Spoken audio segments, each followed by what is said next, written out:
We are back, boys. Part 2 of Disco Elysium. Hey, Cludis. This game is well, something else. Especially after that phone call with Sylvie.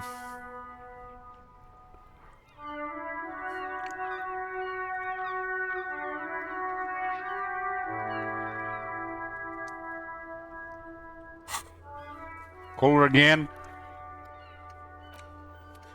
Open the trash container.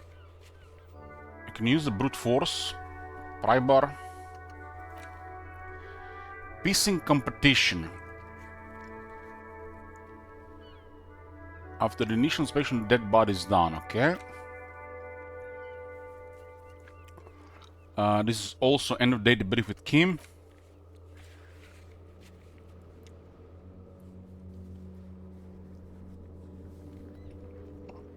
Inspect the dead body. Take down your badge. Medical report on crime. Keep searching for the cellar. The caller, not the cellar.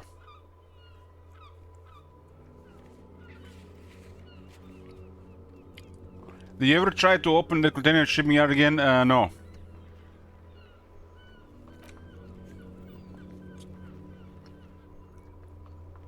Behind the greenhouse in the yard, the basement door.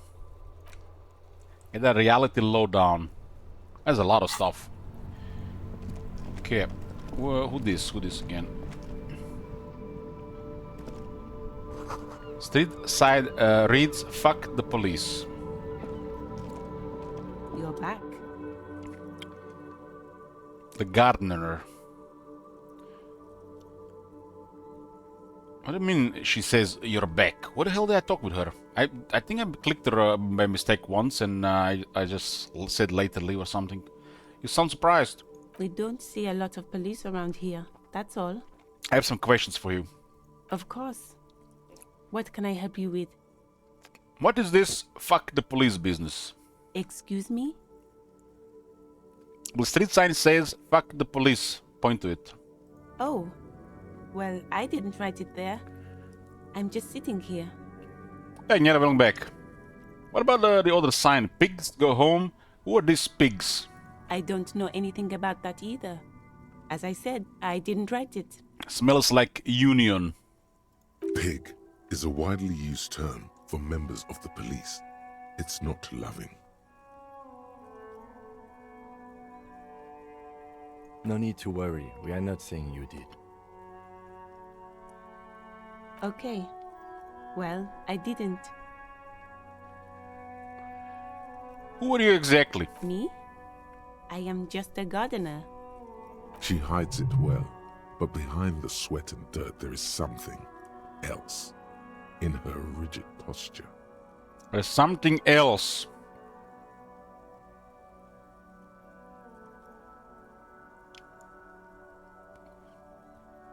There's more to you than that. Is there? The quickness of the reply certainly does not prove you wrong. Maybe. Nod. Pleased to meet you, just a gardener. I have another question. I am pleased to meet you too, officer. Directions? Well, they've been places around. Since the street signs messed up? Okay. What do you need? I guess you're supposed to talk with her at the start. Where am I? Where am I? What do you mean? I'm been disoriented. This is Revachol, right? Yes, sir. District of Martinez. This intersection is called Roundabout North. He knows where we are. He just wants directions.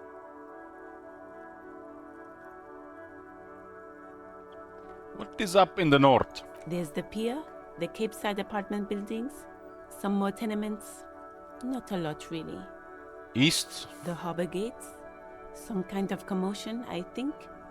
I don't follow the local politics. A fleet store, too. Fritz store. What's in the south? Some shops and a bridge. The canal bridge leads to the coast, but it's broken, I think. Some kind of accident, probably. What is on the other side of the canal? Just coast. There's a little fishing village there and a fish market, but that got closed down ages ago. West. It's just water. No, actually, I think they call it the Martinez Inlet. There are some islands in the bay, but they're hard to reach. Thanks, that's all for now. No problem. No problem.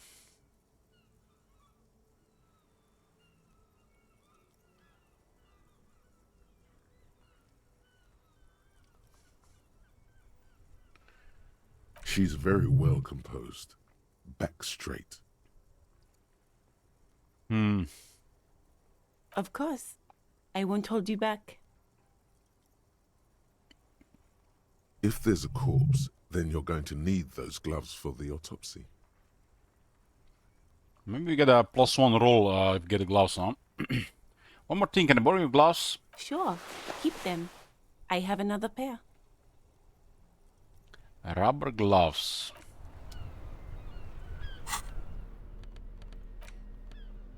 +1 interfacing. Cool, look at this. Yeah, it totally goes, you know, with my style here. +1 interfacing.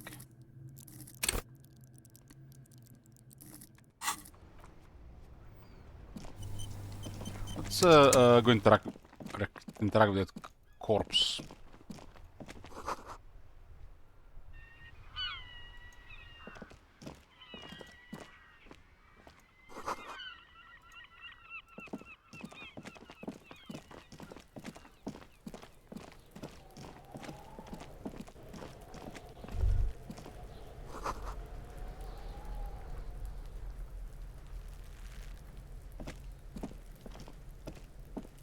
There are several footprints in the mud, left by work boots.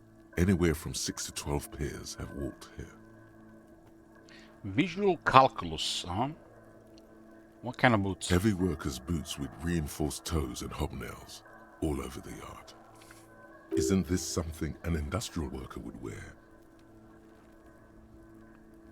Lieutenant workers' boot racks. Point to them. Noted.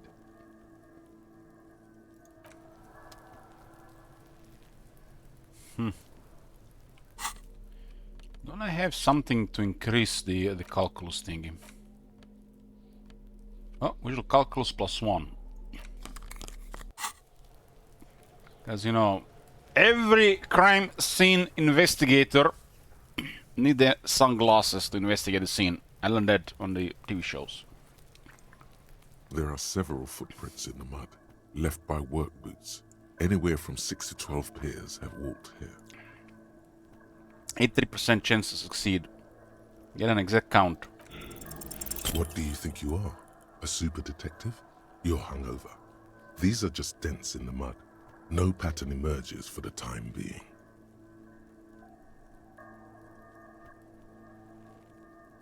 What the hell? We failed and we lost morale? It was ah, damn.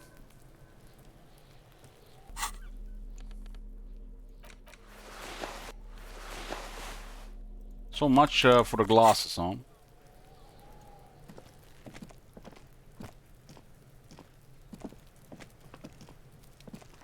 There he still is, looking right through you with his white eyes. The body below is entirely dedicated to that corpse smell. Emitting it is all it does now. We got 1 endurance, huh?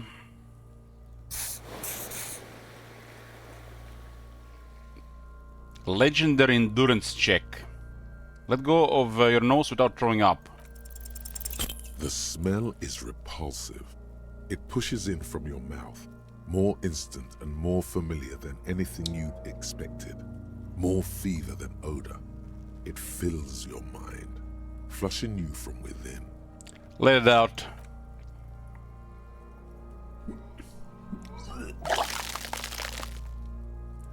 There goes breakfast.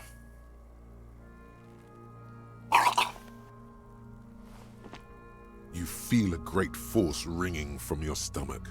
Your body curls and pushes it out, burst by burst, until a pool of vomit lies under your feet and your throat stings from the stomach acid.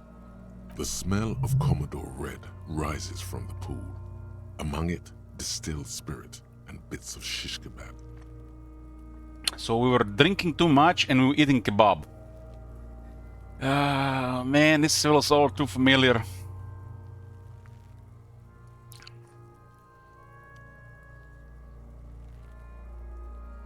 Fucking corpse. Keep it.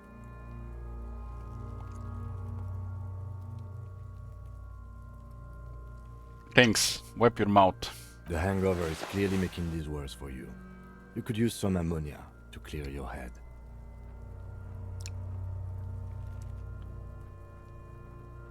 Okay, where do we get ammonia from? There is freight nearby, east of the hostel. They usually have a small apothecary. If they don't, Points to the greenhouse. there's a greenhouse here, and a gardener with a wheelbarrow on the corner of the whirling in rags. If she works here, she might have something for the smell. Pretty clever. Acquiring ammonia will provide a modifier to the white check. Modifiers make checks easier and allow you to retry them.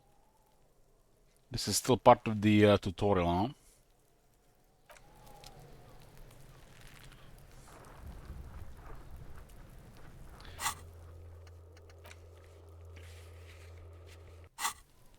Build a very high roll there and lost the morale. And we don't even have a resource for this.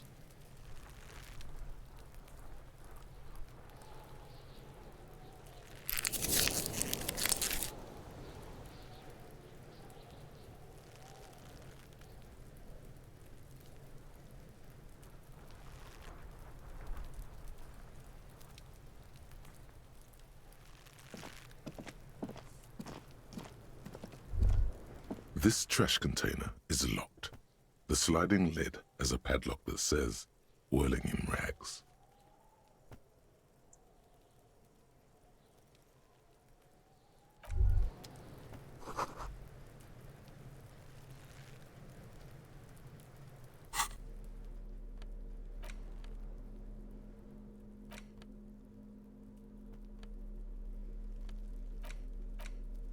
Tools. I guess we have to put in the hand.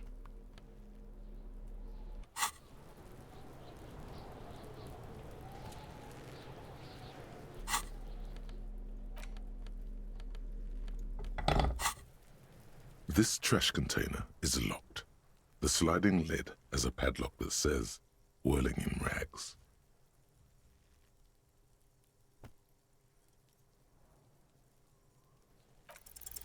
Force time isn't happening. You've jammed the pry bar under the lid, but it just isn't bending.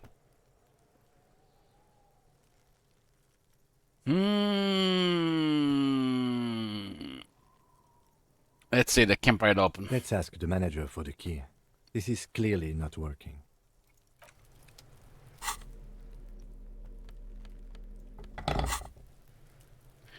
What was the alternative? The key from the manager.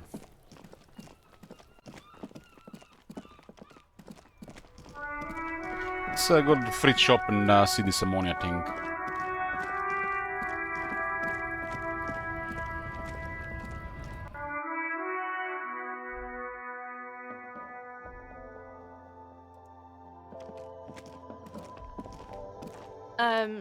Is this about the questions again? Because I don't really know anything. You have any ammonia for sale? She looks up from her magazine, eyes filled with tired ennui. Yes, what we have is there, in the medicine cabinet. Go take a look yourself.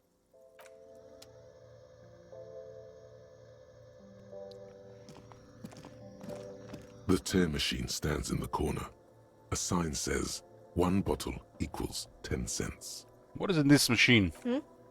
Oh, that's the tear machine. Yeah, but what is it? It's a machine for tear. You know, you find tear outside, like bottles or whatever, and put it in the machine, then it gives you money. I see. And how do I pick up tear for the machine? Tear machine? You need a bag, I guess. We used to have some, but we gave them all out, so... So basically, collect bottles to make money. Feel free to use it if you find a bag, though. I'm sure there are some out there. Somewhere.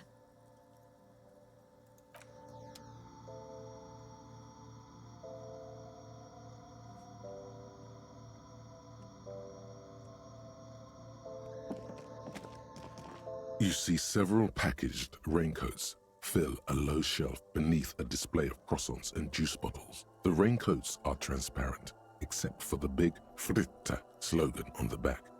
The packages are small, discreet, sloppily stacked, making them easier to take unnoticed. No need to worry about knocking over a display.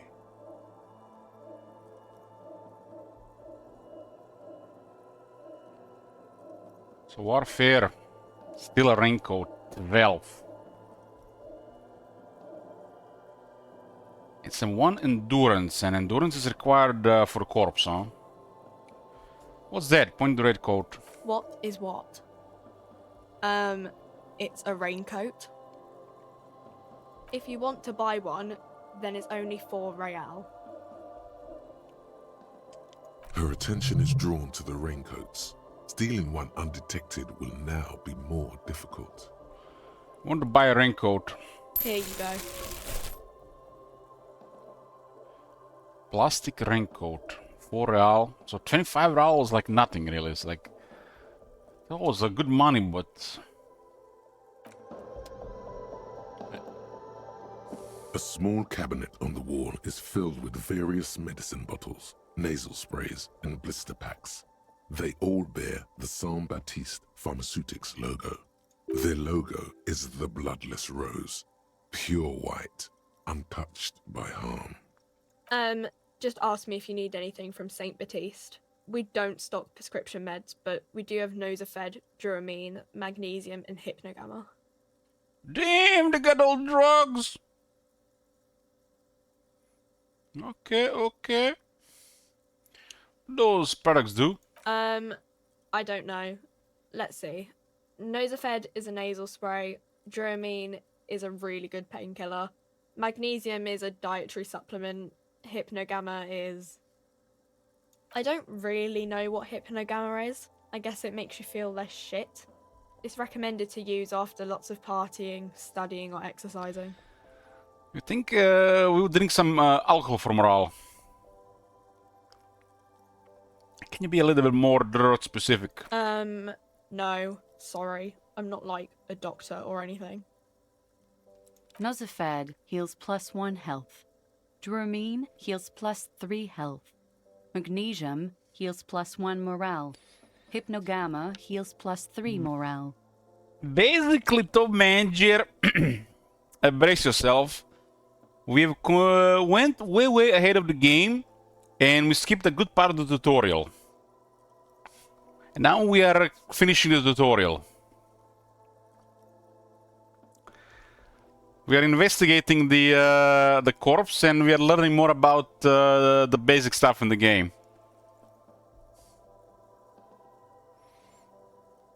I failed a big check to investigate the scene and lost morale as well.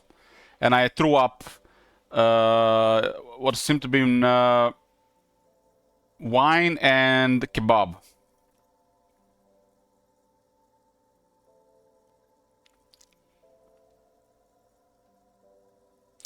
I went there, it got stuck, so I need to get a key to manager. I want to buy some ammonia. Okay. Don't, like, overdo it or something. I do have only 2 health and 2... I guess if we are dropping like big at +3 could do something. Can I have a Nosafed? Okay, here. I hope Saint Baptiste makes you feel better or something. Drumine. Okay, here. I hope Saint Baptiste makes you A feel bottle of better or magnesium. something. Okay, here. I hope Saint Baptiste makes you feel better or something. I'll take some Hypnogamma. Okay, here. I hope Saint Baptiste makes you feel better or something. I feel like the magnesium is gonna be our main issue. Okay, here. Okay, here. I hope. Okay, here. Okay, here. Okay, here. Okay, here. Here. I hope Saint Baptiste makes you feel better or Okay. something. Who is Saint Baptiste? Saint Baptiste, you know, the pharmaceuticals company. What the hell? That's like a really shady name for a pharmaceutical company.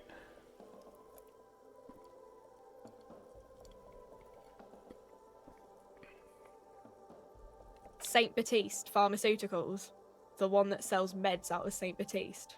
That one. There. She is right. Saint Baptiste, the company, derives its name from Saint Baptiste, the city. Itself so named because that's what it is. A rare case where that really is the full etymological history. As far as almost anyone knows, at least.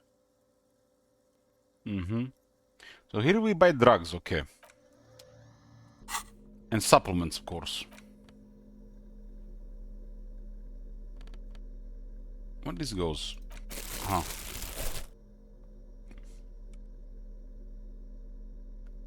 Esprit du corps.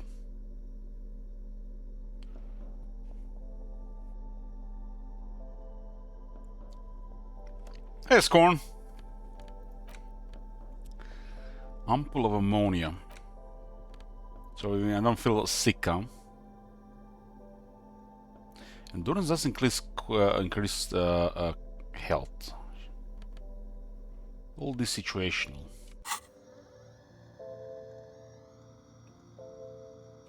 What else is here? Something up there. A colorful display of cigarettes and alcohol bottles line the shop wall, inviting you closer. The bottles wink at you in the light. The smokes too glitter in their wrapping. It's like looking into a kind of heaven. Your knees are weak. I'm in heaven, I need it all so bad. Sure. If you want something, I can get it for you. Just let me know and pay and stuff. But I'm obliged to inform you that both alcohol and cigarettes damage your health. But I guess you already know that. Please tell me more about these products. The pale aged vodka is special, I guess. It's stored in pale for a couple of years, which makes it super expensive and super strong. What is pale? You know. What will consuming this stuff do to my body? I mean, I already said it'd hurt you. I don't know what else they do. Substances give powerful bonuses to your main stats at the cost of damage to your health or morale.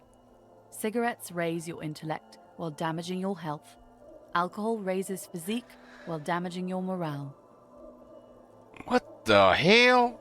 Alcohol damages morale? What the shit?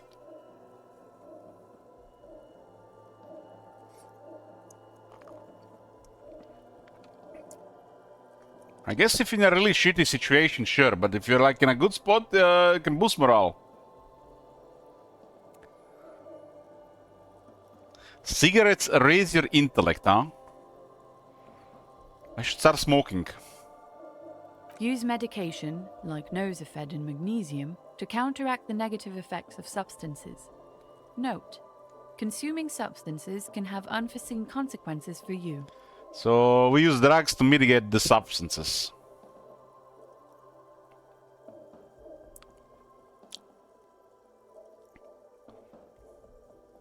You sell any under-the-counter vices? No, Frit only sells legal drugs, like the law says. 5 real for a bottle of Commodore red wine, plus 1 physique, minus 1 morale. And how long does this last? 30 real, give me a pale age vodka. I don't get this. I guess it's a permanent and you can counter it. Plus 1 intellect at the cost of 1 health. I guess we could buy cigarettes and try it out.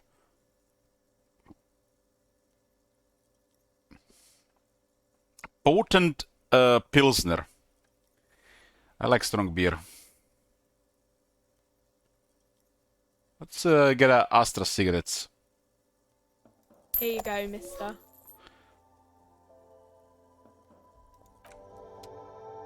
How the hell did I miss this all last time? So, cigarettes are tools.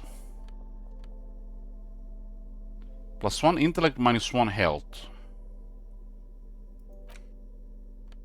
These grad-made cigarettes are remarkable for their high tar content, a favorite of fishermen, police officers, and working men the world over.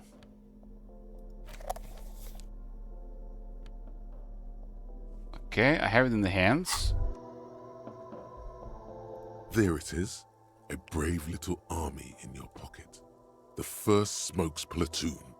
20 brave souls standing in salute, ready to step into fire for you, sir.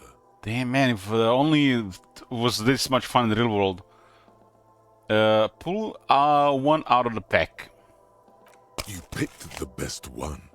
This soldier is fat and succulent. What are you waiting for? Light up. Re-become yourself. It's almost like Solnesh talking to me. Light up. Get a load of this rock and roll cop here, people. Johnny Thundercop fishes a cheap lighter out of his pants. With a flick of the thumb, there's fire. A primal satisfaction. Here we go. The lighter's dark green disposable plastic. Safety's off. In your case, the safety is always off. Because of the what's it called, the thingy, the finger pistols. +1 reaction speed, safety is always off. Hey, you can't smoke in here. Please, don't fuck with Frit. Shut up. It's already happening. What the fuck is this? This drug advisor.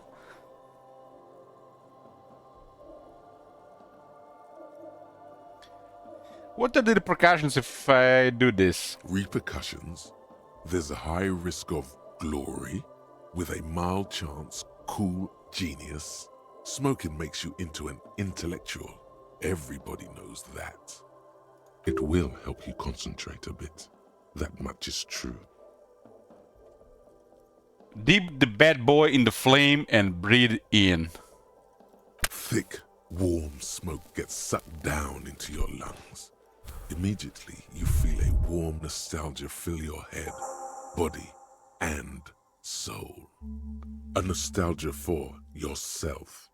The man you were in your youth. Johnny Thundercop is back, and he's chill as balls. Secret task complete, find smokes and smoke them. 30 experience.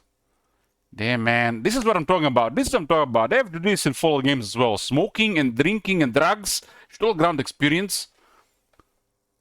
What the hell? I'm gonna buy some booze. In the bottom right corner of the screen, there's a cigarettes button. Cigarettes gives +1 to intellect skills. Logic, rhetoric, conceptualization, visual calculus, encyclopedia, and drama. This is good before a white check, but damages your health.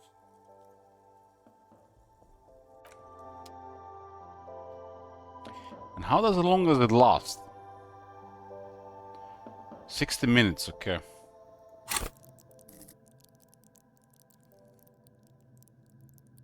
I can level up, but I can't do volition. We gotta level up, boys. We gotta level up. Man, we lost -1 electrochemistry, becoming an inexplicable feminist agenda. So the feminists don't use drugs.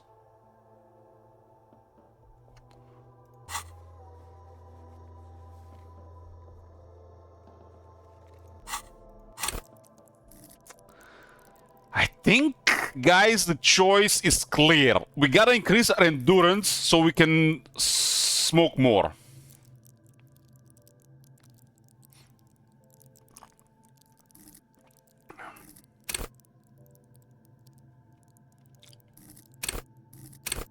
If we increase our endurance, we can smoke more and we have higher intellect.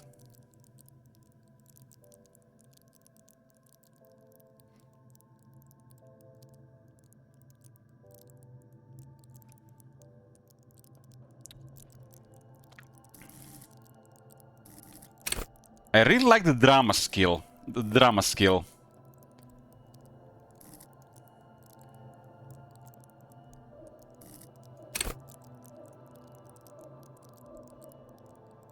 I don't know why I'm so attracted to this one. I want to get more drama. I don't want to fail any drama stuff.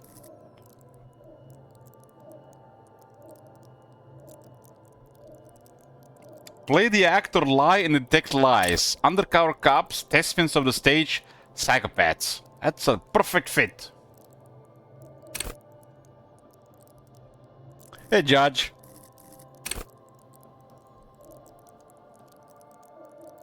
Psyche is fucked for our preset. We are the thinker. And we learned this the hard way regarding morale. And our evolution is capped at 2 because of 1 psyche. And that's it. I don't think we can do anything about this. Unless we get plus volition on items, right?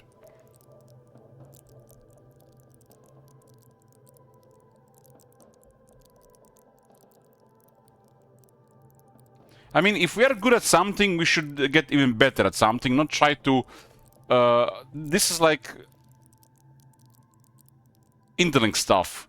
I don't feel like we should be bothering with this other stuff. Like, this one was no-brainer, but after, I don't know.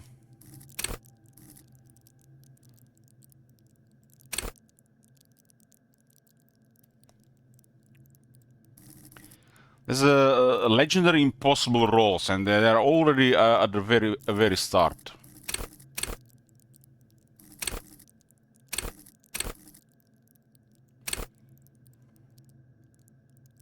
These things looks like we can increase them. It's your stuff. It definitely picking a preset is gonna be a different experience. But the moment you see what's happening, you know, you already know more stuff about it.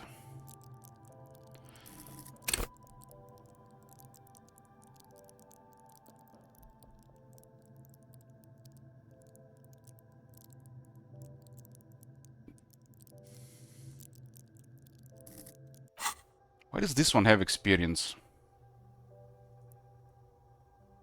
So you could use a skill point to forget a thought.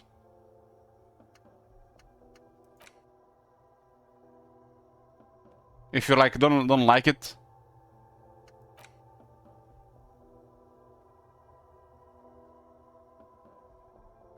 The Inspector Feminist agenda is funny, but I'm not a fan of it.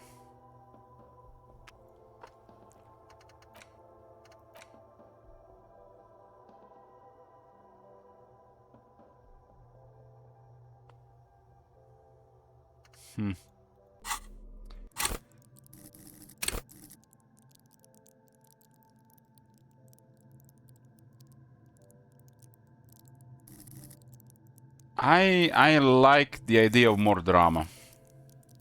Drama it is. Drama to 6 plus 1 to 7.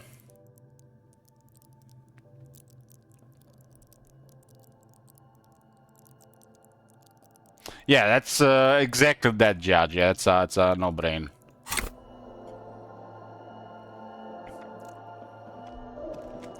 We can, I think we might miss some messed up shit if I don't take drama.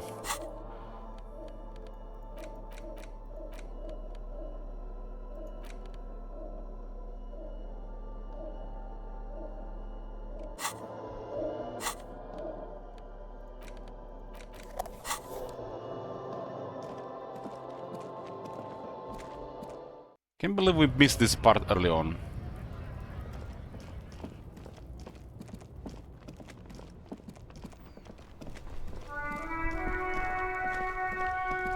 Let's go talk to that guy inside.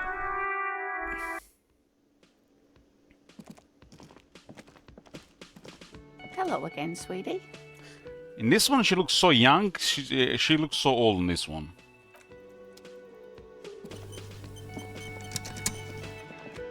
So this was our fault. We learned this from the phone call. It's 4 p.m. so something it could change here.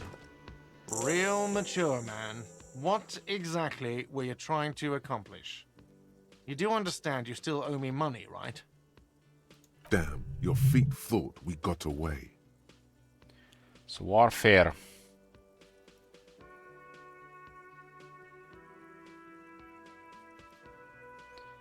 Don't I get something for effort? You know what? The stupid drinks you've had are on the house. You know why? Because I know you can't pay for them. Not because you ran away. Bamboozled. Now, I still have to charge you for 3 nights and the broken window. That's 100 square. What the hell? For 100 what? Cents? So we're cool? Not entirely cool. You still owe me 100 real. If you don't have it by tonight, I can't let you back up there. Now, what the hell did you want? I assume you wanted something to come So we back accepted a handout to 25 real, and this is not even enough to pay for a window? What the hell? Compromising my integrity if we came and buy a new window?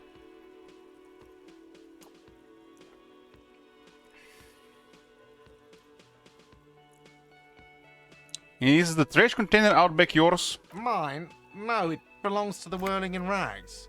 Thank you for clearing that up. Why do you keep the container locked? Why?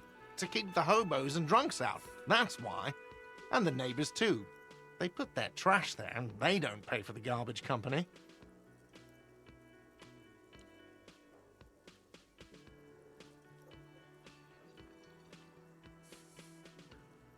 I thought as much. And are you the only party with access to the trash container? Well, yes. Us and the garbage disposal company. It seems a little callous, doesn't it? Something stirs in you.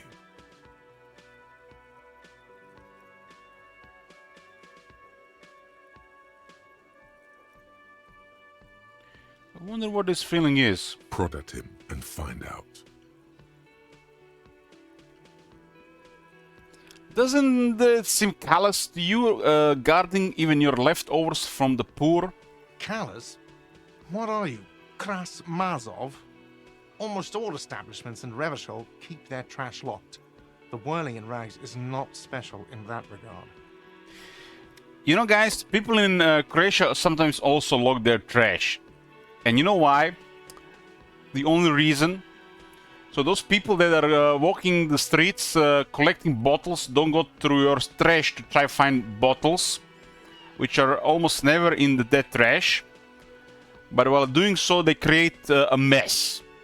So to prevent them creating a mess, people have started to put locks on the trash cans. Krasmazov, nom de guerre, was an economist and a historical materialist. He was a leading figure on the Grad side of the Centennial Revolution, where he headed the 9-day government. Mazov is considered the father of scientific communism, Mazovian thought, or Mazovianism. Just 1 second, I just remembered something. God damn. Few minutes. I'm here, boys.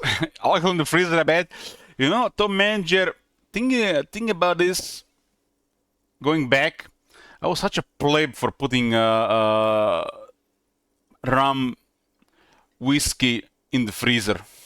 You only need some vodka in the freezer, man. You don't need to put rum and whiskey in the freezer. And vodka because it's just poison. Good stuff don't go in the freezer.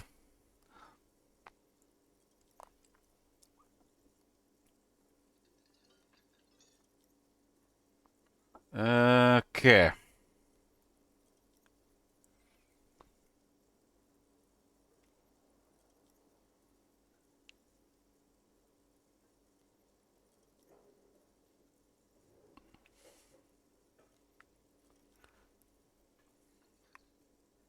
Yum yum, tell me more. He killed himself. I'm no Krasmazov. No one was implying you were, officer. Where were we? We need those keys. Tequila in the freezer. I'm not sure about that, but I can see that.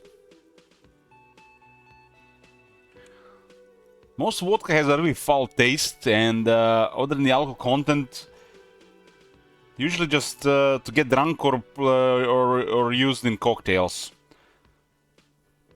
And having it cold for a cocktail, it's nice. So for you, Clue, how do you really notice the difference between a regular room temperature tequila and a cold tequila?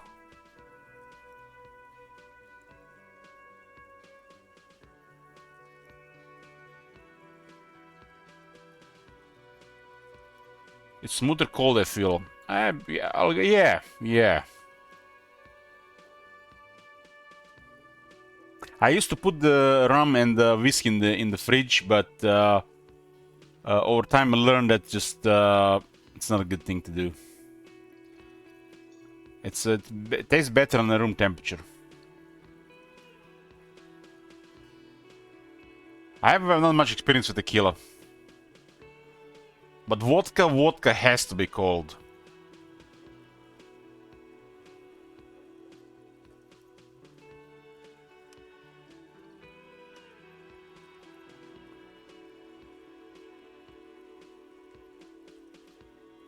It's really hard to find tequila here for some reason. I have to go to a different store. You know, a funny thing is, the first time I got really drunk, I drank, I think it was called Sierra Leone tequila. I drank like half the bottle and had no water and nothing for hours. It was so bad. Throwing up, headache, hangover. That was like an amateur hour.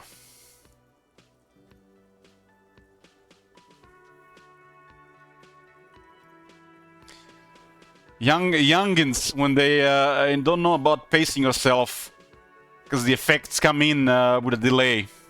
They just keep drinking, thinking that it's gonna get, go better. But it's all delayed, and you keep drinking, it just gets worse.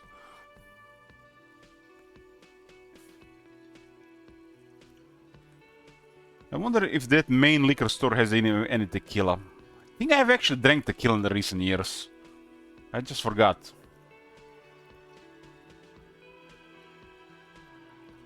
Tequila, I think it's hard to find tequila here. There's like a couple of tequilas here. Like, this is the only store that has some tequila, I think.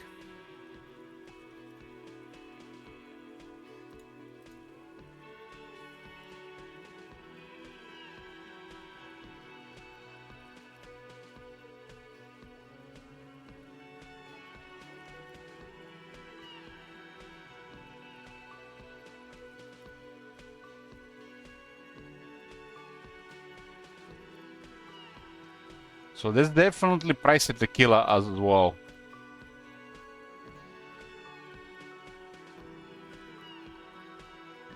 I don't even remember which one I drank. I think I drank this tequila, the Sierra, this one here. It had that funny head at the top, but there was, I think, something red on it.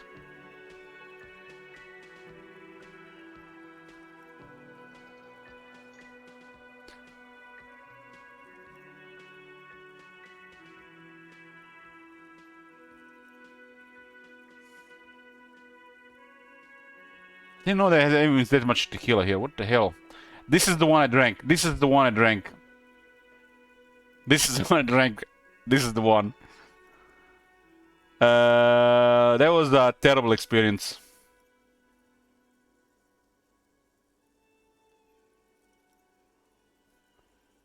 But I think this used to cost like 11 euro. What the fuck? 19? This is cheap stuff. 19? This should be 11. Then again, a bottle of Jack Daniels is now almost 30 euro and used to cost 20.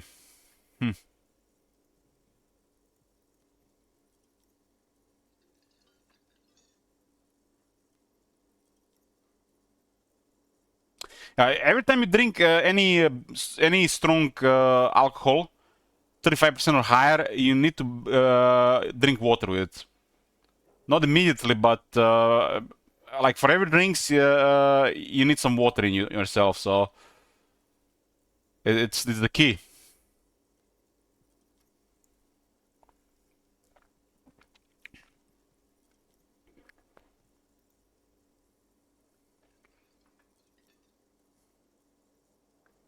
No water, it's gonna be a horrible experience.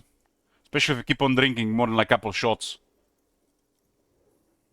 We need those keys. What do you need them for? It concerns the case. Please cooperate. Tequila is prices don't lie. Of course, Cookies will wake up from his sleep when we're talking about booze.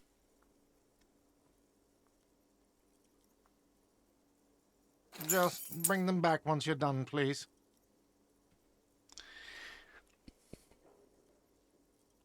You know what was the best drink I had? It was sponsored by Cookies. Single malt whiskey, like a Volin, I think it was called. Holy shit, it was good. And expensive. And that they actually taste way, way better with some cold water. It's an experience.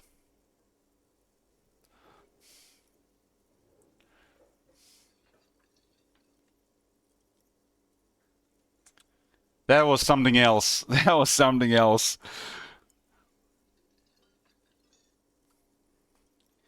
After drinking all this other stuff and then trying single malt like that, they know what they're doing up there.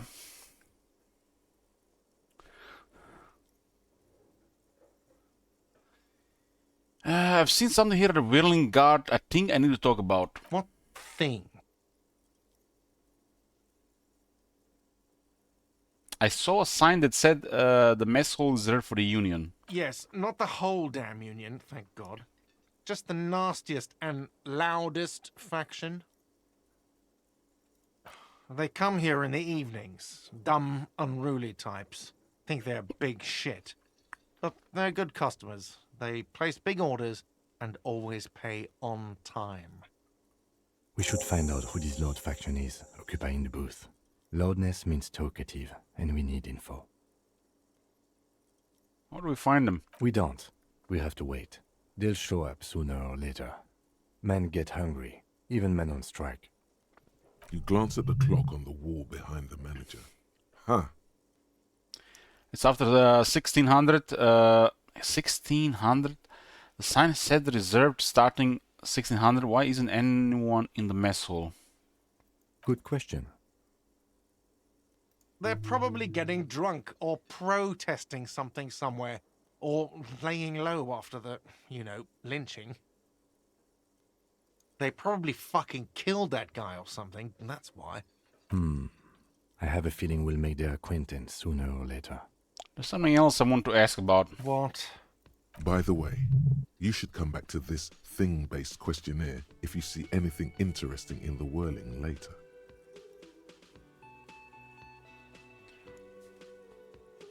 Okay.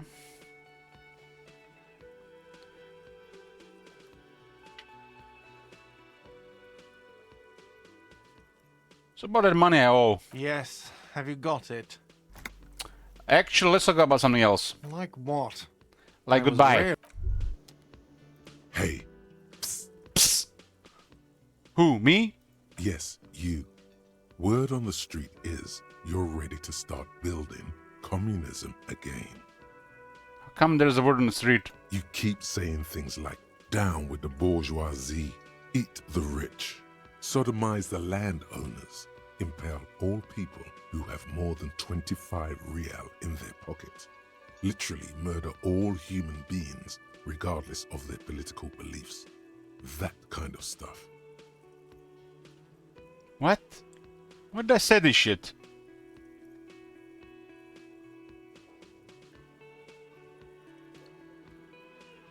I haven't said anything like that. Okay, not in so many words, but don't deny it. You're about to rip off that mask of social democracy and reveal the monstrous seven-eyed lamb of global communism that will devour and Communism masticate sucks, man. mankind. Nobody wants communism. Everyone can see that. So tell me, do you have any questions before we fire up the big communism builder? Okay, Or my do bad, we my get bad. right down to it? If we are playing a strategy game, you know, like Civilization or something similar, and we got communism, some good bonuses to go with our strategy, then we want communism. But fuck communism in real life.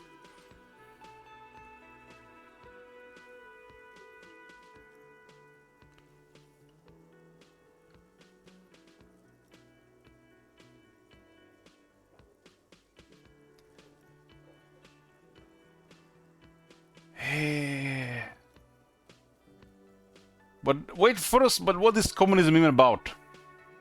Failure. It's about failure. Of course, communism is about failure. What else? Failure? Yes, abject failure. Total, irreversible defeat on all fronts. Absolutely vanquished, beaten, curb-stomped and pissed on. Until you came along. You will reverse the fortune of the workers of the world. You alone, against every living thing, against every human alive. 800 trillion real in the hands of an impossibly well-organized ruling class. Towering city blocks of bankmen who have the ears of prime ministers. Million-headed armies of nations and the love of your own mother. What the hell? This rhetoric thing is putting ideas in my head. Practice the art of persuasion and enjoy rigorous intellectual discourse. Ideologues, conversationalists, would-be politicians.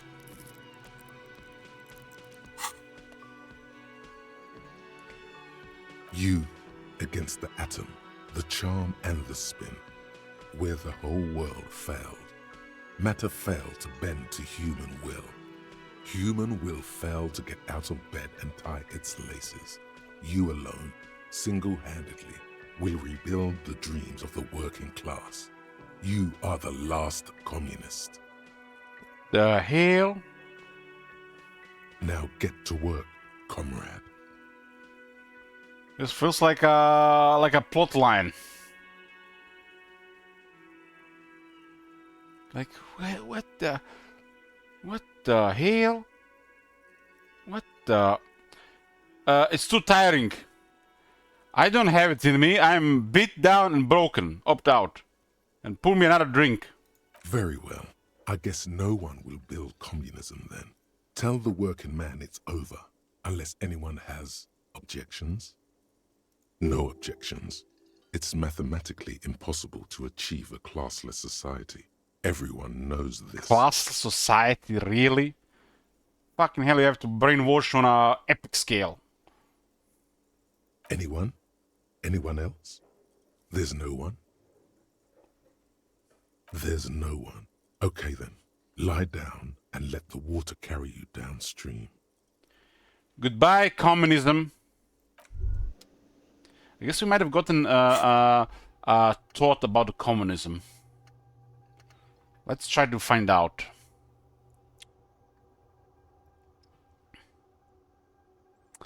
Revacholian nationhood. Maybe. Guillaume Le Million. Hobocop. Aces high, aces low, lonesome, long way home. Coach physical instrument volumetric shit. Compressor torque dork. Rigorous self-critique, some kind of superstar. Cup of the Apocalypse. That sounds familiar. Mazovian economics, regular law official, indirect modes of taxation. I like the sound of that.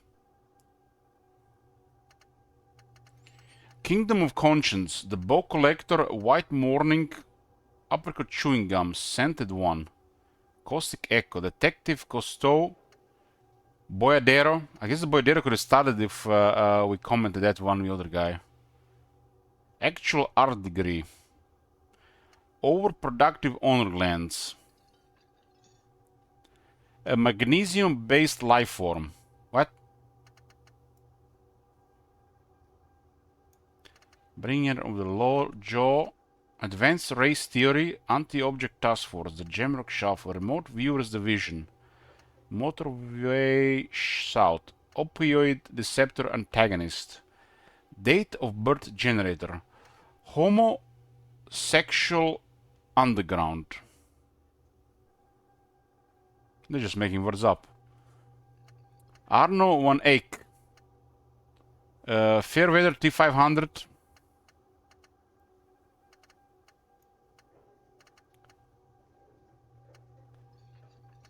Searchlight division, one more door, the litany of contact mic. Hardcore aesthetic, finger of eject button. Call the Mamadaka. Wasteland of reality, the suicide of Krasmazov. This could have been the communism. Maybe.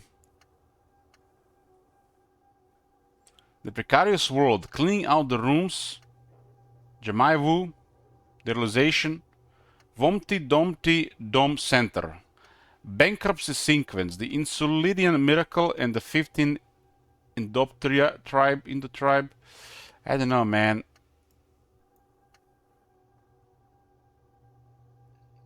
I feel like the communists would have given us a thought here. You do pay for damages you caused in the villain in rags, you won't have the place to stay tonight. Ask around for money and be careful with your spending. Now they're saying when I spend half my money on drugs. Gar has told you some unruly union men gather in the mess hall on the whirling in rags. They are not there today, but most likely they'll eventually show up. Keep an eye out for them.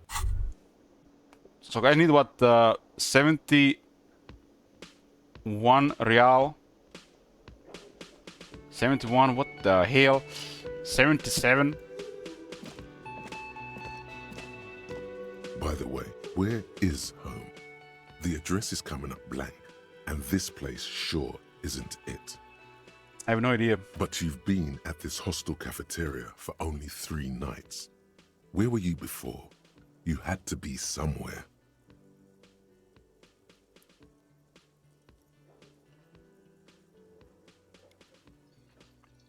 I don't know, near, south maybe? You don't really know, do you?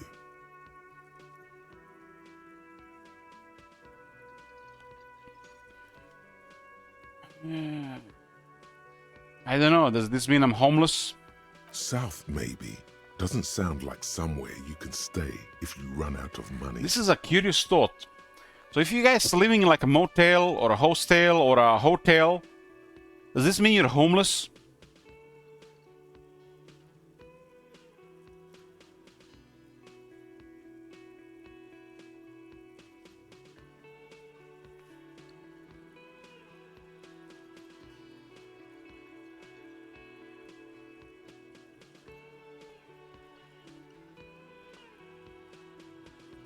And they will be living on the streets.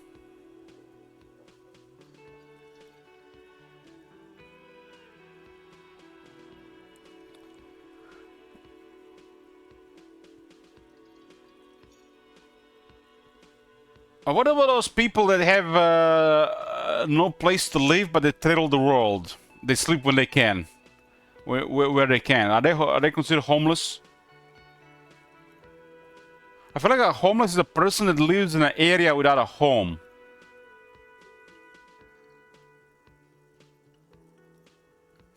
I guess Cookies is right there between a philosophical question or legal. I guess if you don't have a home address, you're homeless.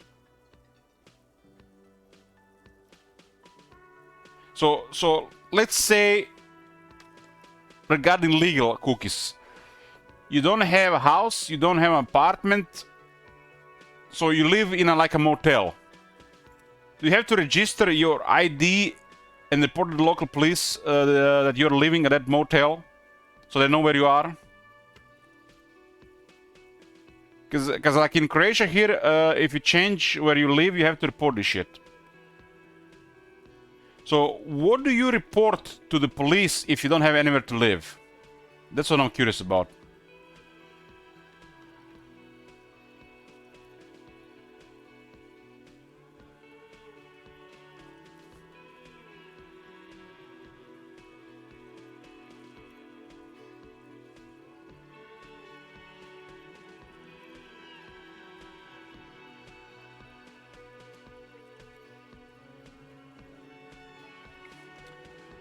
Dictatorship, I never report to the police. So let's say you just get up and leave. You start, I don't know, a journey to another continent. Do you have to report this to anybody, or you just go?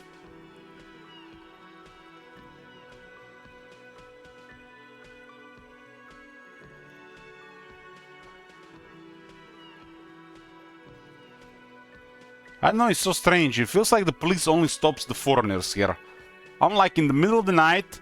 It's like 1 a.m. I'm walking on the street where there's like the Chinese embassy. There's a police patrolling every night there. I'm walking my weighted vest. They never stop me for ID. Never. They look at me, I look at them, and I just keep walking. The kebab guy goes home in the middle of the night. They stop him for the ID, and he doesn't have it. And he gets into trouble. I guess it's just RNG. Just RNG.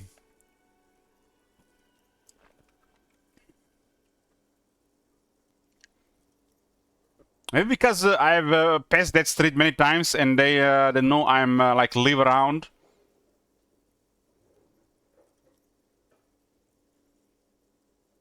But it's like a couple of kilometers from my house.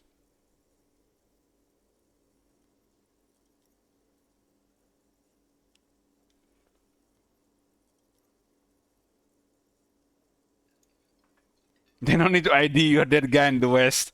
It's curious thing, you know. I'm just thinking about it. Like, why would they never stop me? Because I did this in the middle of the night so many times.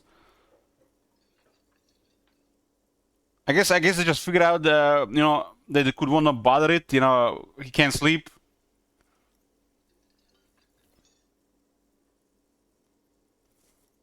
Strange. And then I hear it from people. They go home from middle of the night, you know, working at I don't know. I'm not really sure called. It's not a club. It's like one of those bars that work that stays open at like 3 a.m. And I hear people get asked for ID. Is it random or they look for something?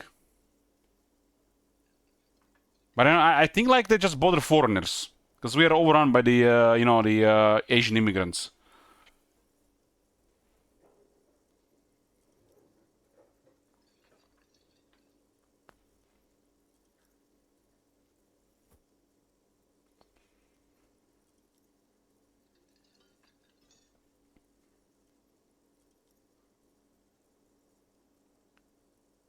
Your looks, it's my looks, and yeah. So you see, guys, there is a, you know, shaving your head 3 times a month. You know, the police doesn't bother you. If you shaved your head twice a month, they might have bothered you. If you shaved your head only once a month, they would have stopped you asking for your ID.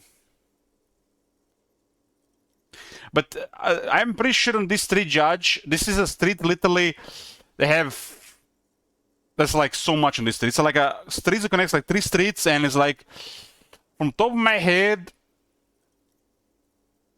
at least 3 or 4 embassies literally on the same path. And you know, they're like just like supposed to be moving from that place like nothing is happening. Maybe they're not supposed to stop people, you know, they just like to drive around if look for suspicious stuff.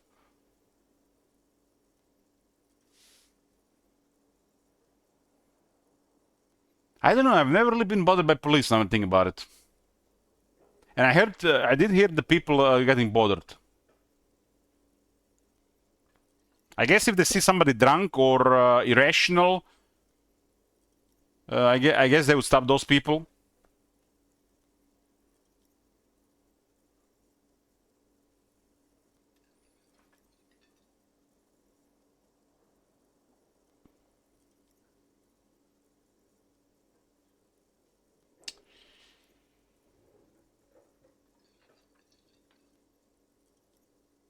South maybe doesn't sound like someone you save a lot of money. Yeah, from my experience, police has been helpful. Just like never had any bad experiences. Always helpful.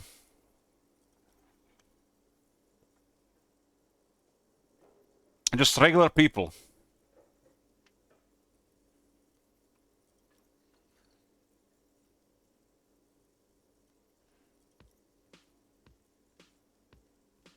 But I'm guessing there are people that, you know, with bad experience, especially if they were drunk in the middle of the night trying to get home.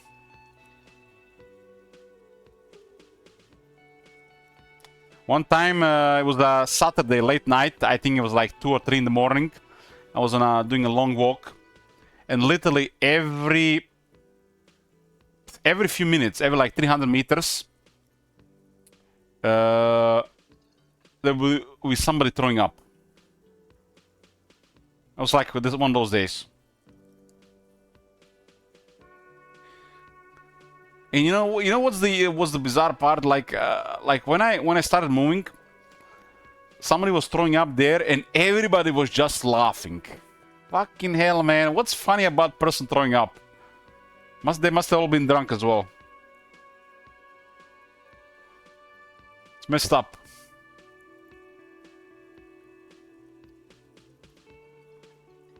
Ooh, this is a Hobocup mansion, huh? I live in a dumpster. I don't care. Fuck everything, Hobocup. Entertain the thought when you get the time. Ah, Maybe knowledge, being a boys. hobo and a cop has its advantages. Knowledge about checking all the names. Oh, man. Temporary research bonus -1 composure. Ungainly and rambling. 4 hours and 20 minutes research.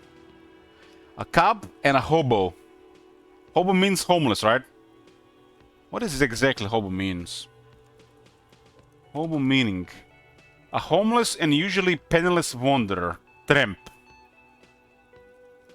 So basically, poor and homeless.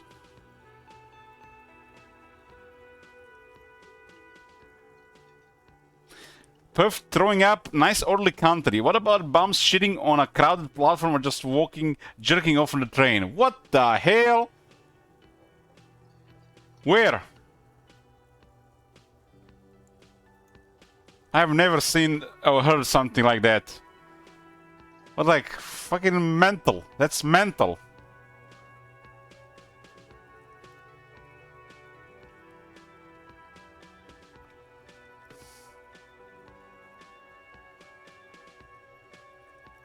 Vagrant tramp, a homeless person. The great city of New York. Well, New York is a rat's nest. So, no surprises. Just one moment, boys. One moment. Be back. I'm here. Jerking off in public or shitting in public in the middle of a crowd? I can't even imagine such behavior. That is like whole level of fucked up. I mean, I guess jerking off could be possible, but shitting in the on the floor in the middle of people, like what the hell?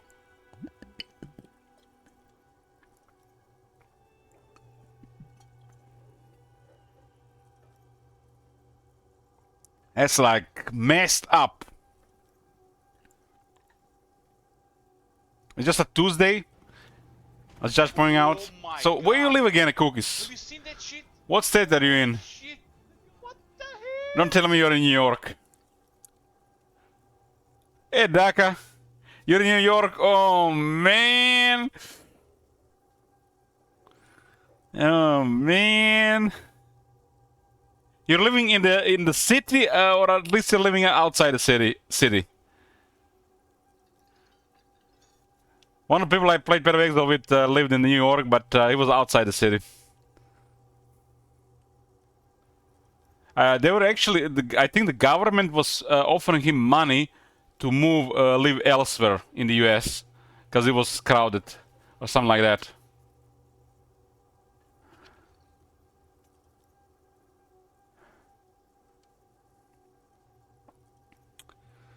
You live upstate, but I work in a pretty ugly part of Midtown Manhattan.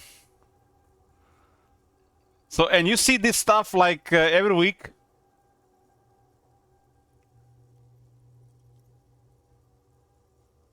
I've heard some messed up shit about New York. Messed up shit, man. Like they think Paris is bad in the last recent years, man. But shit I heard about New York over the years.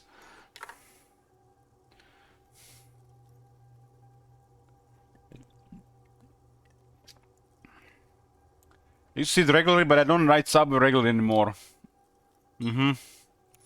Yeah, that's rough, man. Like seeing stuff like this around makes you wonder, man. Makes you wonder what kind of society you live in. What is this hobo cup? A cup and a hobo cup upside can be disheveled. Doesn't have to wash. Carries himself with a large gusto.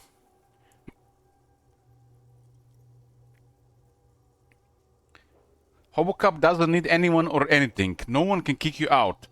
Because you don't have a home. Never pay rent again. Never again here. You are drunk. Why do you even come? Harry, go home. You're embarrassing yourself. Downsides, are there any? I mean, seriously, give me one. How does it come to this?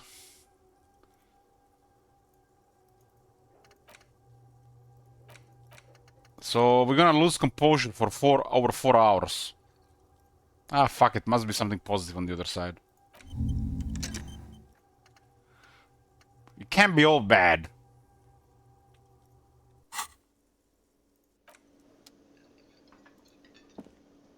Yes? This is what was that? Soap permanent juicer comes from the kitchen. Someone is working.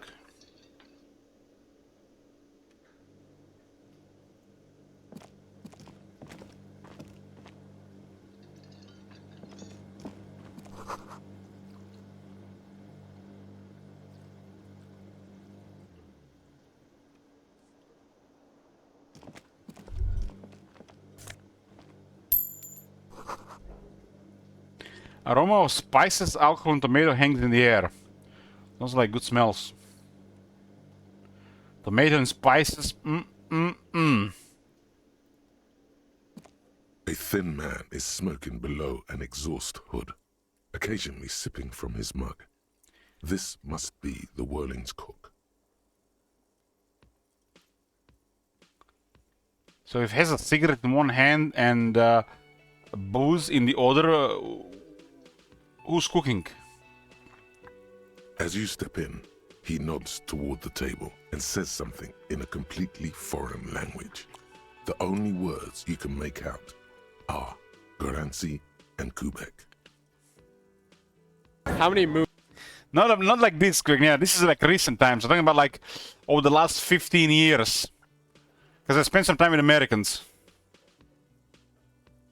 In Path of Exile, I played this, like my first group of people, I played with Germans, and then I got into this American crowd.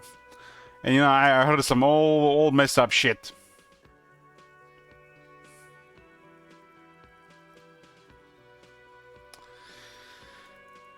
What is this again? Moons does the Earth have? 6.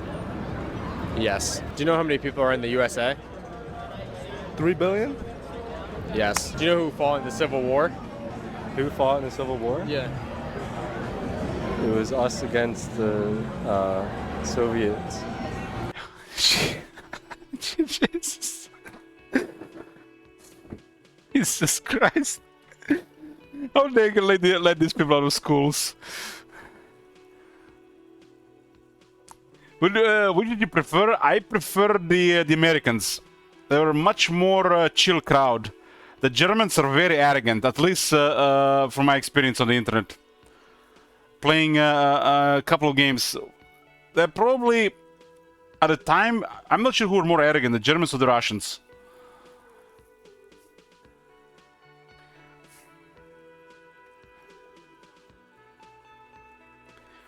But we still got along, had fun. But the American crowd was much more fun.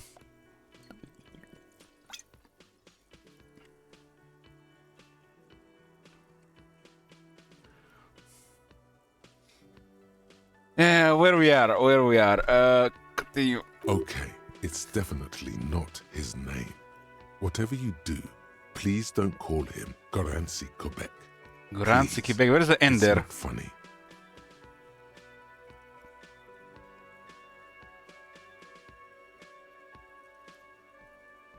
Okay, so logic tells us to use logic.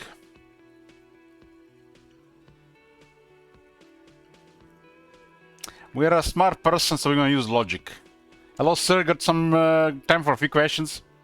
The man puts his cup down and replies something, his left hand drawing arcs in the air. You got some impressive pots here. He smiles and There. bangs his ladle against each of his pots in turn. It's almost like music, especially with the sounds of assorted dishes boiling and simmering on the stove.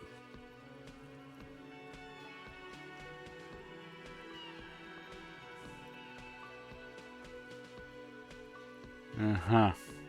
I don't think anything else. Stay masculine.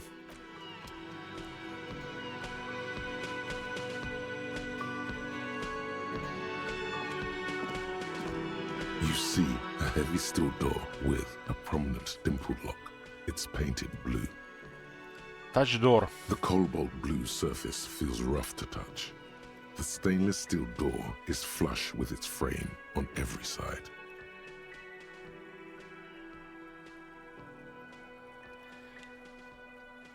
Old cobalt paint, rough on the fingers. 40, 50 years since this was painted, maybe. Cobalt paint. It leads to a side building, adjacent to this one. The old building next to this, half ruined. Whatever is behind it must be older. Try to push on the door. The door does not budge. Wonder where this door leads. You do? It's a door in the back of the kitchen. Why do you care where it leads? The winch, outside, in the backyard. Remember? No? Your fingers do.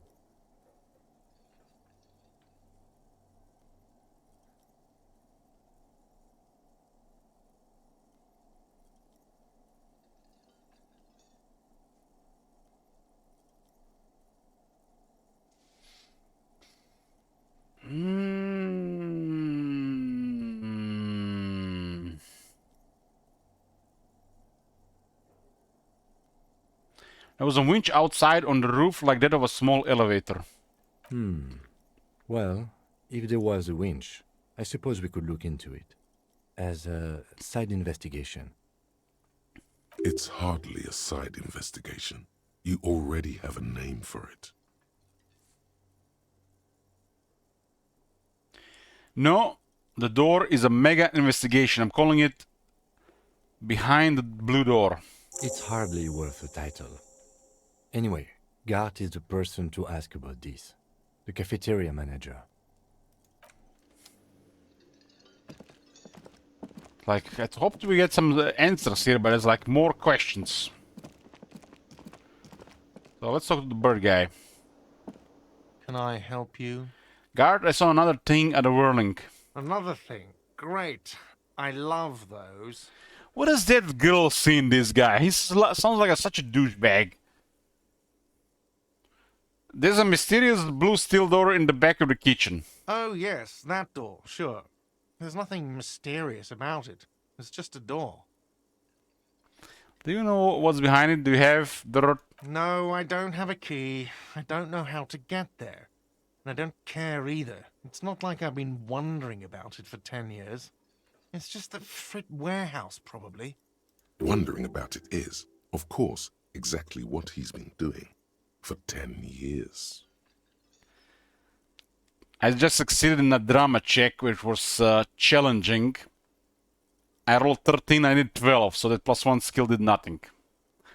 Count 1. Or some boring storage space with a bunch of old junk and dust.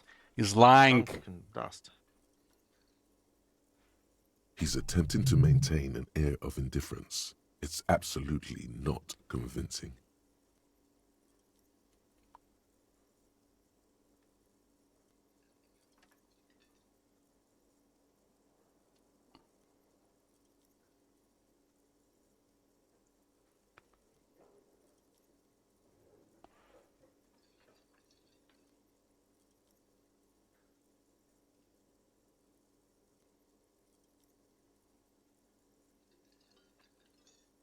I don't know what to pick here.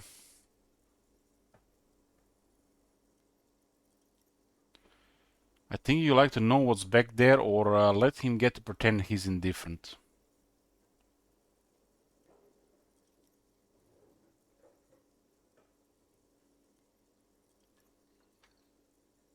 Let him get to pretend he's indifferent.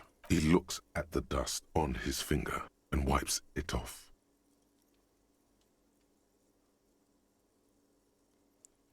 Yes. Maybe there was another way to continue this on. There is a strange door. There are strange doors in the railing. No one knows where they lead. Find a way in and see what's hidden there. In the hostel cafeteria, forgotten corners. Find a way into the secret passage. We haven't completed any of this shit, and we just got more.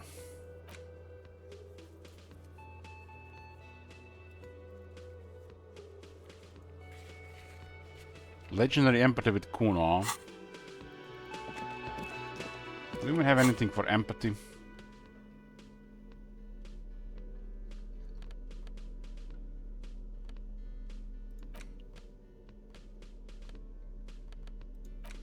I have the feminist thing. I guess gives empathy.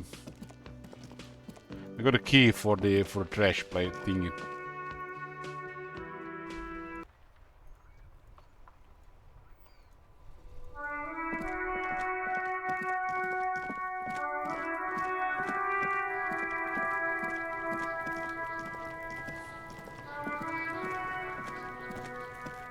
This trash container is locked. The sliding lid has a padlock that says, "Whirling in rags." Open the padlock with the key. With a well-oiled crack, the lock pops open. It should now be possible to simply raise the lid. Don't. Maybe you shouldn't. Inland Empire tells me that I shouldn't. Maybe you shouldn't. Of course you should. This is your time to shine, Hobocop. Dive into that dumpster for extra content. So Hobocop is delivering, huh?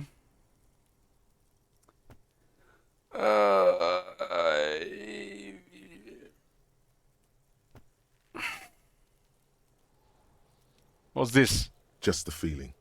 A warning from some part of you. So I'm starting to fight with myself again. Open the lid.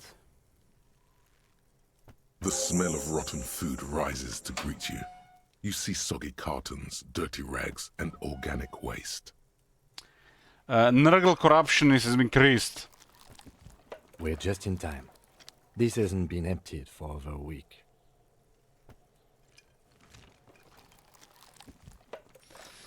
Oh God. Look under the box of carton. You see milk, an egg rest with one broken egg in it, some pasta wrapper. Picking up the soggy packages somehow feels familiar. Eggs in there must stink like hell. You've done this before. The movements are recorded in your elbows, the methodology in your fingers. You're used to this. Used to what? Dumpster diving? No, searching for evidence in the trash. Good practice for dumpster diving. Dive further. A box falls into pieces in your hands. Batiste Soleil cereal. There are plastic pasta packages below. And turbo noodles. Nothing of note, however. Turbo noodles? What, instead of 3 minutes, they're done in 3 seconds? Pick out the rags. Among the threadbare kitchen towels, something catches your eye. A pair of denim trousers. Grab them. As the legs of the slime-covered jeans begin to unspool from the garbage, a rank corpse smell fills the air. Uh-oh. The victim's clothes? Cadaverine odor is faint. If these belong to the deceased, they were removed when he was still in the early stages of decay. Drop them in here, officer. Guitar marked blue jeans. Pockets empty or emptied. He wore them with a belt, too. A white belt.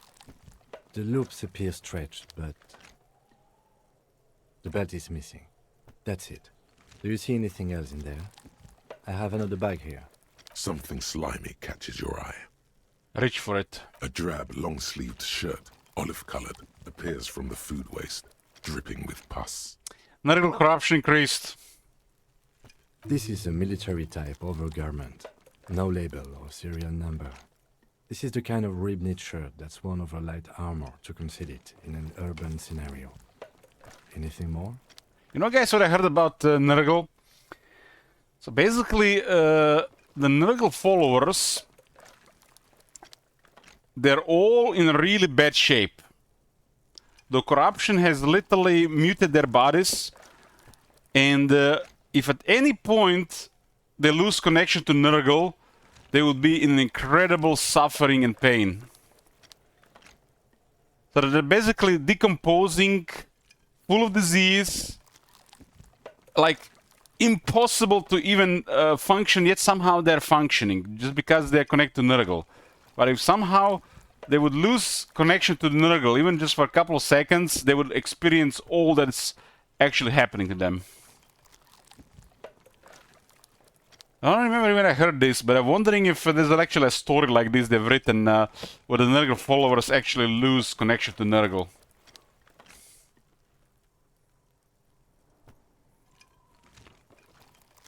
You have to think about it.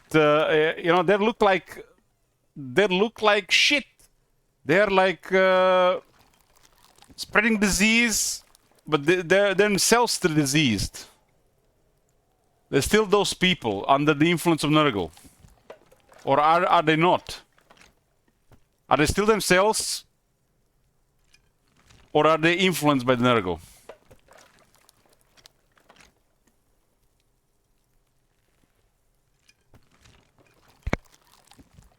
But how would they sever the influence with one of the Chaos Gods? Aren't the Chaos Gods like omnipresent? Isn't that what gives them power? That makes you wonder how the Nurgle is even created in the first place. Because this is like the opposite what they want to do. I guess at some point they didn't care. What even feeds the Nurgle influence, like in the lore? They're low, mind-controlled. In 40k, some excerpt of Plague Marines gaining their senses for a moment and they freak out realizing what they actually are. Yeah, I thought about this. Yeah, I think that's how it is. So they're under the Nurgle's influence, as in, like you say, low-key mind-controlled. But how does the Nurgle influence spread in the first place to get to the point, like that point?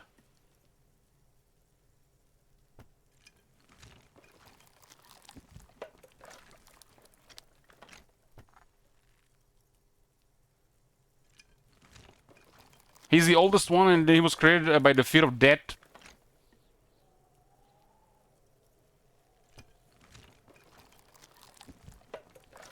He reaches out for you when you're afraid to die and desperate, then you're fucked. So I guess the Nurgle influence is then easily spread.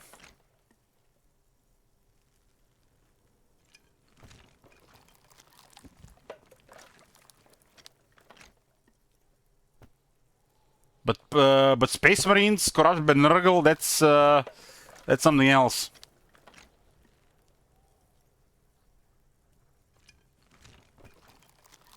I don't know, I got me really curious, you know, how even that comes to happen.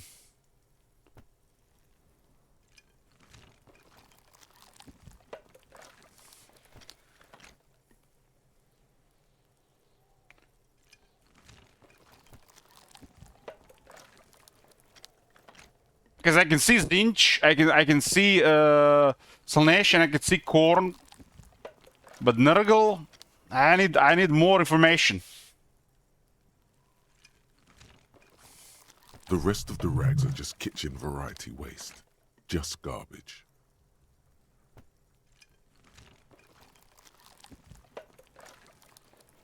That's all I think. All right. We should go to Gart again and ask if he knows who put the clothes in the trash. So we didn't feed the hobo here. Someone from Hobo the cop. hostel cleaning the yard. Or that one. I'd advise against confronting that force. He's talking about Kuno. Yeah, Kuno hurt my feelings. You think from the whaling might have been the rot involved, maybe? Not really. All we know is the victim's clothes are in the trash. The lid was locked, and his establishment had the key. It's just a small loose thread. Yeah, we need to ask the kids who put them here. The fuck's he on about? Kids? You hear that, Kuno? He thinks you're an infant or something. I need to get my gun. I need to get my gun. Where the hell is my gun? See? The lieutenant nods, then looks back into the trash container. Such the food waste. It's just organic waste, cold and slimy on your hands. Apple and potato peels, mostly. Unidentified sludge, and the occasional chicken bone thrown in for good measure. But hey, what's this? What? A blue piece of plastic sticks out from the apple peels. It's shiny. Looks like the corner of something. Pick it out. Something larger. A clipboard. A blue plastic clipboard with moist papers hanging from it. They look badly damaged, but you can still make out forms and notes, written in a man's handwriting. Officer, is that your paperwork? No, it can't be. Yes, it is. Look. Secret This plastic task. has the RCM street grid on it. You've even got an autopsy form. If you don't mind my asking, how could you have let your paperwork end up in the trash?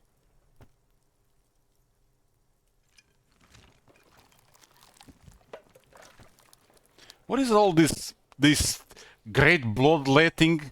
It's like there's something going on here with some of these weird words we had in dialogue several times already. Starting with that apocalypse thing.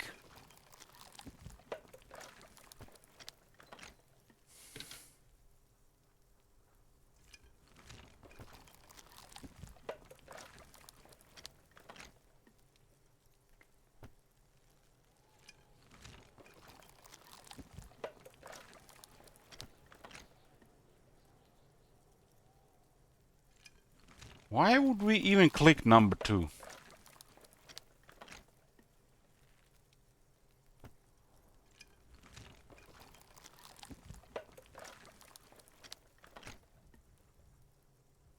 Must have been cramping my style. Officer, this is an official piece of paperwork. It probably contains notes on numerous ongoing investigations, and could even list undercover operatives, informants. I suggest integrating it into your style, for all our sakes. Easier said than done. How could this pathetic cabbage of copy paper and plastic ever become très disco? Red disco. Challenge accepted. You should be on the lookout for stylistic elements that elevate this cabbage to heights unforeseeable.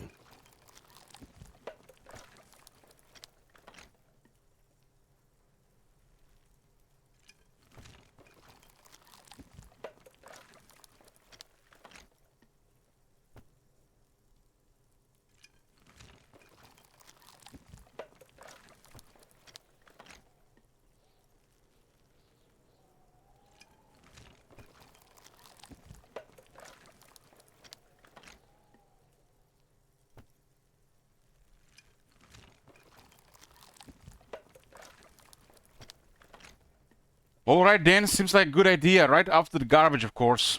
Good choice. Soggy carton and some kind of food sludge welcome you back, invitingly. And some messed up shit. Who put the clothes in the trash? The victim clothes were in the trash container out back. Neatly folded. Who could have put them there and why? Only the willing staff was supposed to have the key. Gonna have Kuno or Gart, huh? You and your conceptualization skill have decided to style that paperwork so it'd be cooler somehow. Be on the lookout, but know this will take time. Officer, this is sensitive information. You need to take this seriously. Okay, I'll do that. It would also not hurt to start taking notes on the case. Now, tell me what your eagle eyes see. Or are we finished? Read your ledger and name the case. This case needs an official name. Go to your inventory, interact with the damaged ledger to give it one. Finding the right line may take some time. Some items, such as the ledger you found, are interactable. Go to your inventory and select the Interact tab to read your paperwork. Well, might as well embrace the hobo cup style, for extra content. Wow, an Armistice caliber 50 knock cannon, half wrapped in paper tissues. So shiny. Where's the knock cannon? It's a giant rifle, and it's very expensive. Not as expensive as that fat string of pearls snaking around the rotten banana peels. What the hell? And is that Cordon Electric's preamp with Electra F2 tubes? It is. That catches quite a price. We're talking 12,000. Easy. Unless you're into hi-fi yourself. I'll sell it. No, you won't. Because none of those things Fuck! are real. They're not actually in there. All you see is food waste and crisp wrappings. Ah, the game is just messing with me. A cruel jest, there must be something. All you see is a broken mug with a racist depiction of the Yellow Man frolicking in saffron. Where the fuck am I getting this hobo cup thing if I'm not getting anything of value out of it? An antique? Only in its social sensibility. Take the mug.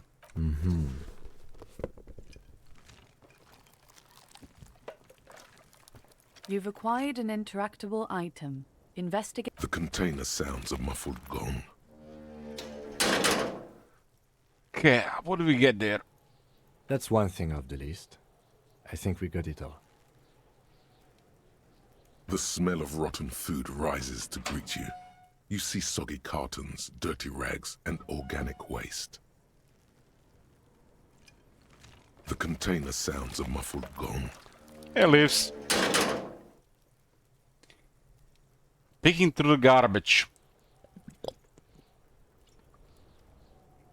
We are working as a cop here. When are we getting paid?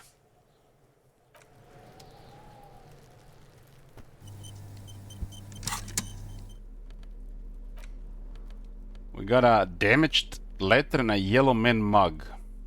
Use to interact button inventory to inspect this item. This broken-eared mug somehow made its way into the whirling in rags dumpster. It depicts a person of Samaran descent frolicking in a field of saffron flowers, buck-toothed and grinning feeble-mindedly. Seems to be a cheap knockoff of some colonial-era antique. Is this like Chinese racism? Samaran is the fictional China in here. This is a legendary found trash. It's full of notes written in man's dense cursive. Have a closer look. Maybe it can be salvaged or start keeping notes on the case.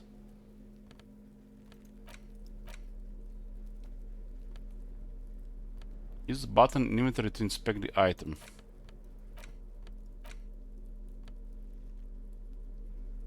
It's just a racist mug. What's there to read here? Not much. There's quite a lot to read into here, actually. Look at all the content. Oh boy, here we go. What are you going to say about a broken, tossed-away mug that you dug out of the garbage?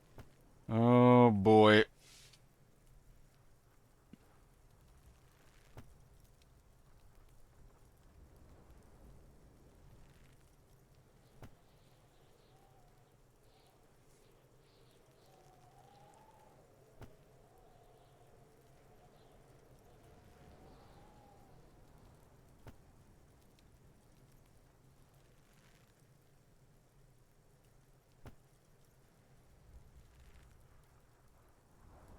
I don't like any of these options.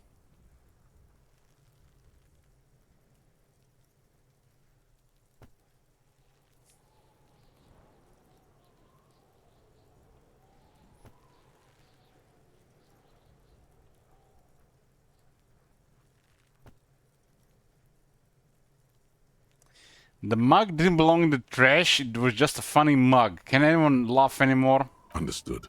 You're that kind of detective. Why don't you get back to your case? What kind of detective? It's the ledger you found in the trash. A pitiful cabbage of white and yellow papers hanging from plastic board, barely held together by a metal clip. This sad display is made complete by the faint smell of urinal cleaner.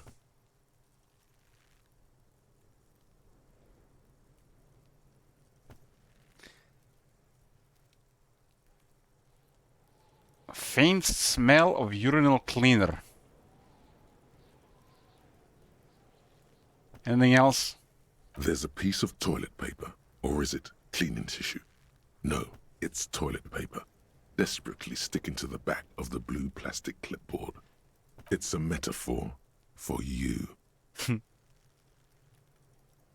Thank you, waterlogged ledger, for spelling it out for us. Inspect the toilet paper. It's just toilet paper sticking to the back of the plastic clipboard. You can take it off if you want.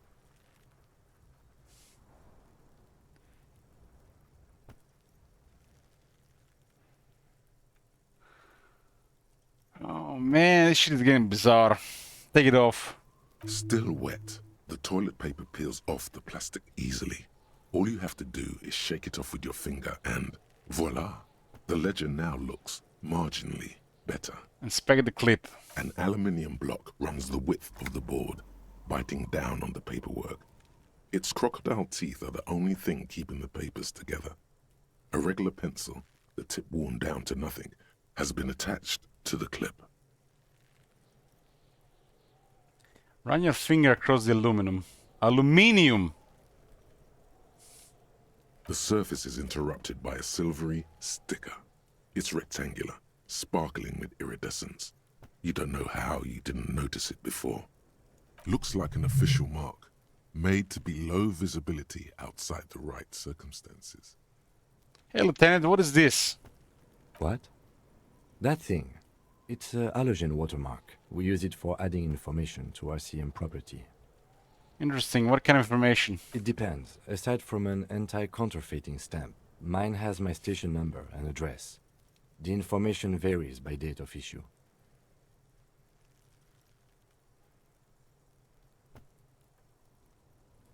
Maybe yours will have how many cases you've solved. How can I read it? Any capable light with the right wavelength will do. Like, for example? All RCM vehicles have headlights designed to reveal halogen watermarks. Mine too. This means you can read the watermarks if you just turn the lights on. That's all, thank you. Okay. While a bunch of sodden papers sag from the clipboard in your hand, it's a sorry sight. Browse the white papers. They're not exactly white. They're yellowed in patches by sunlight and alcohol, and covered in dense blue handwriting. Ink escapes into watercolor patterns, reaching its tendrils across entire pages. The paper itself is checkered, with faint red lines, forming short paragraphs. Once in a while, there's a red stamp that exclaims, "Case files commit to paper." The case files themselves are plenty. You count more than 100 sodden, crumpled up, earmarked pages falling apart in your hands. They appear to be sufficiently organized and extremely dense, if mostly illegible.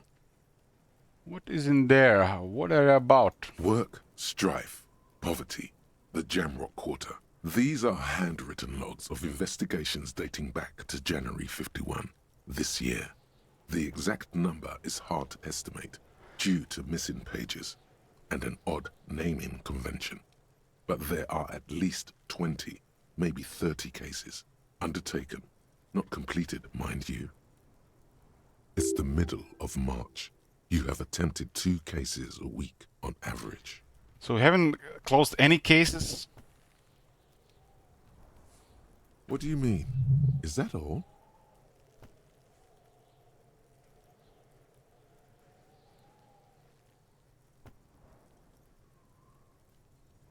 That's...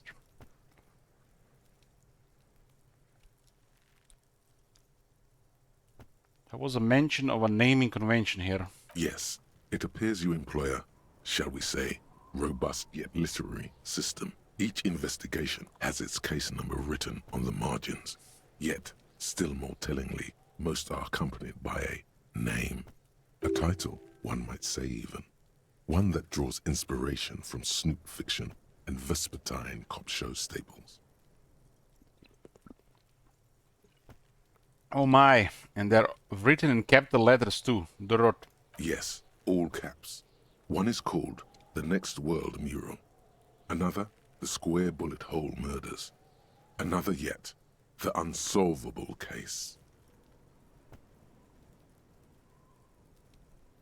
Others appear more light-hearted.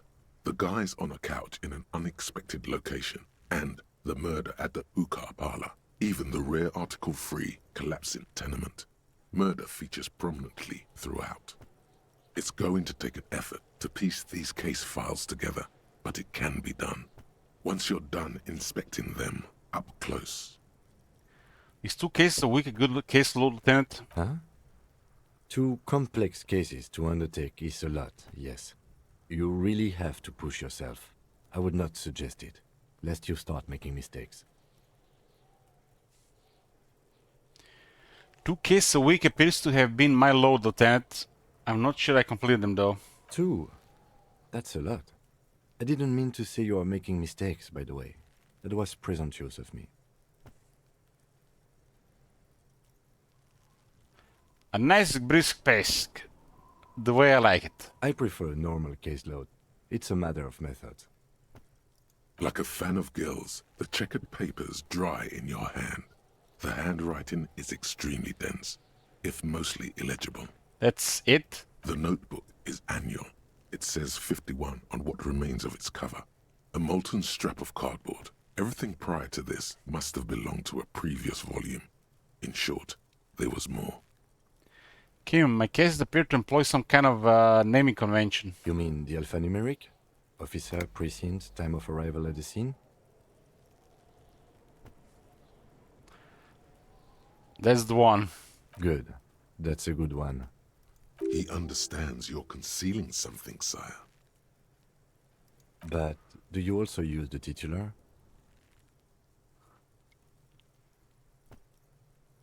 No, I don't know what you're talking about. Right, of course. Like a fan of gills, the checkered papers dry in your hand. The handwriting is extremely dense, if mostly illegible. Count the pages I have to open an official case. Is there room? There is, for precisely one more. 15 pages near the end remain untouched by the damage. The checkered grid forms a structure of passages, breaking the case into subtasks to accomplish. You wouldn't understand, top manager.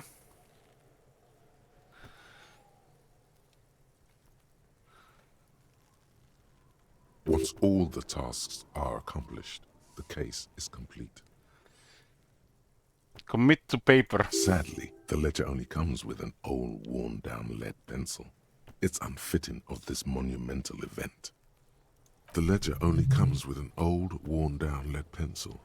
It will do, barely. But... Kim, do you have a pen? The lieutenant looks at his blue notebook. 2 fat, shiny pens hang from the binder, like large caliber bullets on an ammo belt. He is not really saying anything, just standing there, looking at them. Can I have one? Know that I give this to you with resentment. With his beauty, commit to paper. The tasks you've completed flow out of the blue oblong pen in a brash freehand uncannily similar to the rest of the letters. The wording comes easily. It's almost robotically simple. A language developed for mental rigor and simplicity. Inspect the victim's body. Interview the cafeteria manager.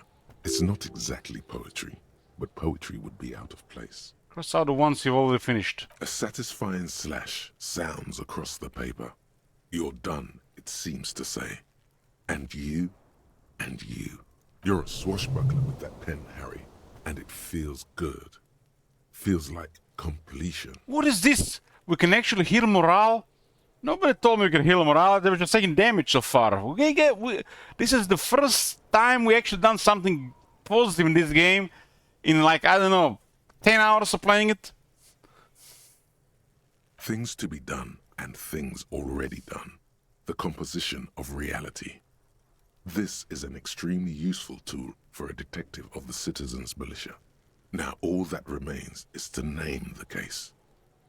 Haven't been funny fine. Sure, I must have missed it. Lieutenant, have you by any chance named our case? No, actually. Any ideas?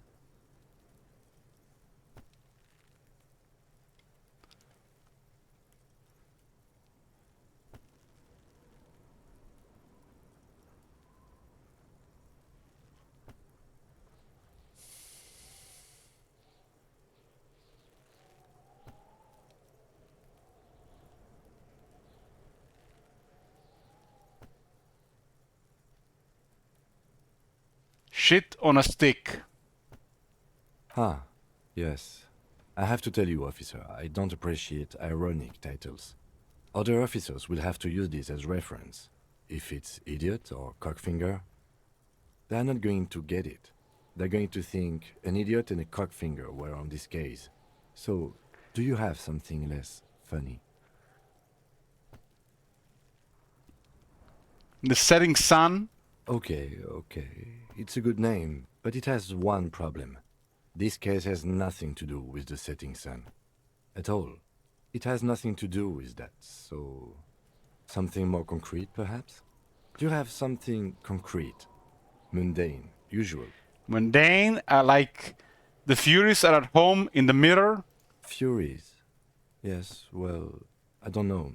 I have to be honest, I'm not experiencing the internal strife that refers to.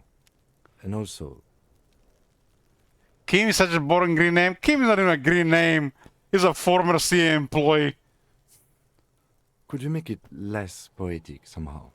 Just a normal case name, you know? Think, what would that be? A good normal name? Yes. You know what that normal name is. I didn't want to But it's pick so normal. plain. Anything else? Please, I don't have another name. Oh, well, then maybe I can suggest one. Let me guess. The Hangman. Oh, that's actually what I was thinking. Jesus. The Hanged Man. I like that. A good, strong name. We have a very good name for the case now. I'm going to start calling it the Hanged Man. It's good we sorted this out. That's the experience, huh? Get in front of Kinema's headlights to read the halogen watermarks in your ledger. This may yield some information about who you are. First, go to Kinema and turn on the lights.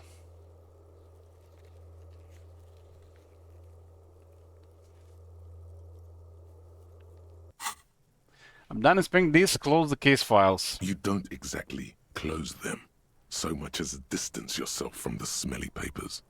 They're a little further from your nose now. Browse the yellow papers. In the back, you see thin, translucent copy paper. Some neon yellow, some bright red, all covered in boxes, like marching armies. These look like official forms, waiting to be filled out. Then rip them from the binder and hand them out, according to type of form. What types of forms are there? 3. The topmost are misconduct fines, the middle ones are station calls, and the bottommost are field autopsy forms. Each is easy enough to make sense of. You don't have to be an intellectual giant to do police work. Misconduct fine. A monetary penalization ranging from 20 to 250 real. Severe cases allow for 1,000 real, but that requires special paperwork. The details of issuing these fines are spread out over the rest of the fields. But they appear pleasantly vague. Pleasantly vague. Station call. These are quite sinister in turn. They give a date and time for the person to appear at the specified precinct police station. Below the call are the criminal charges you risk by not appearing.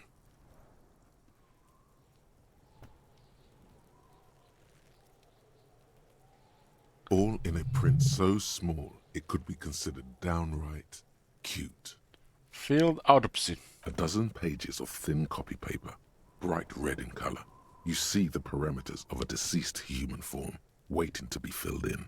Age, sex, condition of internal organs. Enough of these closed forms. Yes, all that remains now is to fill those forms and hand them to people. Fines for wrongdoers, interview requests for bad guys, and field autopsies to dead guys. So every skill point is 100 experience. Always 100 experience. The rest of the stinking cellulose is much worse for wear. Being sandwiched between the board and the rest of the paperwork must have spared the fragile copier paper.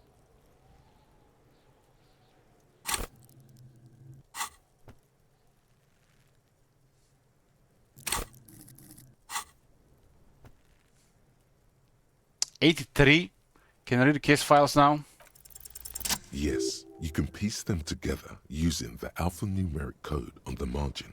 It always begins with HDB 41, then date of initialization and time of arrival on the scene, followed by the title.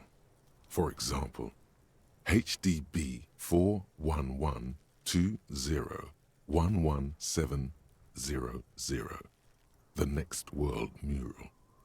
He didn't read the dots.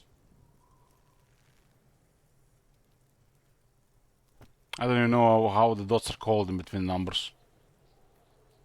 Wait, HDB 41, Windows Officer Precinct? Why, yes, your precinct number is 41. And HDB dot. Every last alphanumeric in the files begins with it. And these are your case files. Oh my god. It's safe to say Have you seen that shit? HDB are Holy your shit. initials. What the hell? And leave, so we are really Harry Dubois. Huh? We just gotta level up. Level up!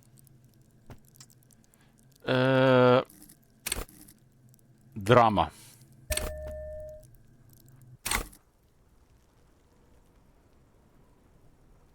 Harry Dubois, HDB.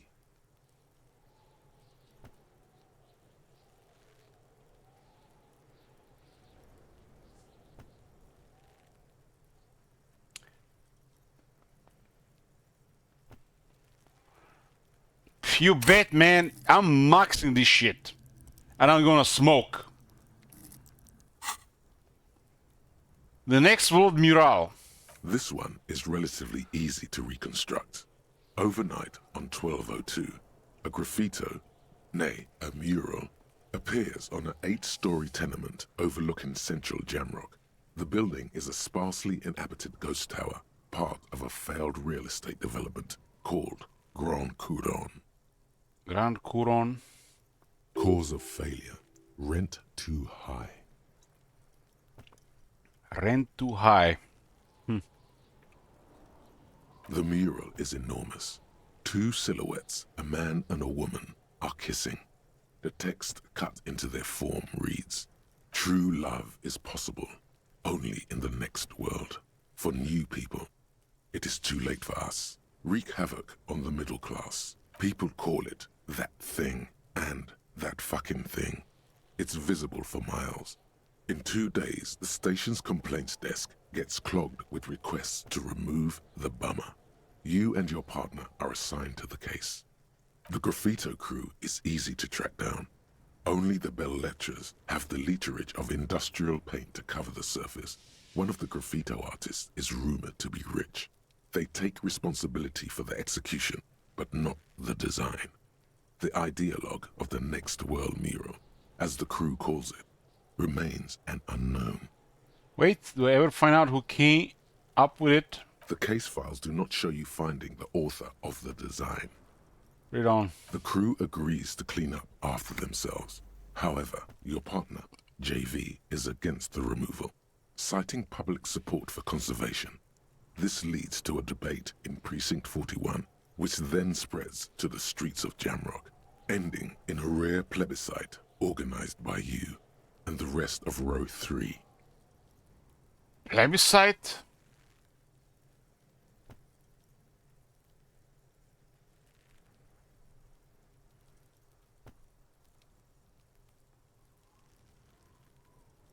What, some pleb got killed?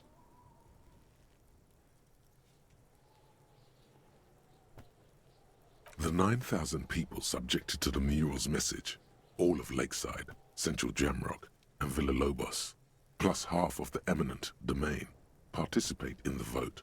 Although the case begins with what appears to be a lot of rambling on the streets as to how juvenile and stupid the mural is, given a choice between two options.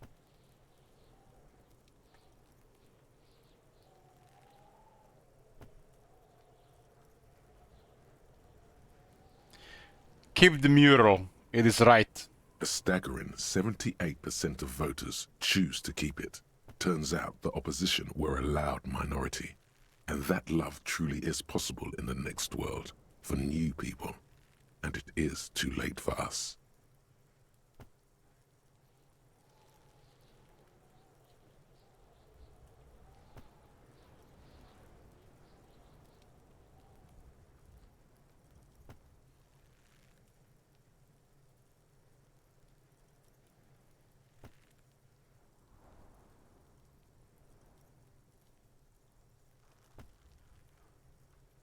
All that remains is to wreak havoc on the middle class.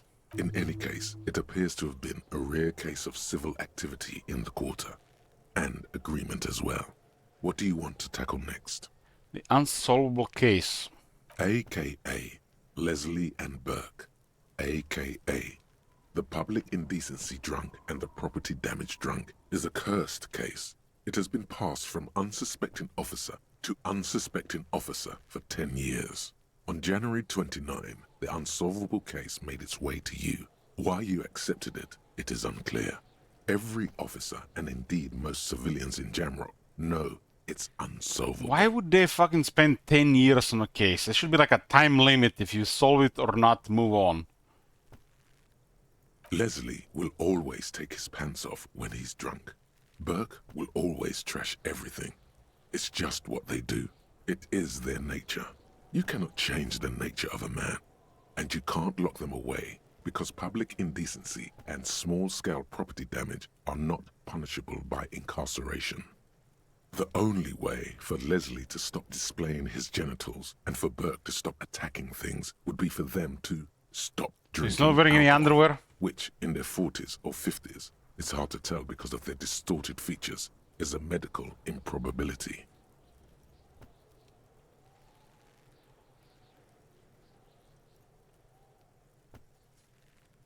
Couldn't we just keep them off the streets? You would think that, but you're wrong. Where's the fun in exposing your genitals or breaking stuff in your own home? No, Leslie and Burke are on the corner of Main Street and Perdition, because that's where the action is. Can you keep yourself off the streets? I'm confused. Threatening, fines, dragging them to the station, locking them up in the hellholes they live in, locking them up in the station, hypnotherapy, even trying to get the local gang of Zemyaki to take them out. The Zemyaki gave them ethanol, so Burke and Leslie would expose and rampage even harder. You tried it all, and still the complaints wouldn't stop, as they hadn't stopped for 10 years. It's plain to see from the files that you, Satellite Officer JV, and Special Consultant TH had more important cases to attend to. You uncover cross-reference to several ongoing investigations, each brought to a standstill every time you drive down Main Street. Because there they are, on the corner of Perdition. And what is Leslie doing?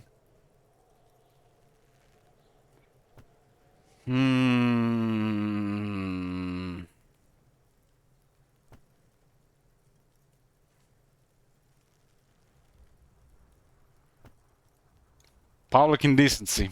Good, you're learning. If the files are to be trusted, that's all there is to it. That and Burke breaking things, and the fact that they're both drunk. But then again, so are you. The case becomes considerably less comic one day, when Burke takes a swing at your ledger. When I saw this game being released and people talk about it, this is definitely something I would wanted to play. But then I learned there was no voice acting, and I was still a little bit traumatized about Doki Doki and some two other RPGs that had no voice acting. So I didn't really want to play it.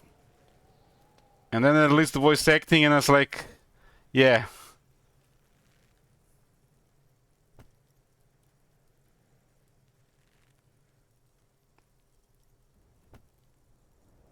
I wanted to play this one game. Is it called Tyranny? But apparently it's no voice acting. I love it how like over 10 years ago they were bitching like the voice acting is expensive, requires time and effort. And literally everybody started doing it and all of a sudden like, hey, yeah, it's a normal thing. We need to do it now as well. Or just excuses in the beginning. Makes you wonder when the money was going in the game development. Like it adds so much to the game, the voice acting. I remember a time when the games didn't have voice acting, and then the voice acting started appearing. Like there were some games like in the early 2000s with it, but it didn't really become normal until like 2005 plus, and it was such a game changer.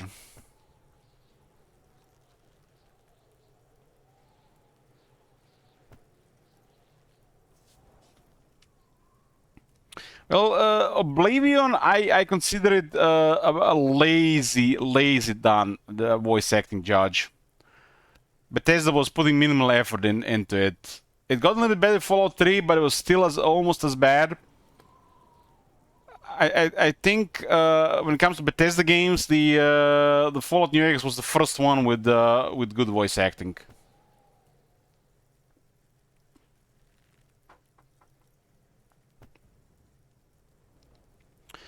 It's very important for the voice acting in the game. It's very important.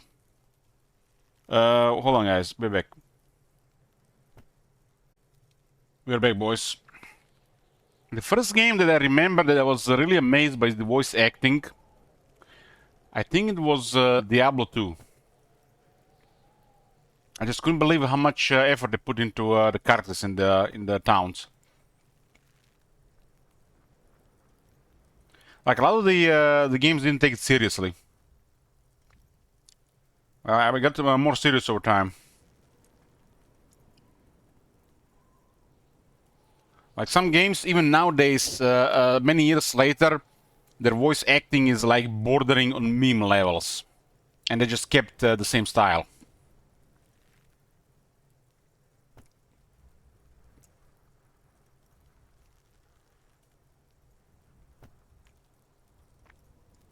He must have it confused with the property he likes to damage.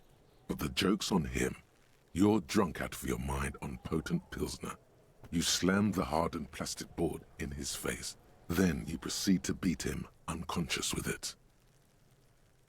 In the process, the ledger sustains damage. The compartment within, reserved for permeable documents, is jammed shut. You stop your assault on the now unconscious Burke to open it, but are unable to do so. The officer began to cry, reports Leslie, who, at this point, is tending to Burke.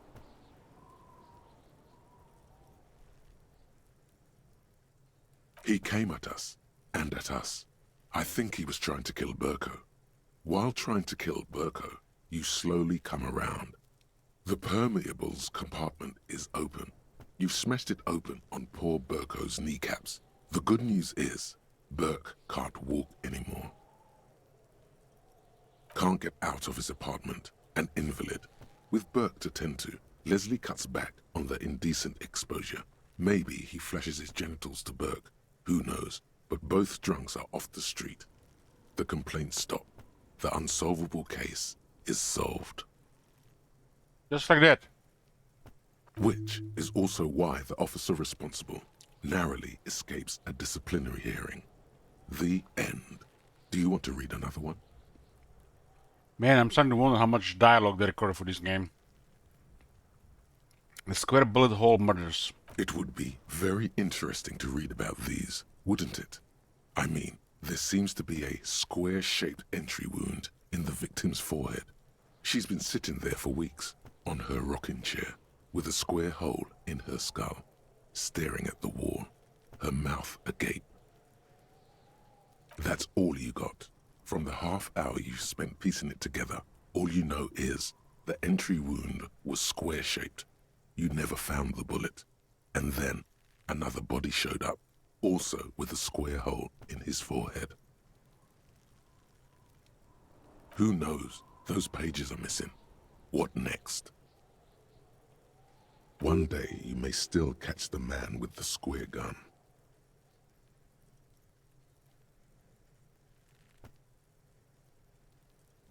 I find this this image very disturbing.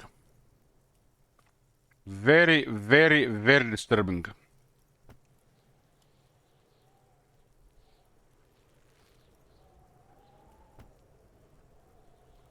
The couch in an unexpected location. Some assholes brought their couch outside and hung out on it. Insufferable dicks. Young people are the worst.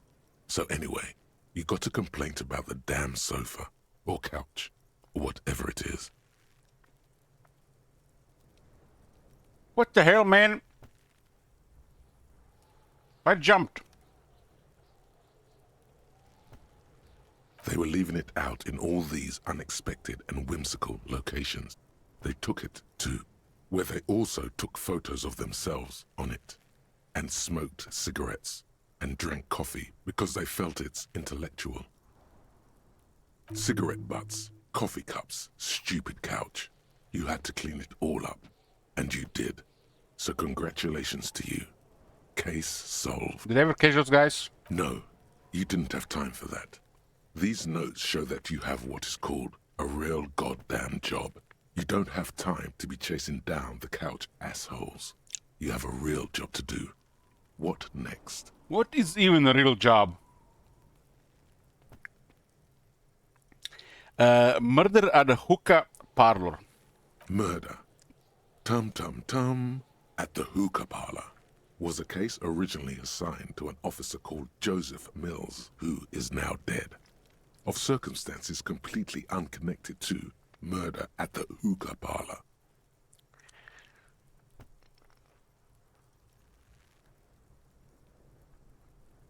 Right, on with the murder. Joseph Mills was on this case that he just couldn't solve, was doing it solo, said it was a real nutcracker, a real brain twister, was on it for, like, a month. The captain got impatient. Shit or get off the pot, Mills. The miracle patch is, bound patch is a real job. God. Mills didn't get off the pot. Not yet. He kept at it for a couple of weeks more, racking his brains, running with every theory, as outlandish as they seemed. Still couldn't solve the murder at the hookah parlor. Tough case, he said. Toughest he's ever had.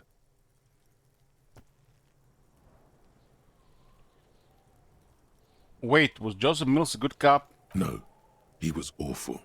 Awful sense of humor, too. The worst jokes you've ever heard. Really rapey. Still, he'd been on it for months now. Said it was the final case. Said it was uncrackable. That murderer vanished into thin air. That goddamn hookah parlor was all he talked about. I have no fucking idea what he's talking about. Okay, so the case is handed to you because Mills isn't getting anywhere, and you look into it. Here's the setup. A young man is found dead in a hookah parlor. You know, those places What is a where you hookah go and parlor? smoke bubblegum-flavored vapor all day. It's like a place where you go to smoke some hipster stuff.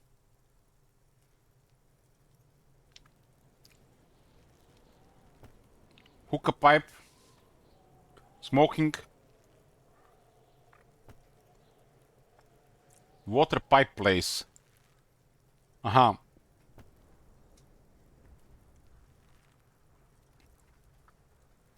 You sit around and smoke hookah with a bunch of dirty hippies. Thank you, Cludis. Thank you. You're a voice of reason here. And logic.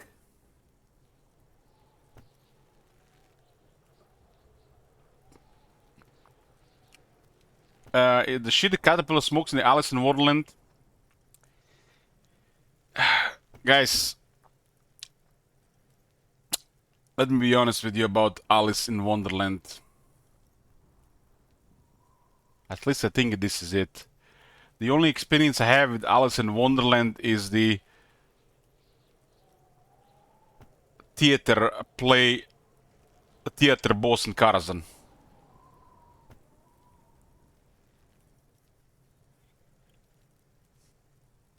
And only because shit make no sense to me, I had to Google it. What the fuck was going on there?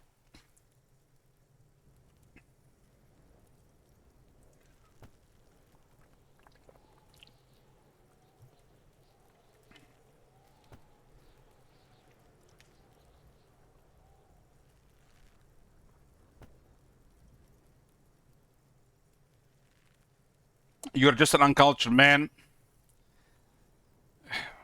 Usby.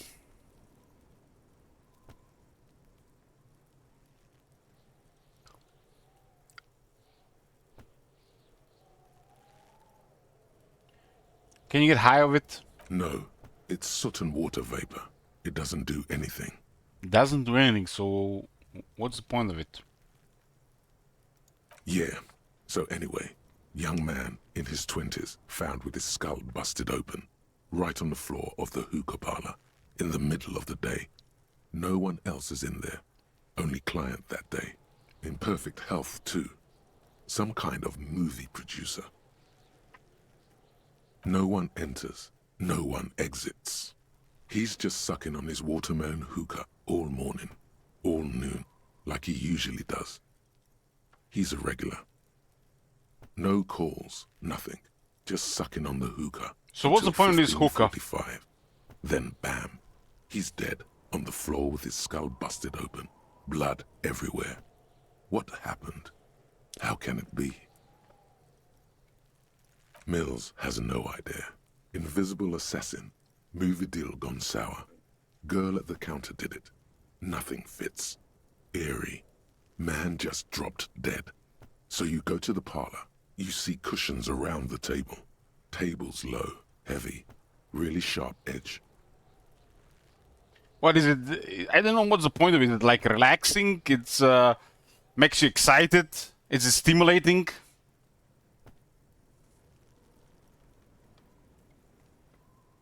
Intoxicating, you know what I mean? Why would you do it? It's like going for a beer, but beer is intoxicating.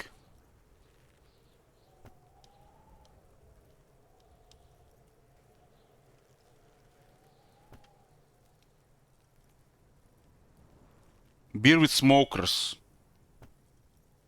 So, water vapor and flavor. Does it have nicotine?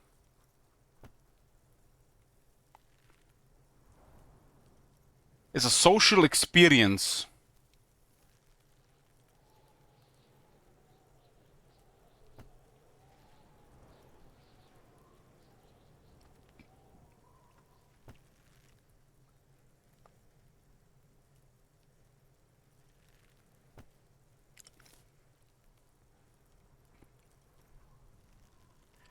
He sucked hookah, stood up, passed out, hit his head on the table and died.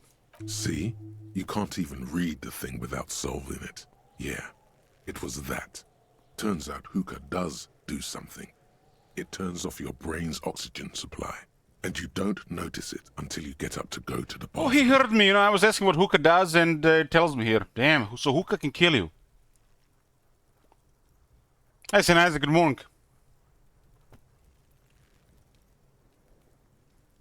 And what was he doing there for 6 hours? Smoking hookah. Didn't you hear? I don't know. Trying to come up with a movie script, maybe. Anyway, that was Murder at the Hookah Parlor. Joseph Mills wasn't a good detective, and about 30 minutes has passed, piecing it together. Next.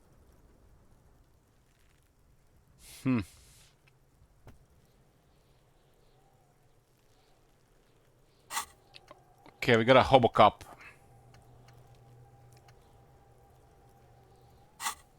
I can erase this, put the case files away. Not much has changed in the meanwhile. A bunch of sodden papers still sags from the clipboard. Look at the clipboard. It's made of dark blue plastic, hard enough to beat someone to submission with. The edges are rounded, however. The U4 size board feels thick and heavy in your hand. Light shimmers on its wet surface. On the back, you see the embossed letters, RCM. Shake the ledger. Something rattles inside, ever so lightly. Is there a hidden compartment? And something small inside? Light, made of paper or cardboard? Or dried flowers, perhaps? Permeables. It's not hidden per se. The compartment is made for permeable materials that would get damaged if something happened to it. Peek inside. The plastic shimmers like lapis lazuli, but it is not see-through. You cannot see to its center. Lapis lazuli. It's like a blue stone. What the fuck is lapis lazuli? That sounds familiar. Lapis lazuli is a deep blue, opaque, metamorphic rock prized as a semi-precious gemstone. Okay. I think I googled that one time when I played Pet of Exile back in the day. How would I open it? Include. With your hands, you 4-sized pages hang from the clip screwed to the top of the board. Interfacing 97% chance. Oh, we got this. Let's can't fail shit like this. The two sides of the board appear slightly misaligned, like a drawer that's come off its slides. If you bend the plastic on your knee slowly, the slides snap back into place. It should be possible to just, you know. Slide the drawer open. Without resistance or sound, the two panels move against each other. The compartment is now open. What the fuck? Why would there be a hidden compartment in my own file thingy? What the fuck is going on? What's inside? 2 ticket stubs and a handmade postcard. Pick up the ticket stubs. Fucking kill yourself, you asshole. What the hell?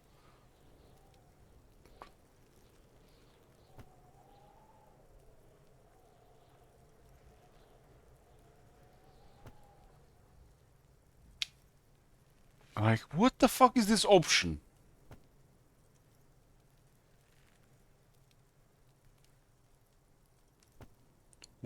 What does it exactly mean, a ticket stub?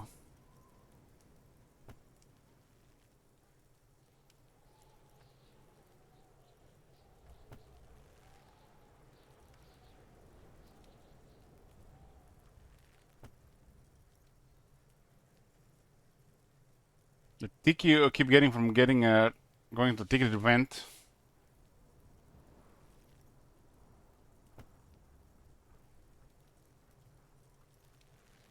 Pick up the ticket stubs. 2 octopuses are smiling, reaching their tentacles toward each other in the colored pencil drawings. The tickets permit access to the zoo in Revachol East. The aquarium costs extra. These let you go there too. I don't understand why was this an option. Must be some mental thing.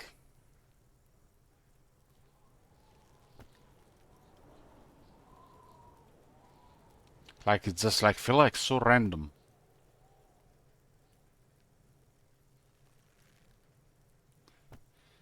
Only one way to find out, and then something bad happens, and then you guys gonna give me shit for next 5 hours like that girl we tried to sex 5 minutes in the game.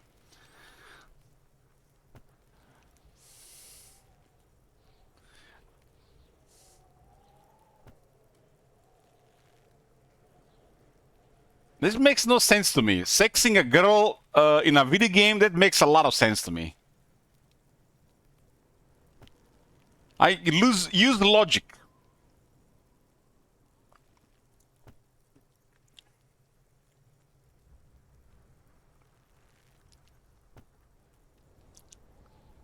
Pick up the card. Proceed. Thin wax paper has been glued to a piece of cardboard. Sounds like leaves rustling when you pick it up. You see violet flowers, floral patterns, patches of glue. Smell it first. It smells of chewing gum, apricot flavored. Apricot is like one of my favorite fruits. Fun fact, boys. Another name for apricots is Armenian plum. How's that better for encyclopedia fact? A touch of cinnamon, the end of summer. You think the label says tutti frutti. Tutti frutti. One time, our mathematics professor, who was from I think Venezuela, she didn't have like knew the perfect creation, but you know she knew it well to speak. And somebody said something like really stupid and crazy, and she called him Tutti Frutti.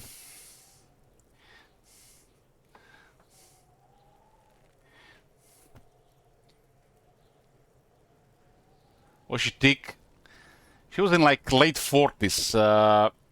She was not like overweight, but yeah, she had. She was like pleasantly filled.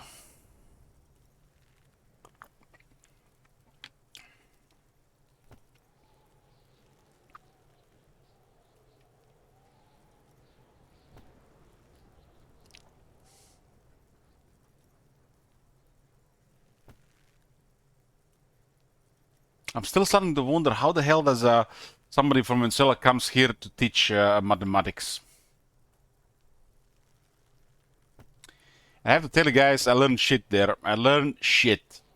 When I get to the next school, you know, the higher school, like that. Then when I learned more about mathematics, it was always an easy subject for me.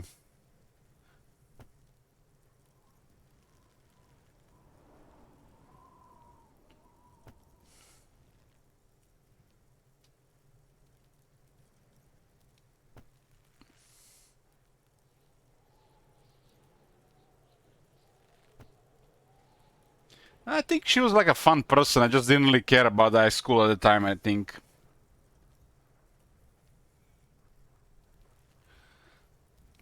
Only been with Brazilians, they're crazy. A Portuguese going with Brazilians, that's like shocking.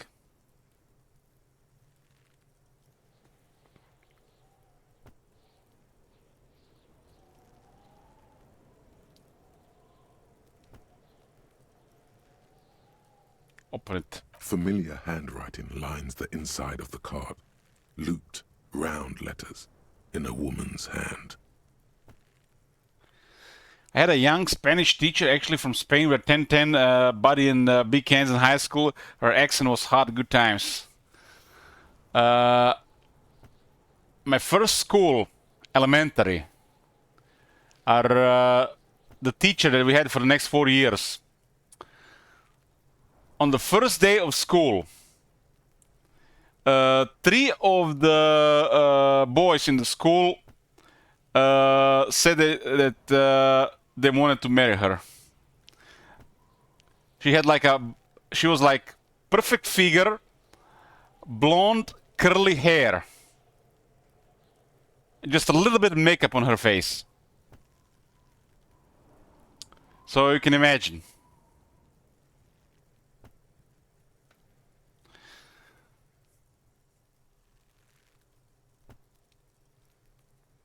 A young woman in her 20s. There is care, effort, and a smile. You think. I don't remember shit about for those first 4 years, but I remember this thing.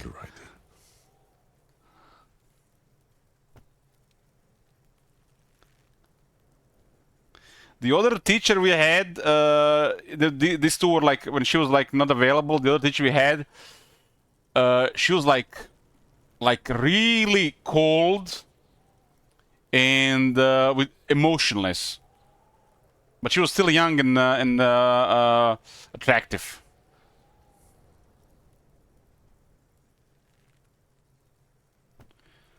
I remember my first top grade with her.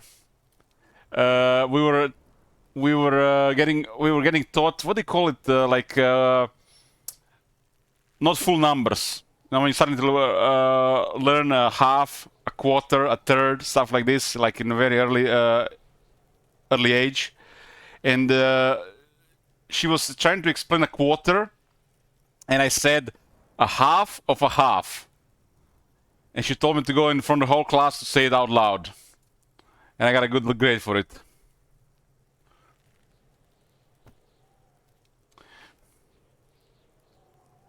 Fractions, yeah, fractions. That was the word I was looking for. I got 5. It was like an A grade, just for saying it out loud.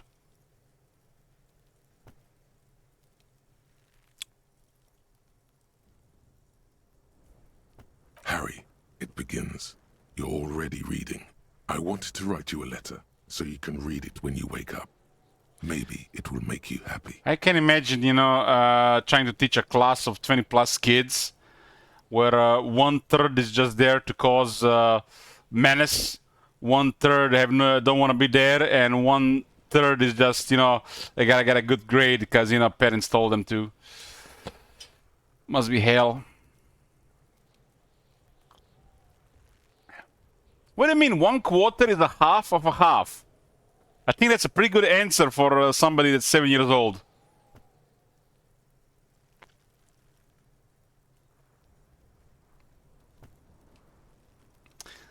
In the first school I was in the first 5 years, in the first 4 years, the teacher, she was like very attractive, very, very attractive. I mean, young, attractive woman with blonde, curly hair. That's like, most men go for that.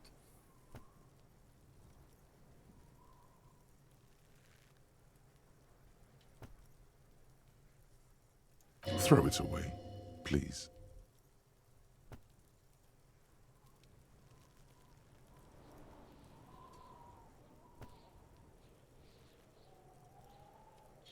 Last I heard of her, she became a principal at school, and she got trouble in the law for, I don't know, malversations.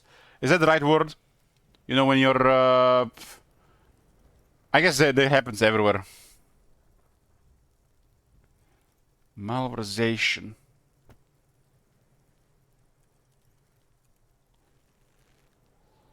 Oh, yeah. That's the word, that's the word. Corrupt behavior in a position of trust, especially in public office. It's kind of crazy that both schools I was in my young life, both principals were found guilty of malversations.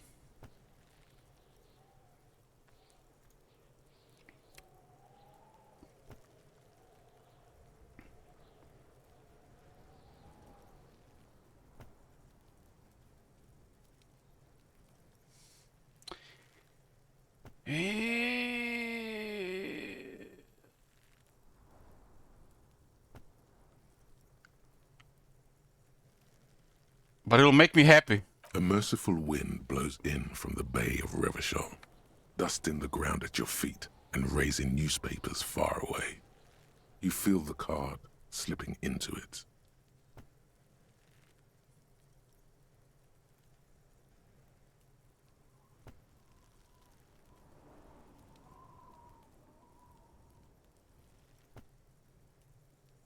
What was that? Frisson covers your entire body.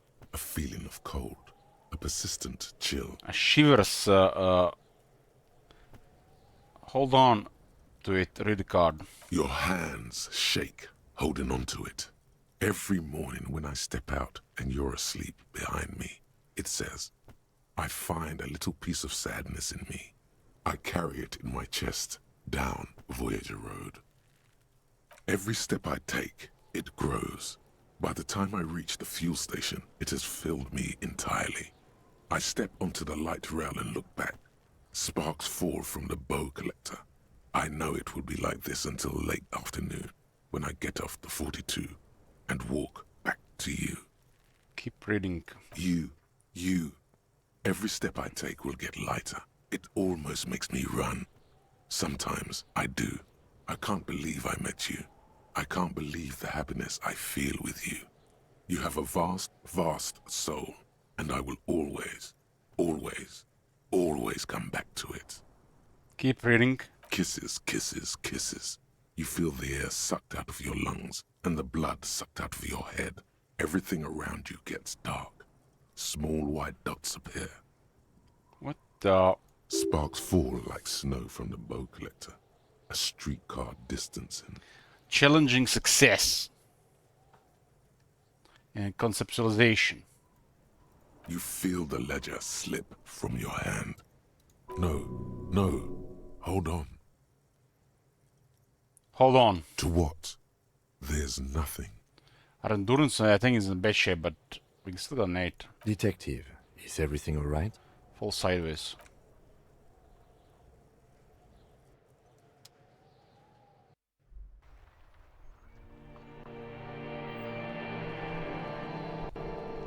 What the hell is going on?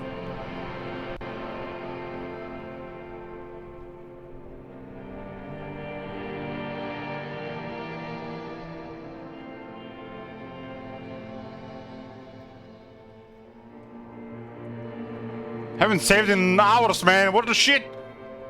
There is nothing.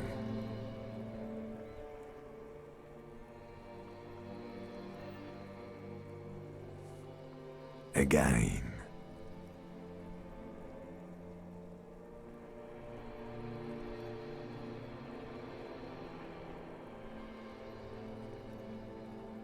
Scorn, man. Why you come to my channel just to try to do this emote? You're a mean little goblin. Nothing? Nothing sad, brother. No treachery, just blackout. Just lie there, passed out. Well, almost nothing. There is the ground below you, that's still there. And the small light that's on, fluttering, somewhere in the basal ganglia. That's me. Blue eyes, that's me. So, are we supposed to be thinking about why is this thing called the ancient reptilian brain? They're trying to, like, confuse us? Made us think?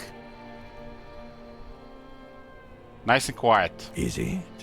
The world is gone. You are no longer reacting to outward stimuli. I guess we are in a coma. Still. Again? A bitter, caustic sense of loss remains. Even in the darkness, great sorrows slip in the water. Slimy. Slimy.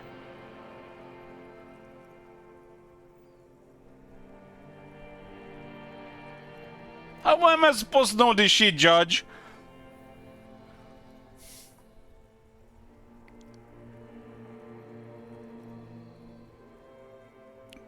Yeah, that's the stuff. Here in the paleo-mammalian cortex, we call it the shadow. The shadow. Because it's always there. We got a taut white morning. Tell him. Ah, yes. In the olfactory system, they call it the apricot chewing gum scented one. It's unhealthy of them to linger on it so. But as they say, what do you do? By insane the plot, we are a confused, walking failure with amnesia.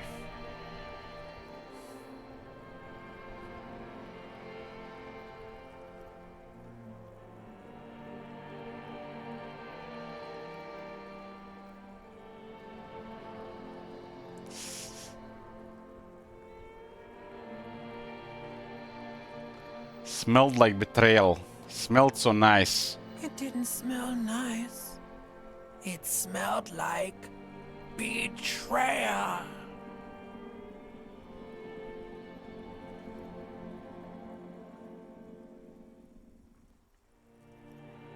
Where is Voyager Road? There is no Voyager Road. There are no roads, no houses, no lights in the windows. It's all on pause. Was it X something D? Bloated corpse of the past resurfacing. Is that? Don't prod at it. It will start moving again. So my name appears to be the Lord Harry. Your name is fuck all. Fuck all. It certainly ain't Harry. And what is it? Your name is passed out on the ground, dragged around by one of the other evil apes. They're taking you somewhere. There was something about a bow collector too, the rot. Yeah, man. What was that about? We got a new thought, the bow collector. And I'll just lie there motionless. You think they would let you? Until you disintegrate into biomolecules? No. Someone is breathing on your face now, inspecting your pupils, stupid idiot. I guess we're in a coma like the first time.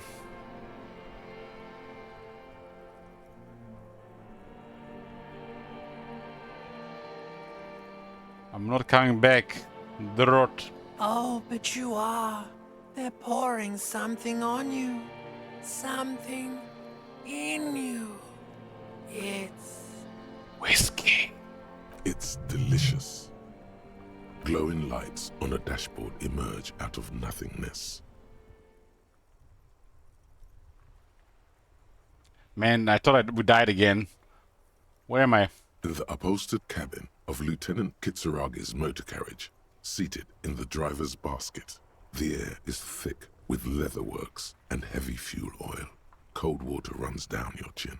Drink. Water. Drink. The water is cold, silvery, the stuff of life itself as it pours down your parched throat. The pounding in your head recedes. The darkness parts. I've heard this really crazy thing a couple of days ago. Did you guys know that there are celebrities that should not be named that never drink water? They drink stuff like soda or worse. And apparently Britney Spears is one of them.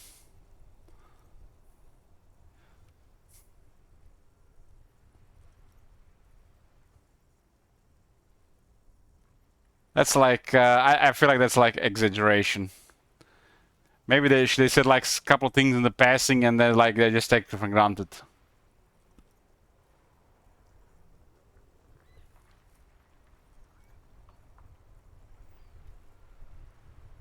But there are people out there that just can't drink water. Just they have to drink juice, soda, stuff like that.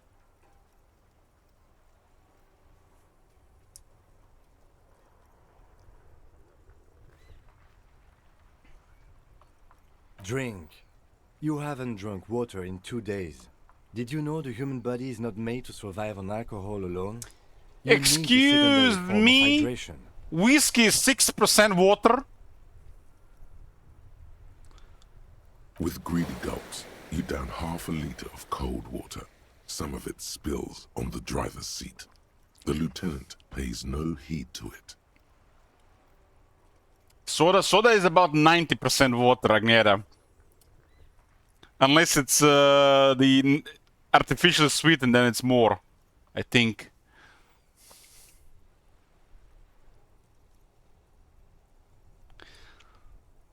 Let's just do a random Google. How much water content is Coca-Cola?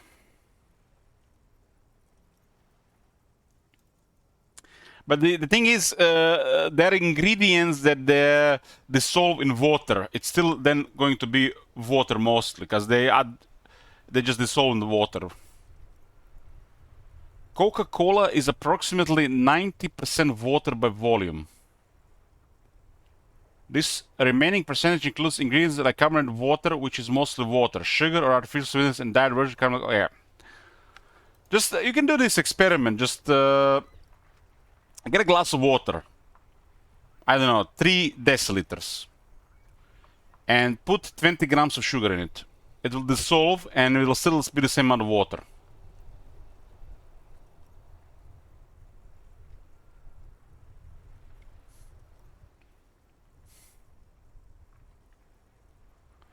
The problem is the other content, like whiskey. Whiskey is 60% water, 4% alcohol.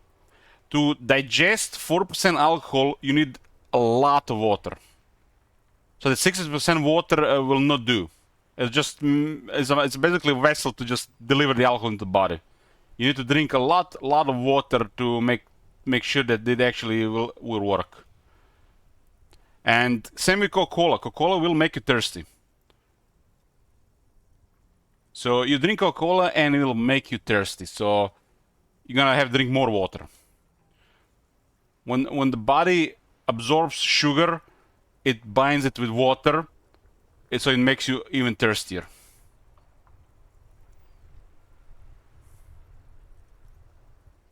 So you're gonna have to drink more. Preferably water and not more Coca-Cola, but people drink more Coca-Cola, right?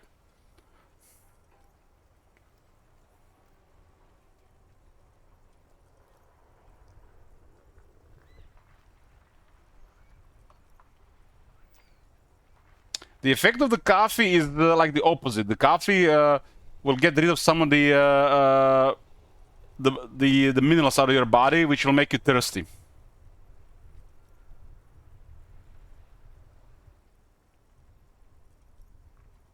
It is minuscule if your metabolism is healthy, for sure. But very few people nowadays have a healthy metabolism. It's like under 1 in 10. This is the world we're living in.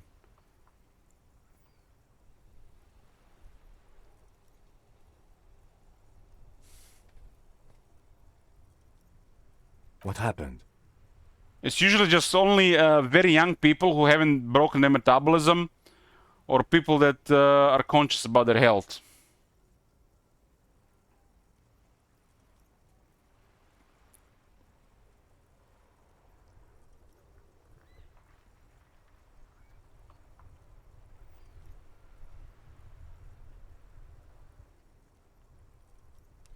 I've been paying attention to the changes in the body, being in the long-term ketosis, and then reintroducing carbs.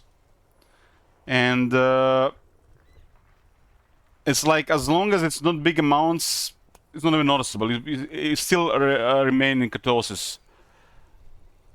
Once you increase a little bit beyond that, like start adding more carbs, like not just fruit, some other stuff, then you start to notice more things and your body starts retaining more water. And it's a normal thing to do. Yeah, metabolism recovers over time, Leaves. It recovers over time. When you consume too much carbs, it's an adaptation in the body, and over time, if you do the opposite, it'll go back to normal.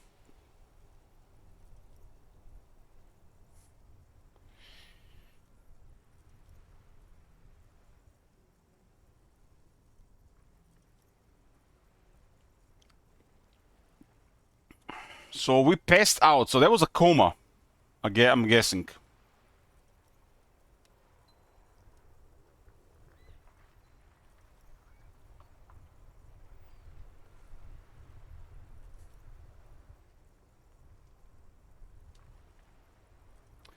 Well, you being skinny doesn't mean you're healthy, but you being fat, it can be a good indicator that something is wrong. Because it's hard to get fat with eating the right stuff. It's not impossible, though.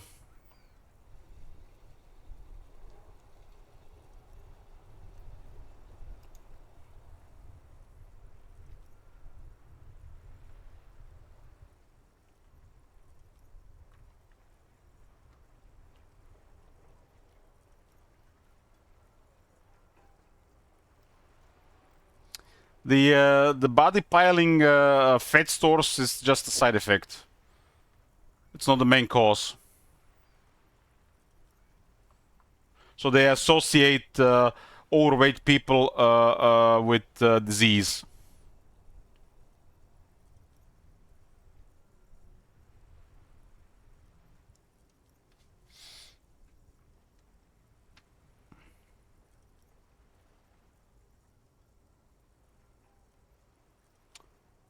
What happened? Oh man, I like this answer. I came in contact with the burned out ruins of the past, Lieutenant. That does sometimes happen. He replies with such understanding, it's as if the burnt-out ruins of the past were an occupational hazard. Athlete's foot for cops.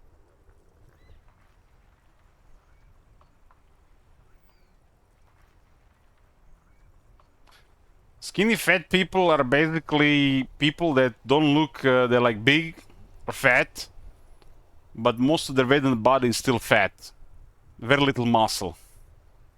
And that's the worst type.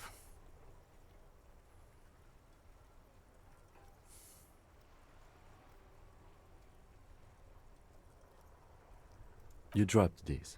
Are you okay to proceed?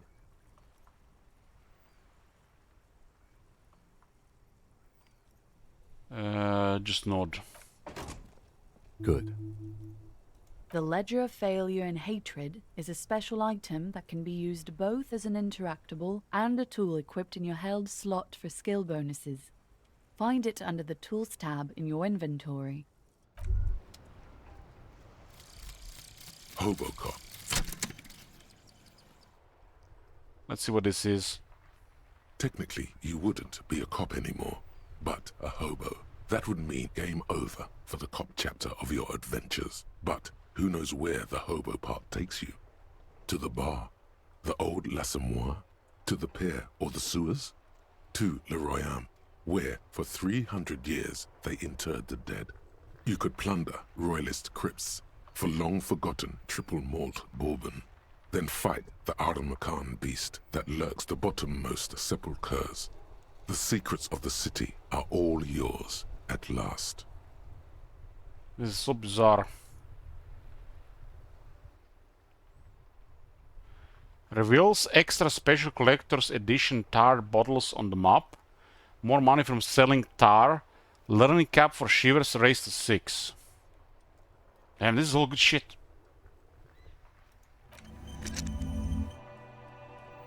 Hobocop is good.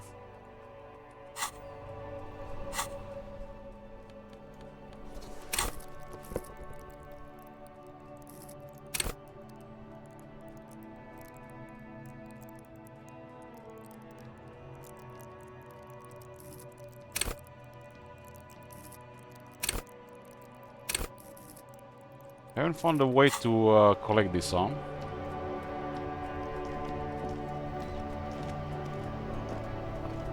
Inside, you see a set of steering levers, a radio microphone, a pull-out toolbox, and the soft glow of the fuel preheater gauge.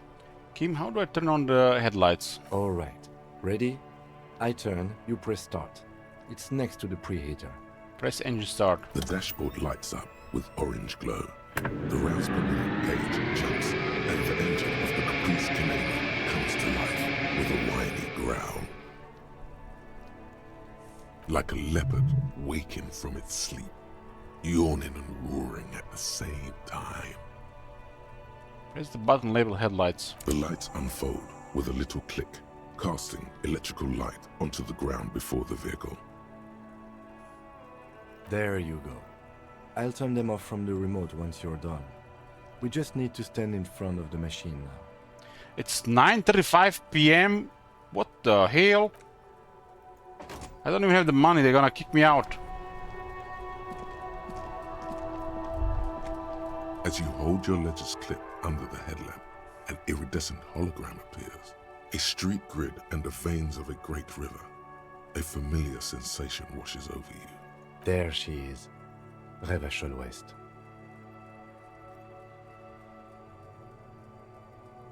Around the borders of the watermark are dozens, no, hundreds of micro-perforations.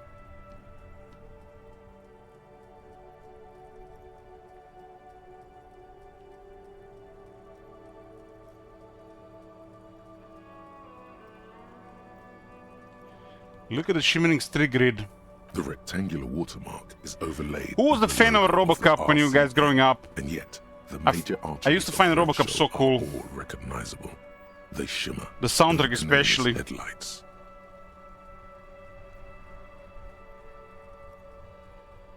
Like, I always admired the RoboCop so much. The level of violence in that universe is just beautiful. And it just gives you an excuse to kill people. It's incredible. Like, every time the RoboCop was on TV, we were like watching, like, oh, I didn't even love this on TV. I remember watching the RoboCop with my father. I was like under 10. It was like a normal movie, really. It's like the level of violence that movie was scary for a kid. But as I grew old, I really appreciate universe like this, you know, like the Judge Dredd universe and RoboCop universe, this stuff. It fits.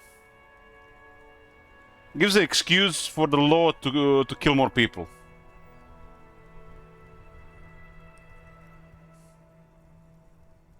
Sometimes, you know, justice is a little bit too slow, right?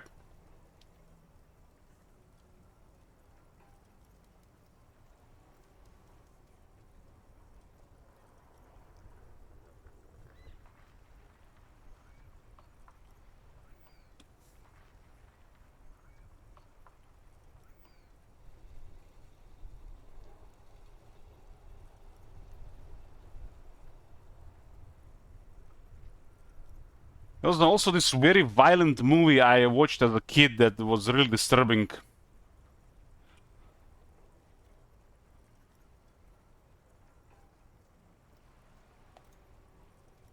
It's with the Sylvester Stallone. It's called Cobra. Holy shit, this movie was disturbing. Watch this movie when you're a kid, like 7, 8 years old. You gotta start thinking about things. It's like, look at this. The first tag is a serial killer. 15 plus? Oh man. I don't think they will even allow you to rent this movie if you're This is one of those really violent movies that's at least in RoboCop, in Judge Dredd, it's like a different universe, different reality. This felt like more like real world. But I grew up with the movies like this, around Sylvester Stallone, Arnold Schwarzenegger stuff, but Arnold Schwarzenegger never really did stuff like this.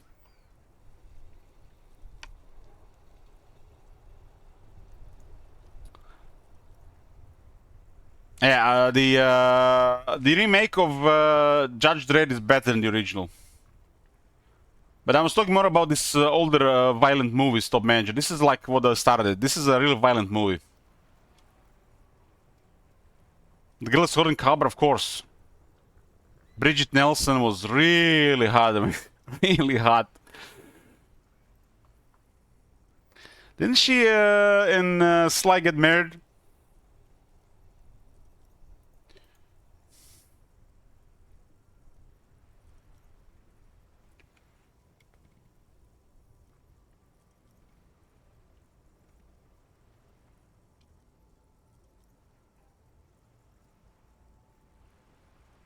There's some really these movies like in the 80s before the influence of everything, like pre-YouTube, pre-Google stuff.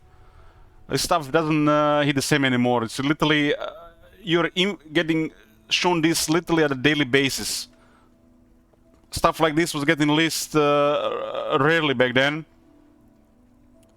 and nobody had access to it. And as a young kid, it was very hard to access stuff like this.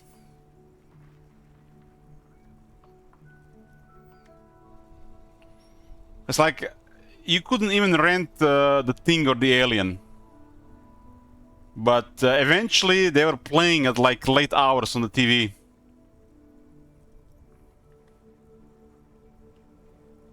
The Thing, Alien, Hellraiser. They don't make movies like this anymore. And The Thing is just getting better, better and better. It's aging like the best wine. That has to be one of the best horrors ever made. Over time, I think Thing is surpassed Alien for me.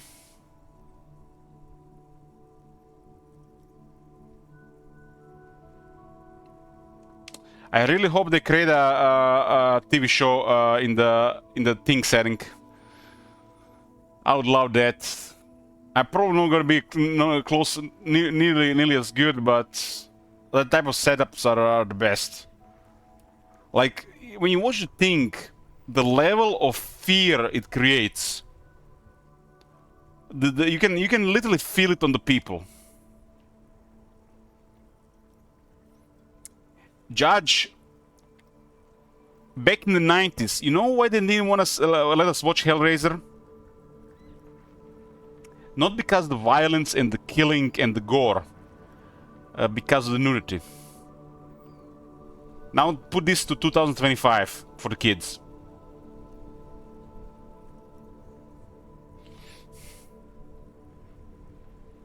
The Thing is my favorite horror movie of all time. Judge, what the fuck, man? What the fuck? Like I said, you're like a subroutine part of me.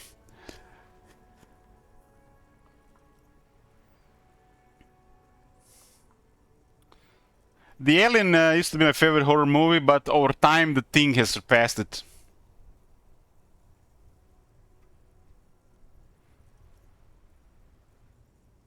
It was really an experience watching stuff like this in the 90s. Pre-internet era. You know, stuff like that was it was a life-changing experience. I don't think I can explain it any better. It was a life-changing experience. Probably for the 80s and the 70s, even more. But you know, I was born in 1988, so the earliest I could watch stuff like this was in the 90s.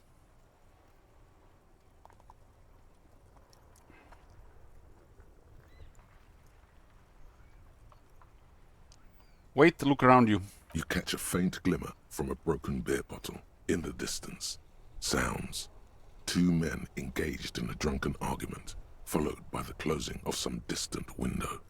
I don't understand why they don't make a psychological horror game in the Thing setting. It's like they can introduce people, different behaviors, and you don't know who it is, and it can be really creepy and scary. This is like top tier horror. You never know who it is.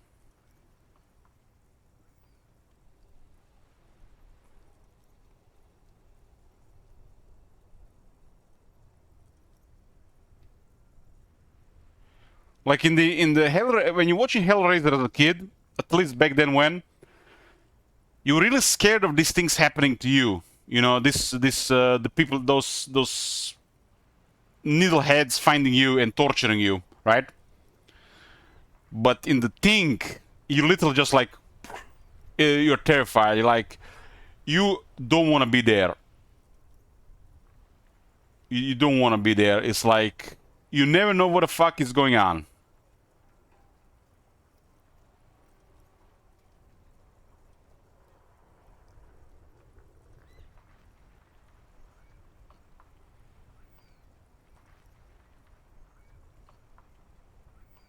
They just make these games a multiplayer messes now.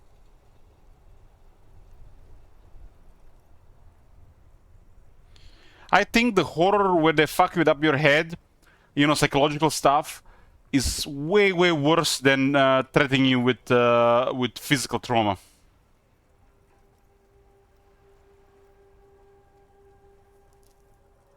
I mean, physical trauma is not scary. Like they shot you, cut you, bleed you. You know, like we've seen that so many times. Like that's like boring. When it's like a psychological trauma, that's way worse. And it's also way harder to make good.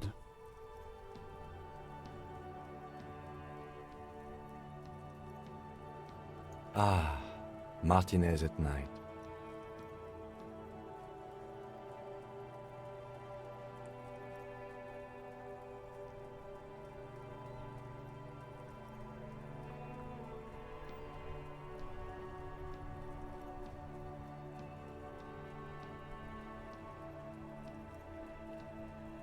There's a bunch of these movies where it's literally just psychological, physical trauma, and they're just like torture, kill people, and it's like yeah, seen it once or twice, you've seen it all.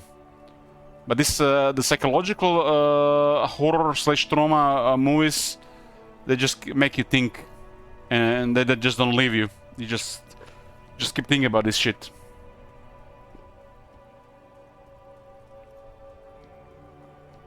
Experiencing this pre-internet era is it's a life-changing experience. Like I had nightmares from the Hellraiser for sure as a kid.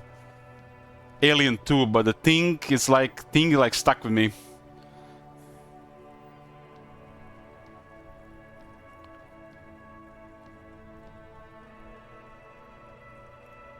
Where are we on this? Point to the halogen map. Let me see. Right here.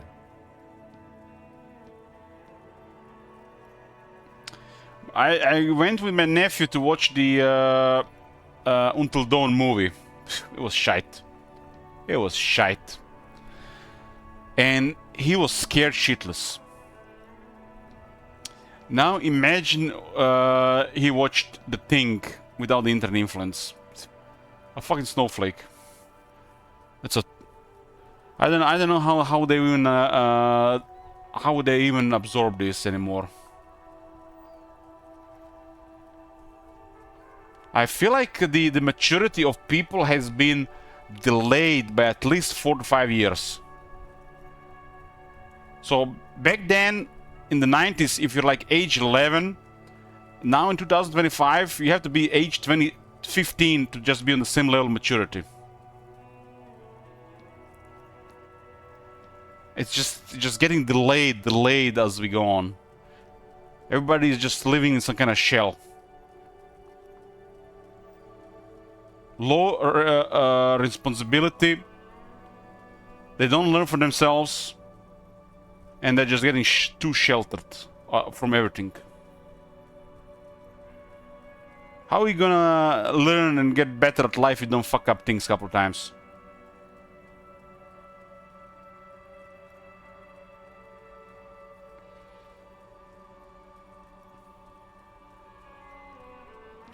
Yes, I told you my nephew played Resident Evil. I think it was Resident Evil 2. One of the space police station. I entered the room. The room was so bright I needed sunglasses. I was flashbanged. I was flashbanged. I look at the screen, the TV. The brightness was set to the highest setting. I kid you fucking not. He was playing with assist difficulty or some shit. And I asked him, why you play with such bright screen? It's like, so you can see in the dark.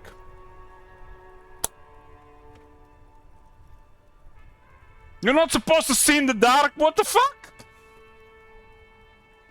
And then I fixed his brightness for him. Put it as like it's supposed to be. And he couldn't play the game. I leave the room, come back later. It was the max brightness again.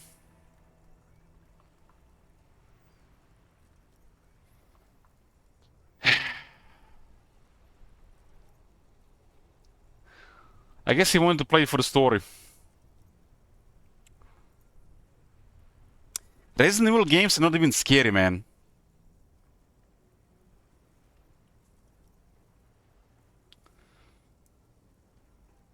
It was scary back in the day on PlayStation 1, no doubt. That was probably a scary experience. Nowadays, that's not scary. When I was 13, I was driving the tracker and the police would wave at me when I passed them by. Now at 16, my cousin, 8 years younger, doesn't even want to learn how to drive.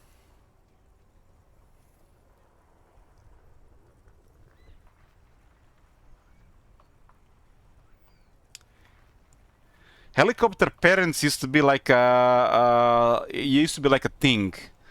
But now they're literally replaced all the parents. It's like every parent now is a helicopter parent. Nerd and snowflakes used to be like rare. Now they're pretty much majority. Not like it's something bad with the nerd, but snowflakes.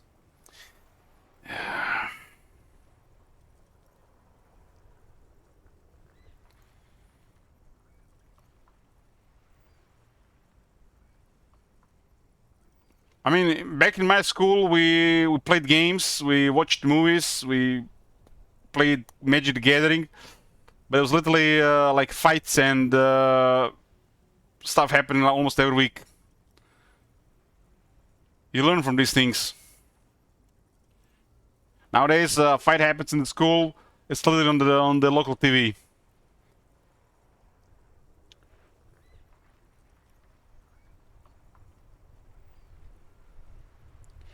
I remember one lesson when I was at my grandparents' house. I was being immature. The neighbor's two kids. One was 2 years older than me. One was 1 year older than me. They're playing chess. And I was being really mature. I was like, I was hitting the ball against the wall, and they told me to stop, and I kept hitting it. And one of them snapped, and it was like we started fighting. He broke my nose, and we started to continue fighting, but I started bleeding. He didn't want to fight anymore. And it was the lesson in life. You learn not to push people too much. And whose fault was this? It was my fault, but it was still an experience to learn.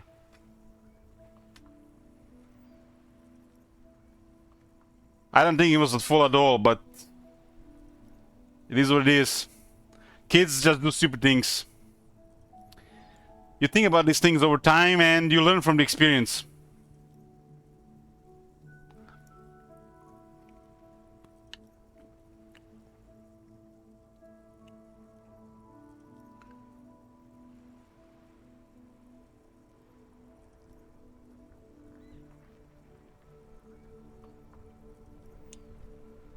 Let's go with seems nice. No, it does not. I'm not talking about the survival horror, Judge Horror. I'm talking about psychological horror. That's like the very difficult to create. Lately, I've been watching some anime, and they get some psychological drama / horror stuff that is like they can't even make shit like this in the West. It is like so fucked up, messed up.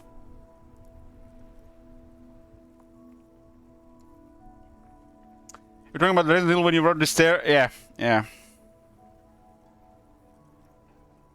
I think at some point Resident Evil was scary. Resident Evil was scary, but nowadays it's just like, I don't know, is it nostalgia? They're just delivering quality games, but they're no longer scary. Like, for somebody who is not adrenaline junkie,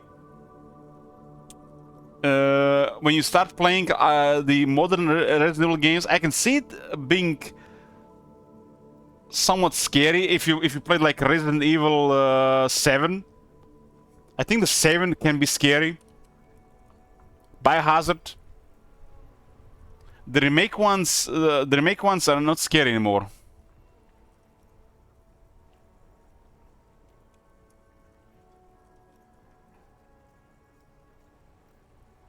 Resident Evil is the how old, guys, now? Is it from the I wanna say late 90s, maybe like 1997, 98.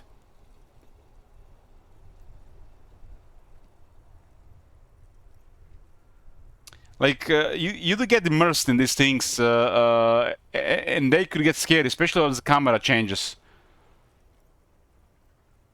I was never fan of how the games were played, so I've never really got into them. Like, my first real attempt at playing a Resident Evil game was Resident Evil 7.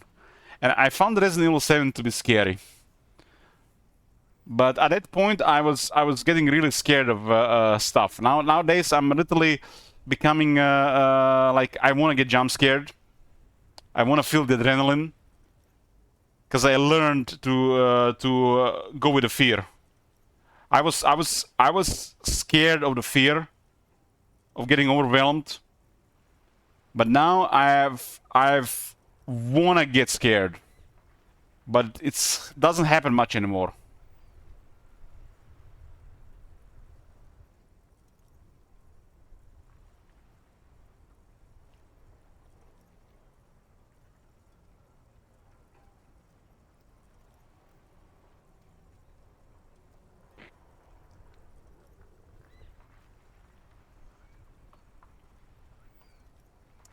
When you see a new movie, do you happen to guess what will happen next and what will happen?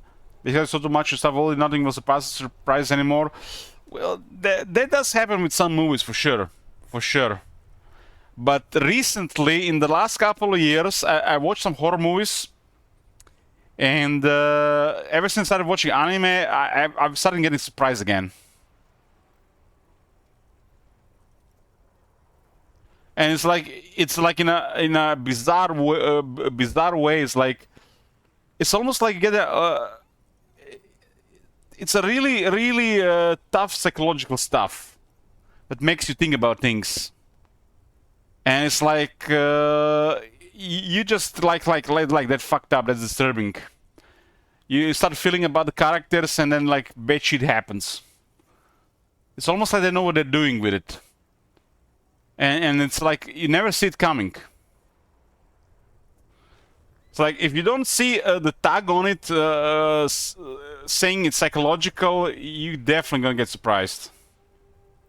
But if you're the type of person that goes to IMDb, reads the what's going on, like the genre, the tags, you might take a little bit surprise out of it. But if you're the type of person that just start watching stuff and go with it, I think you can still get surprised, even shocked. In video games of this style, I think it's all low effort. It's really all low effort. Even with the Resident Evil games, they get a formula right. They provide the same gameplay. It's very high quality, top tier. But to me, it starts feeling repetitive, and it's not scary at all. So I'm not sure why people keep playing these games. After playing a couple of titles, it's all the same shit. Like, first time you experience like Resident Evil 2, great. Resident Evil 7, sure. But it starts to repeat itself. Maybe every few games they make things different, I don't know.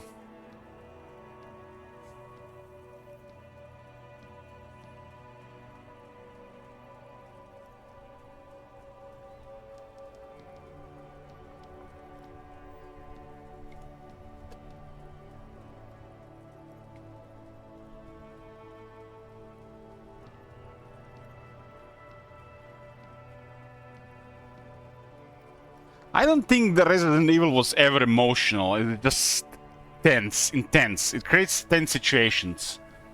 You create tense situations. I don't think I'm emotional. I don't think I care about any of the ever characters in Resident Evil.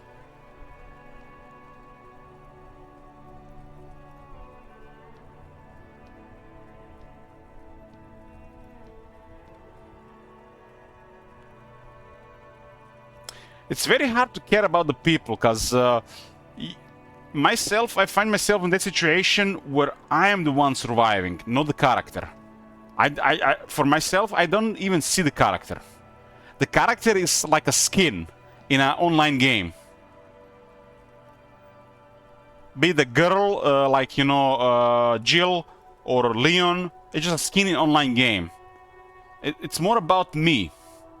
And myself, I'm not getting it. There's nothing about the character there. It just feels like just a skin in an online game.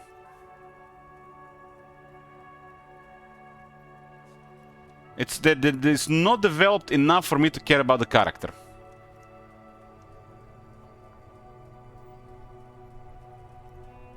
I'm a completely wrong audience for it. That's it. That's all. I have accepted this, Judge. I have accepted this. Like I said, I think you can still get something out of Resident Evil games because they're very high quality. It's very high quality, but it's all over the place. Like, I see that Village game and I look at the ratings and I just can't believe it.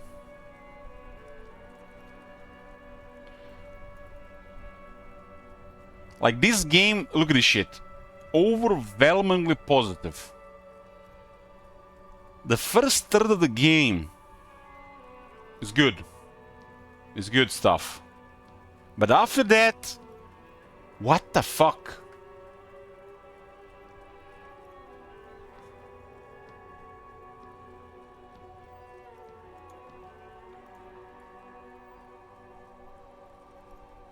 This is the problem with Steam, because you either have to leave positive or negative. And even with my experience with the village, it's hard to leave negative. Because I would still say something positive about it because the first third. So everybody just giving it positive. Even if you don't like parts of it. So when are you supposed to give something negative on Steam? When they down some outrage or you don't like one part? What if you like something, you can give it negative? Or, you know, that mentality where you played it for 10, 20, 100, 300, 500 hours. You can't give this game negative. You played Warhammer 3 for 300 hours in the first month in Realm of Souls, and you give this negative? Kekwi?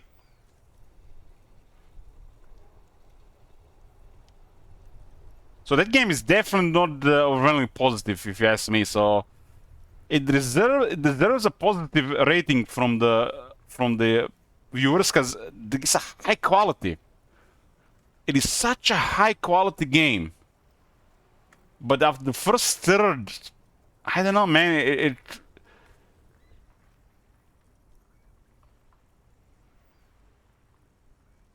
That one also felt like even more action than before I played in a Resident Evil game, and it was also the worst. Worse.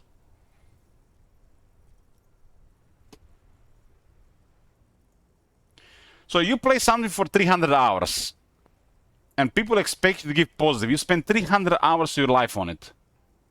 You hate something a lot. You really hate something in it, but you like a couple things. Is this a positive or a negative?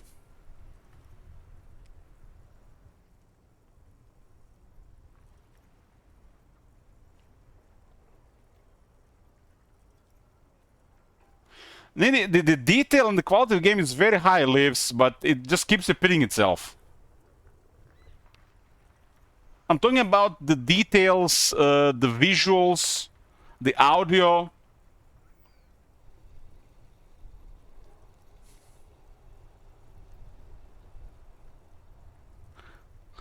I might be, it just might be me, but after you're done with the vampires, the three sisters and the big vampire lady, that game just sucked. It was a high quality suck. It was still good enough to keep playing, but I was just waiting to get better, and it didn't get any better. It just got worse.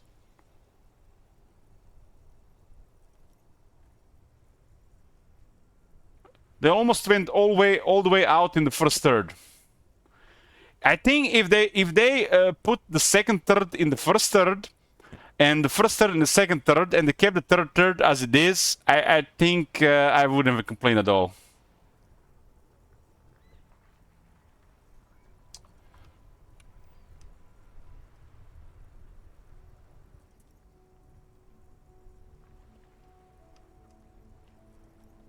Yeah, look at the perforations. There are many of them, and they are divided into 3 separate rows.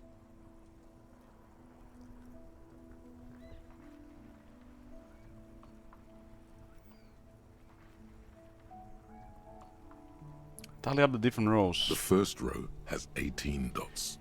18 dots in the first row. What about the next one? The next is the longest. It runs all the way around the border, and then some. Which Resident Evil game was the one with the weird big baby following around the dark house? That was the village, right?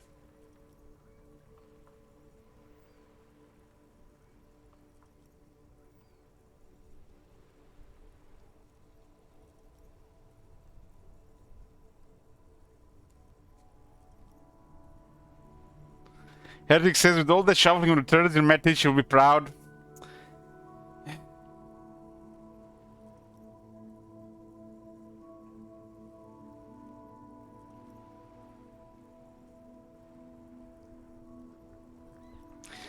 You know, Saint Isaac has given me a couple of recommendations, and Top Mage is not gonna like this, but we gotta start playing some of those Asian horror games. they have some really disturbing shit. Problem is they're all like pre-2020 and 2015. They're 3D Top Manager, they're 3D.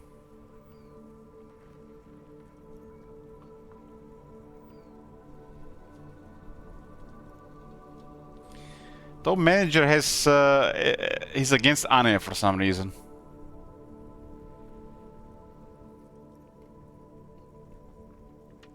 Count them individually. You count 216 perforations. Considering that nice, large number, a wave of pride washes over you.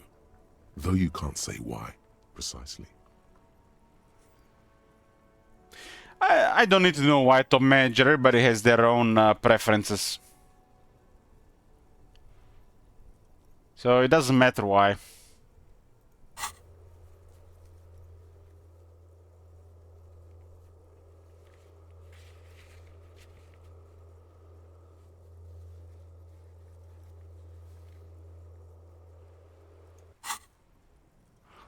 What about the last row? The last row has 3 perforations.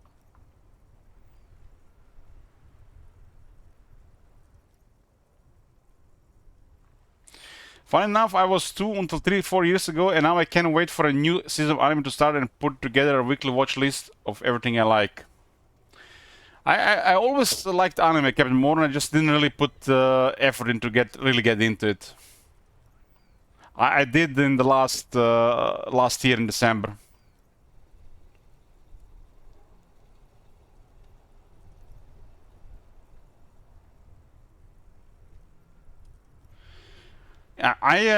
This is not an anime, but what really got me into watching more was watching Arcane.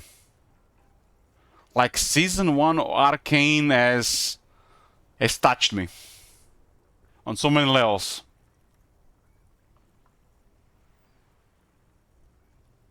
And after that, I wanted to see what else is there.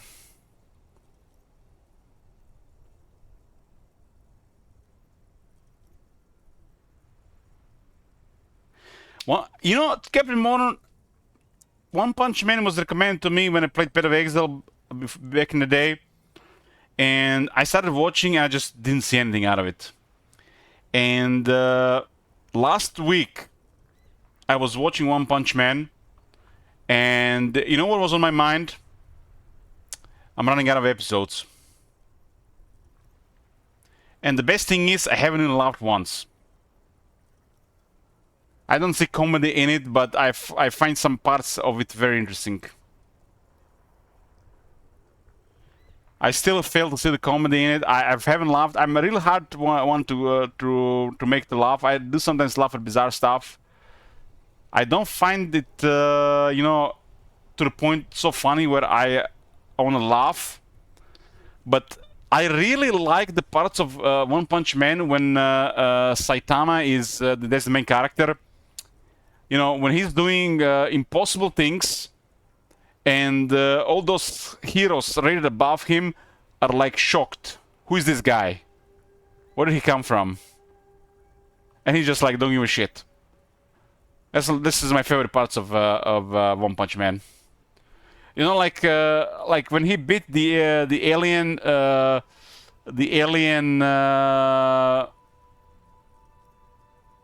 guess the alien boss guy. And Genos was wondering where he is, and he was getting out of the ship, breaking out of the hull. And then that tornado girl was like wondering who the fuck this guy is, and he completely ignored her. This is some of my favorite parts. I watch for that. But I haven't laughed once.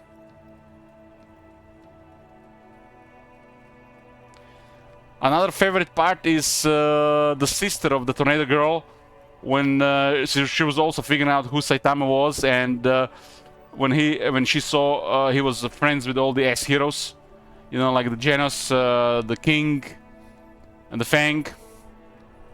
These are my favorite parts in the One Punch Man, and this is the reason why I keep watching.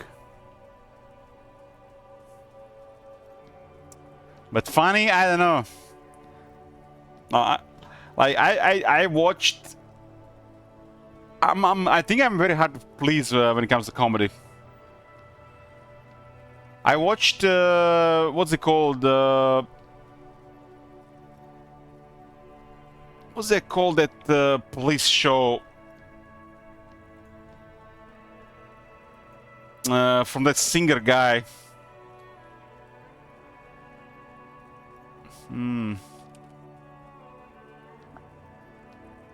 Brooklyn Nine-Nine. I enjoy watching Brooklyn Nine-Nine, but I never laugh. I don't think I've laughed once.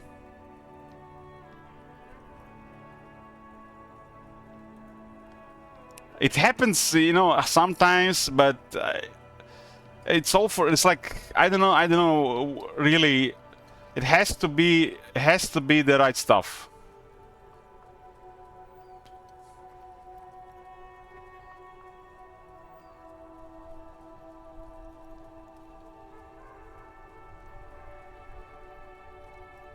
When he pushed the guard to the wall. I'm gonna watch the new Naked Gun. I'm a fan of Neeson, so I wanna see what it's about it.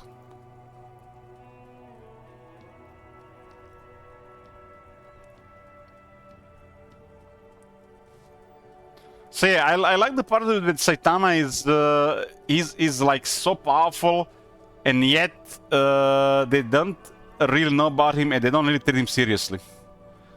That's the reason why I watch that show.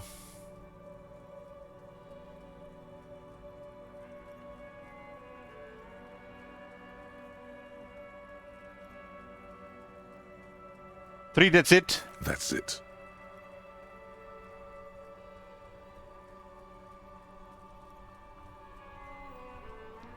Have you seen Baki? I started watching it.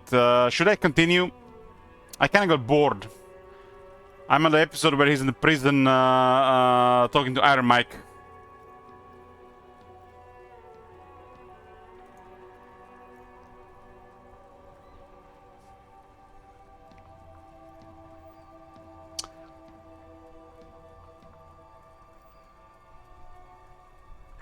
Talking about Baki Hanma.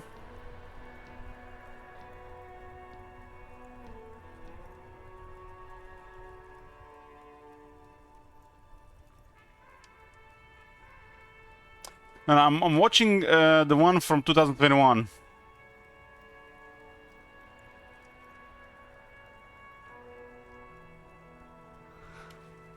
The best part of the stream is always the hour-long jibber jabber session in the middle. What do you mean in the middle? I've been online for 13 hours. What do you mean the middle? We're at the end. The end, unless I get a coffee. Speaking of coffee, I'm gonna get coffee. I'm here, boys.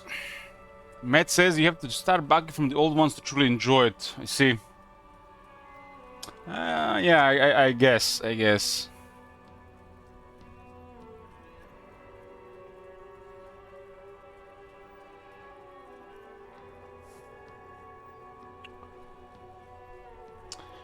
Okay, where are we at?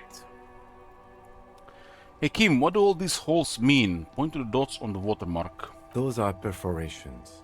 They represent your record as an officer of the RCM. They are your statistics, as it were. I should have guessed you'd keep a record. Officers often do. Let's take a look. Oh man, I don't like this 3 and 200 in the middle. Alpha male officers who are proud of their numbers often do. It's meant. The first row represents your years of service. 18 years. Okay, not bad at all. What did you do before you volunteered? We're a cop for 18 years.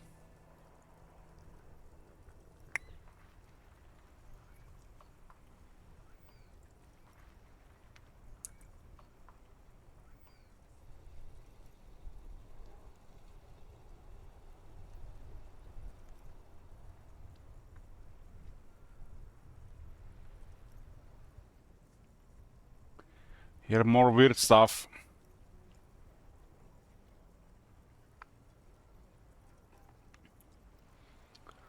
What have we done before we volunteered?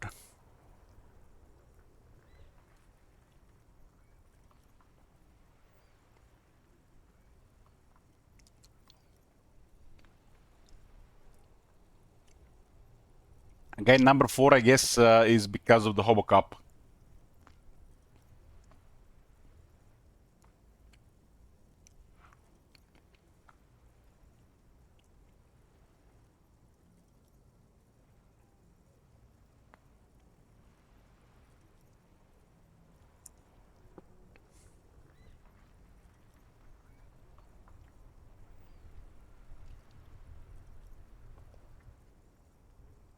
What the fuck I remember? I guess we have to make something up.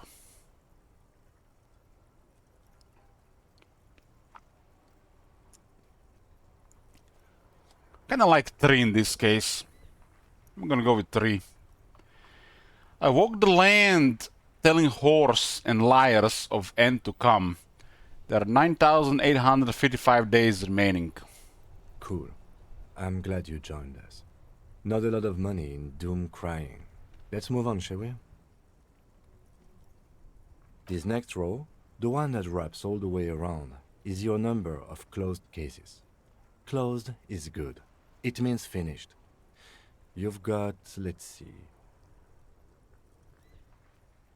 Wow, more than 200. 200, damn. 216 to be exact. It's quite a lot, even for someone who's been on the force for nearly 2 decades. Usually, clearing more than 10 cases a year puts you in the 90th percentile of all RCM officers.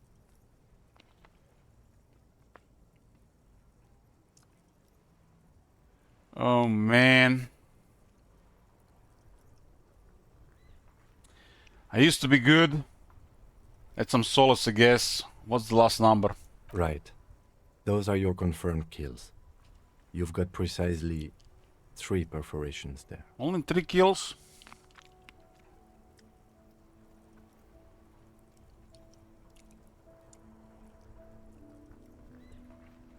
It's not too many. For an RCM officer, especially Precinct 41, which is in the Jamrock quarter, it's rather tame. I mean that in a good way. Looks like our weapon is our mind. There are certain officers who treat their kills like some kind of ghoulish game. If they do happen to solve a case, it's usually by accident. But it seems as though you are, or at least were, one of the good ones. So we have that to be thankful for. Oh, Kim is impressed.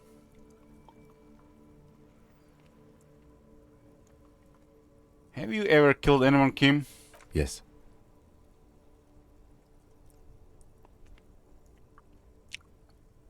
How do you handle the strain? Everyone has their own method of coping. Some more effective or self-destructive than others. Personally, I find it helps to keep up a few hobbies.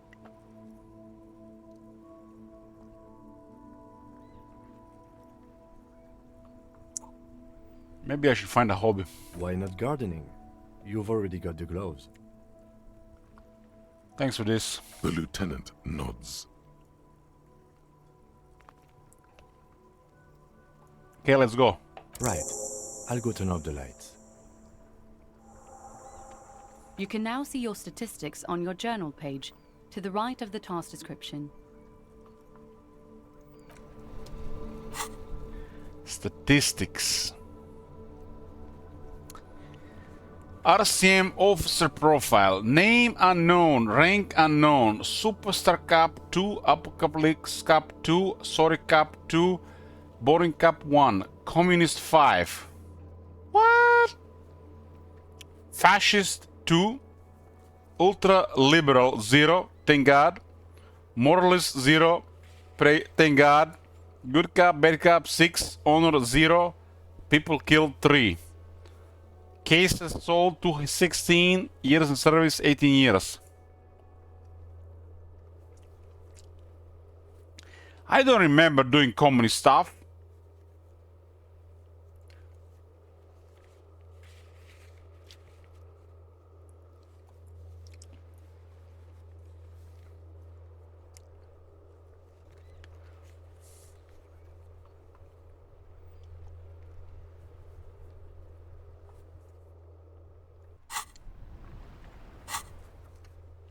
Man, since we started playing today, we just doubled our journal.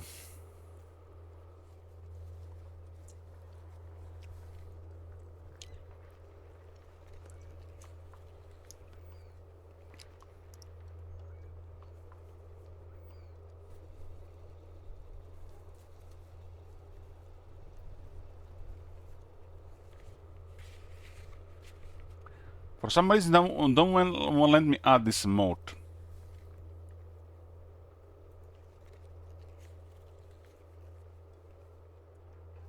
I can add one more emote, but doesn't want to add that bird.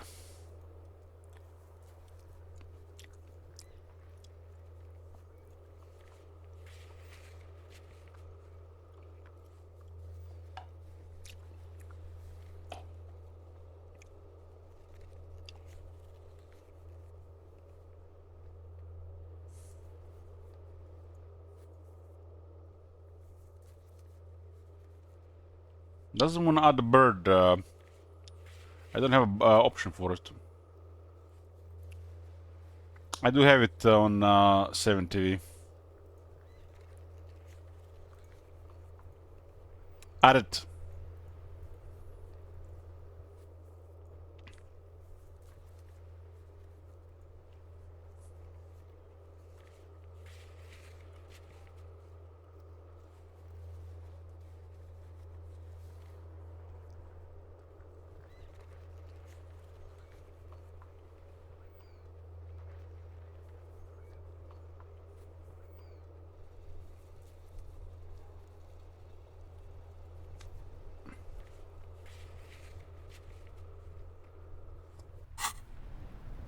Okay, what are we doing here? Pay for damages. This is 2148.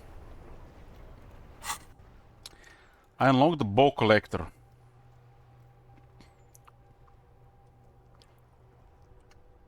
Six hours of -1 authority, -1 hand-eye coordination.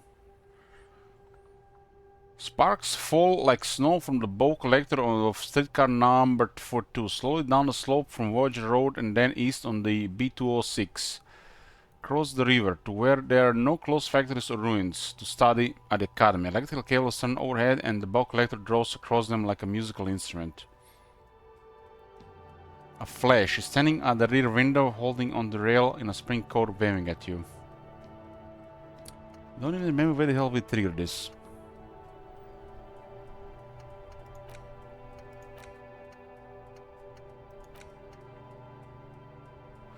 We don't have open slots for this, huh?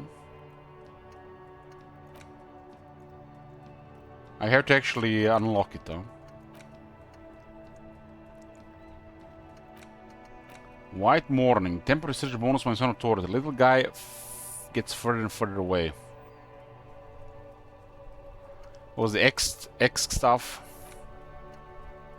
5 hours for this one. You see yourself from above. You're past out on the blue tiles of the hostel room floor. Even from the distance you can see your eyelids flutter. A dimension of what? A great white object, letting out its sweet smell like a lily of the valley. The little man has forgotten its name, but he still remembers the feeling. And look, he moves. The feeling animates him.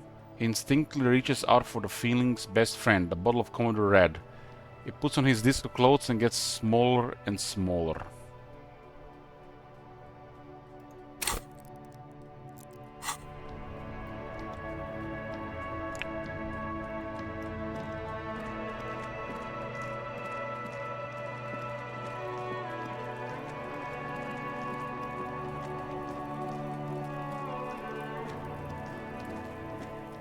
There he still is, looking right through you with his white eyes. The body below is entirely dedicated to that corpse smell.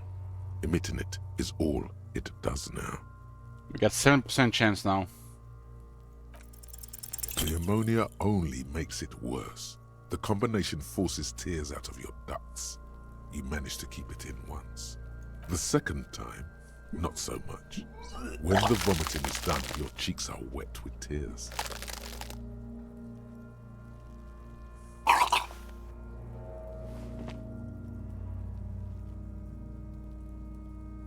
Didn't say nothing. Are you okay, officer?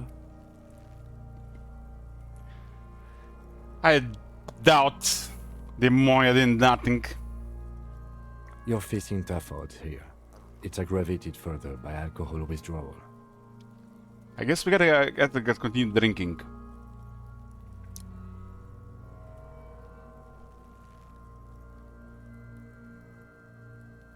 Can we do something else? I think I want to solve something else now. That's probably a good idea. Clear our heads. But before we can do that, you need to get your shit together.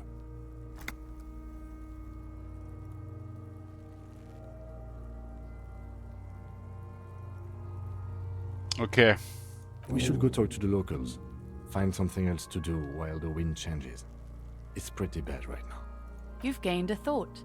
When this dialogue is over, go to your thought cabinet and internalize it. Give it half an hour. Get yourself together. Then come back and have another go. Well, this store is gonna improve us what to do this. It's called a volumetric sheet compressor. Your sheet is apart and it's rather unbecoming of a cup and a human being. It's supposed to be opposite of that, together, compressed in a small area. To achieve a solid level of sheet compression, squeeze your butt cheeks together for 30 minutes. Do something similar with the two hemispheres of your brain. Talk to people, maybe that'll help. So we need levels to unlock these slots. Does this mean it's then better to remove some of this stuff? Instead of unlocking the slots? Because it's gonna unlock the slot, right? I don't care about this inexplicable feminist agenda, for example. I want my electrochemistry high. Don't give a shit about empathy.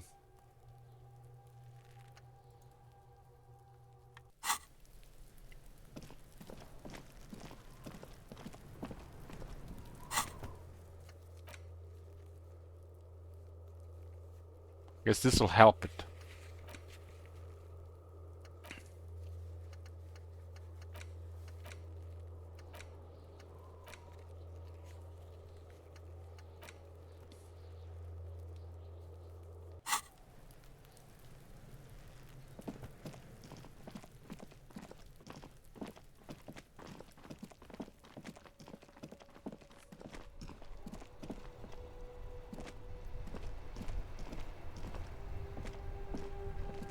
Hello again, officer.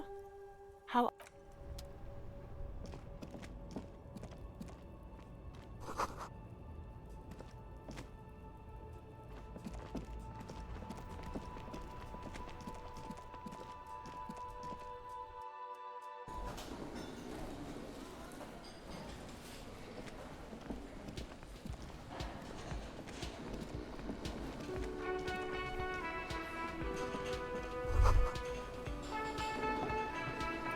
That sugary black rum stain on the counter makes you teary-eyed with joy. It's almost touching how syrupy and sticky it is. How long have you been up already? Pretty long. It's drink o'clock. Attaboy. It's coming back to him. You had your mesolimbic reward pathway worried there. Not thinking about drinking all that time. It was like you weren't yourself.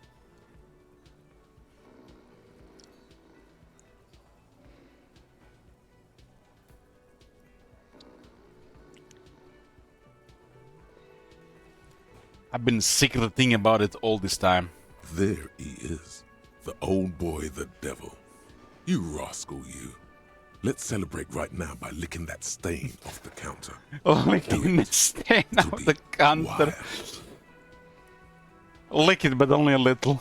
Calmly, the lieutenant looks out of the window. Then to you, licking the tasty rum stain off the counter. But only a little. Then out of the window again. What are you doing?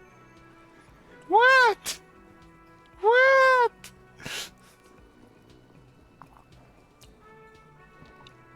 Investigating. We should move. You could definitely go for some more. The titillating scent of alcohol in your nostrils was beautiful. This hangover feel a little bad, you have to take the edge off. Find a bottle of alcohol, put it in your hand, equip it in the inventory, and the magic will help him by so on. Yes, yes, yes! Hopefully the freeze still works. We need to pay the damages for the window, but I think we can afford a bottle of something.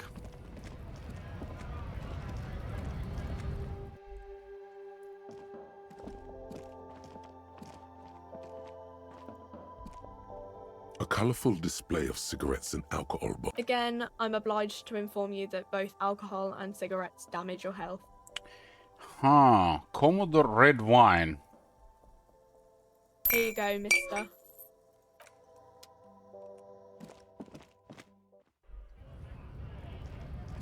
So what we got from that fat union boss? We got money for 5 bottles.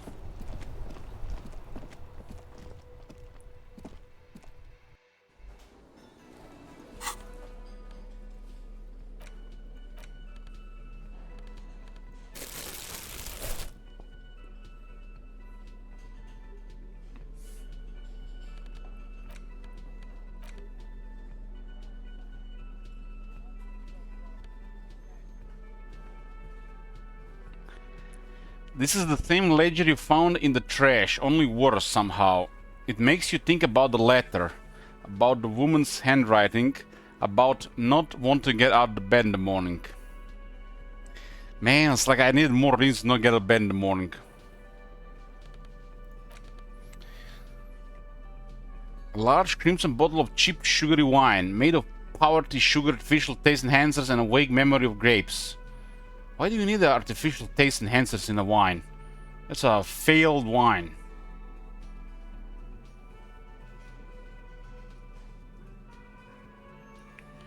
Guaranteed to color your lips.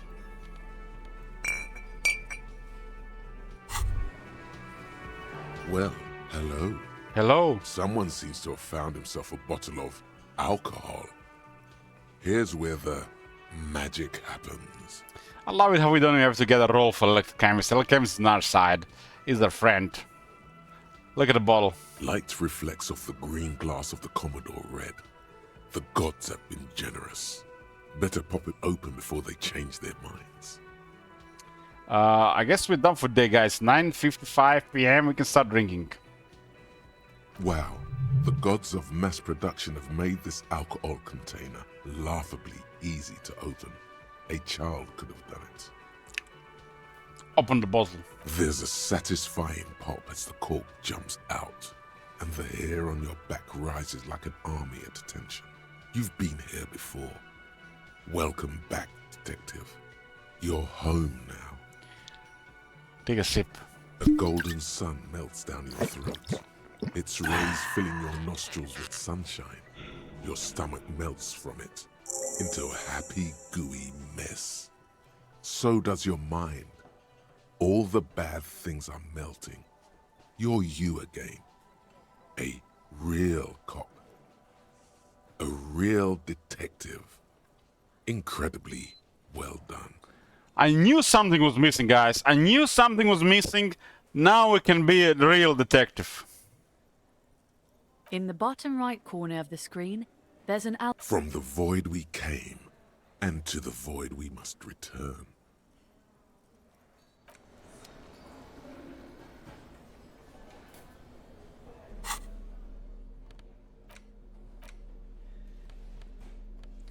Kinda love it how the alcohol is under tools.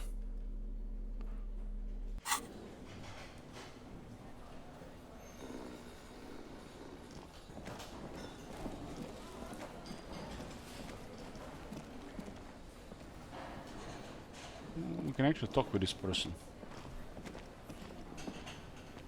It's all about money, you know.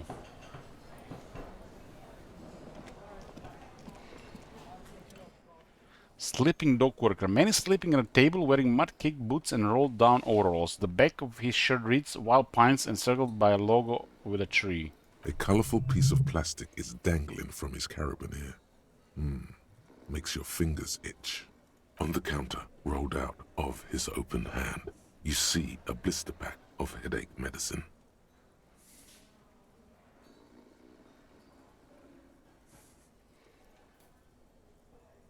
Inspect the piece of plastic on his carabiner. It's a dock worker's ID. doubling as a shift card and a job permit. A young, able-bodied man stares back at you from the photo. Santiago S. John.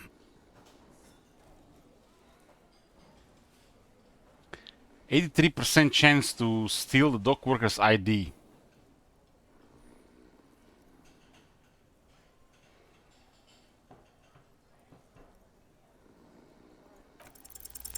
You fumble with the spring-loaded gate of the carabinier, but to no avail. The dangling items refuse to come loose. They just jingle in an ever louder manner. Like fucking sleigh bells. What are you doing? You're gonna get caught. Stop finger-fucking him, officer! I'm responsible for these oafs and their stuff. Even Sleepy there.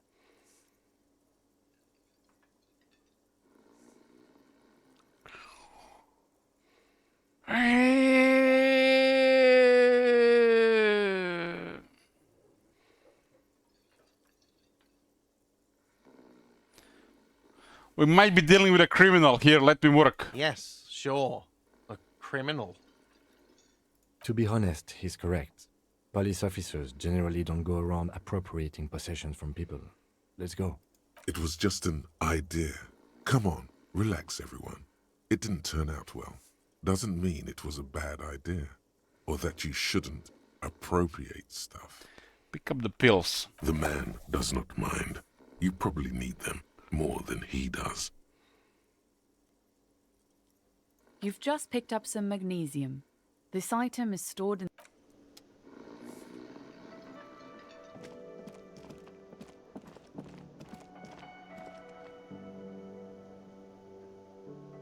It's 10 We p.m. should think about calling it a day, maybe.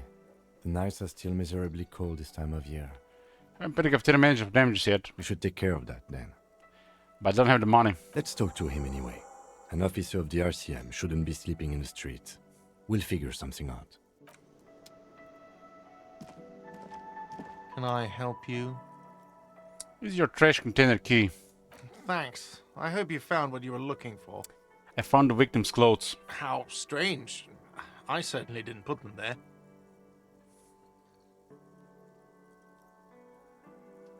Who else has keys to the trash container? The trash collection service? CS Municipal. I don't see why they would put anything in the trash, though. Ah, the elusive CS Municipal. I doubt we'll be able to track down who was sent here last and when. This will have to be one of those little threads that solves itself down the road. Thank you anyway.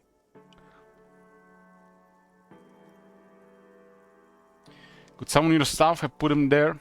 Sylvie had the keys before I got here, and I can vouch for her. I can vouch for all my staff. None of us would tamper with the crime scene.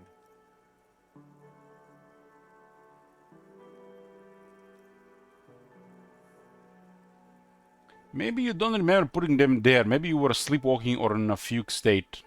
I think fugue states are more your forte, officer. True, true.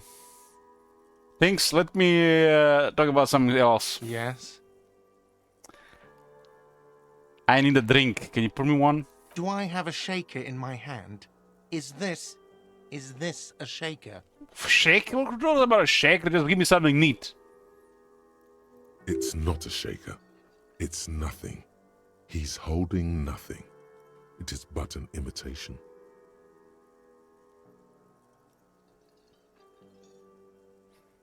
No, there is nothing there. Am I wearing a little bow tie? Am I wearing a bow tie and doing this? Am I smiling? Do you see me smiling and shaking my little shaker? No. Do you know why? Why? Because I'm not a bartender. I'm a cafeteria manager. Is there anything else you wanted? There's better be an option and I can discontinue when there says, where the fuck is the bartender then? Play it calm. This man needs to understand you need a drink to help the community deal with police. Who is serving drinks to all these people then?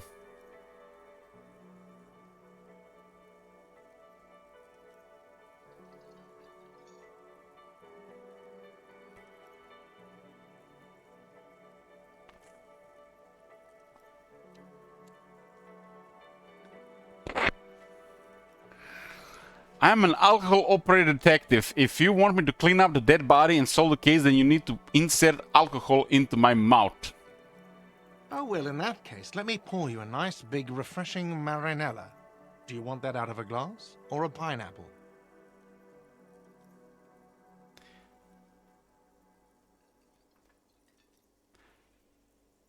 Glass. Don't be an imbecile. I'm not going to serve you a marinella. I have work to do and broken things to fix. If that was all, I'd like to return to it. This guy has been fixing this bird the entire day and he still hasn't done it. He sucks.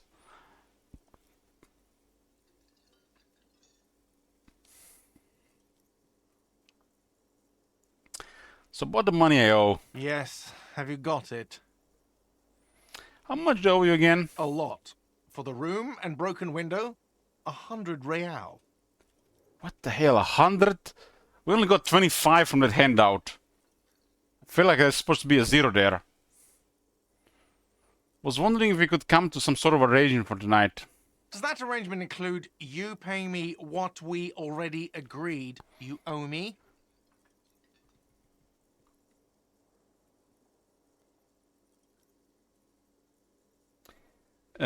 Kim is about to say something, let him. I understand your predicament as the manager. However, I feel I must remind you that we are here to conduct an important investigation that also affects your business. Forgive me for saying this, but your colleague seems more committed to drinking and... I mean no offense. It's really nothing personal. I just have to protect the interests of this establishment. Hold on, I still have my key, you know. Good luck trying to use it. Draconian measures. Draconian measures. All the locks have an electronic component. They have to be unlocked down here with a master key before your guest key will open the lock. This conversation isn't going anywhere, is it? Not until you bring me the money. Okay, I might have something in my motor carriage we can use when you're done here. Oh, Lieutenant, we're done here. Hope this guy suffers. As I have suffered chatting with him.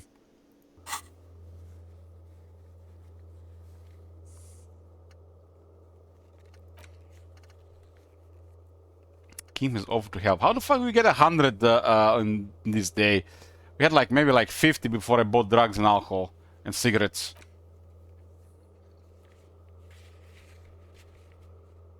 Still have to ask Kuno about this one.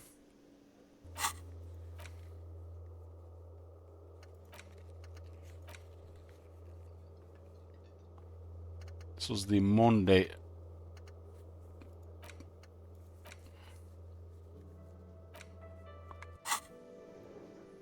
Back to the car.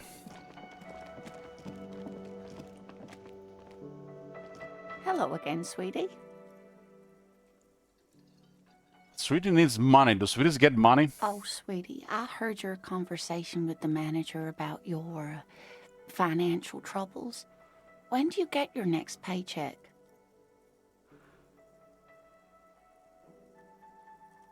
I have only one suggestion. What the hell? Only one?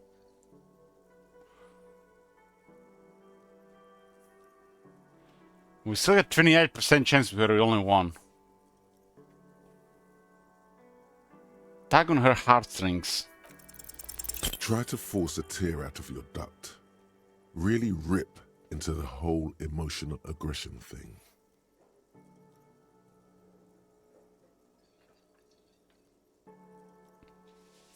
Fucking shit, it's all over for me.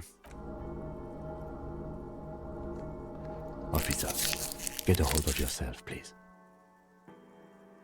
Sweetie, I'm sorry, but I think you need more help than I can give you. What is a paycheck? I haven't seen any paychecks. You must be joking. Although our pay does sometimes feel like a joke. It's not easy to assert your right to a decent living wage when you don't have a strong union behind you.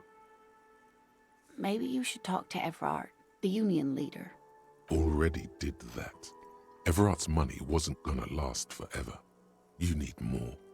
Every day is a new expense. Every day, every hour is a new expense. Okay then, proceed with a gulp. Let's change the subject. Oh, no, I'm so sorry. I don't have money for you. If there's anything else I can do for you, just ask.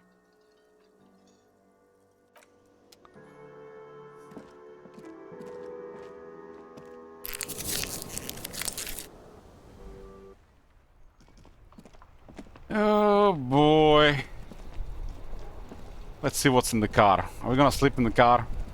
Inside, you see a set of steering levers, a radio microphone, a pull-out toolbox. I have something here we could sell. Look in the back, in the... Transport enclosure. Regular people just call it the cage. Look in the suspect transport enclosure. The cage at the back of the motor carriage looks rather uncomfortable. 4 shiny hubcaps are stacked against the seat. Their silver edges sparkle in the dark. I confiscated this for a little while back. We can take them to the pawn shop down by the Martinez Canal. What are those things? There are spinner hubcaps, frivolous things you put on your wheels. When the wheels come to a stop, the caps keep on spinning. There's no real use for them, it's just for vanity. Honestly, that sounds like an amazing physics demonstration. What do you mean you confiscated them? A couple of weeks ago, I stopped a young man for going slower than the speed of traffic. Turns out he was some coalition official's son and high.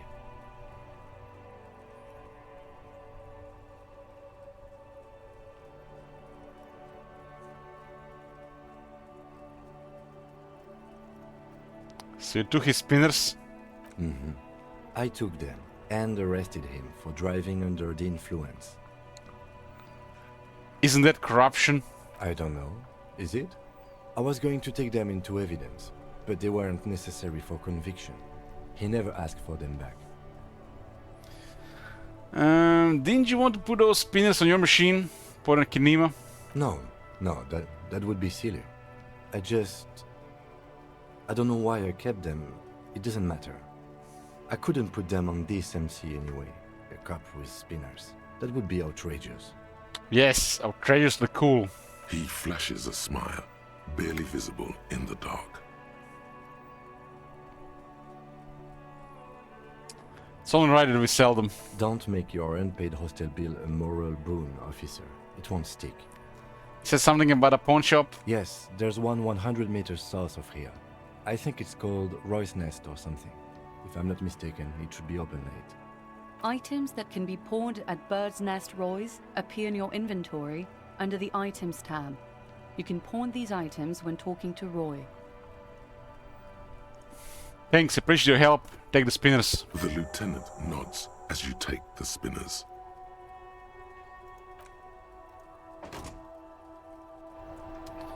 For the south is 200 price. Damn! The magnificent hubcap spinners that Lieutenant Kitsuragi has donated to you so you can pay for your room at the Whirling. They are slate blue and shimmer hotly in the light.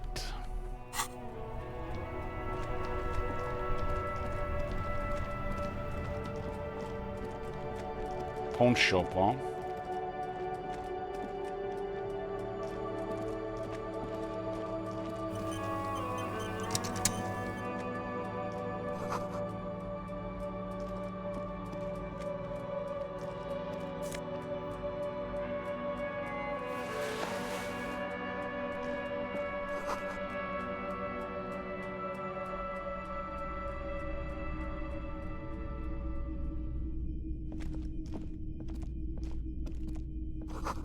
Got a machine and think cash register.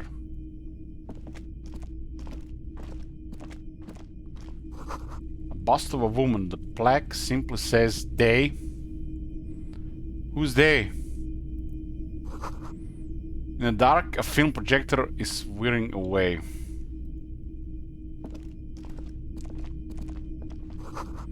Most little wear with a few more eccentric fashions thrown in. It's not often that I see officers from the RCM in my pawn shop. Damn, they even got a Snoop Dogg in this game. What can I do for you? His courtesy is not insincere, but he prefers being alone with his projector. just watching the movement of light across the walls of the shop. Shake your head. It's shameful how insufficient the police presence is in these parts. I haven't had any problems myself, though some of my customers have complained about inconsistent law enforcement. Who are your customers usually? All kinds of people come through here.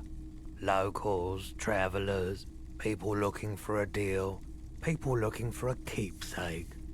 People who are terminally bored.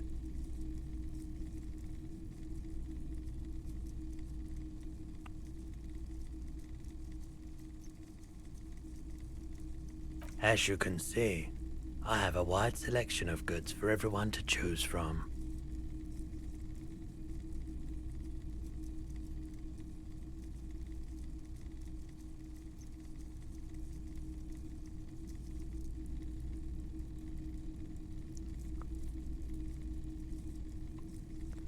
Honestly, I think some of your selections are dirt. Press your finger to your lips. Dirt more tasteful than others. It keeps me entertained. He's well composed, but underneath it you sense psychedelic processes bubbling. Some kind of drug, maybe. Electrochemistry challenging trial. Is Roy high? And if yes, then what is he on? Feeling warm and enthralled by the movement of light, while the mind continues to race forward. Lucky bastard. He's probably on Parolidon.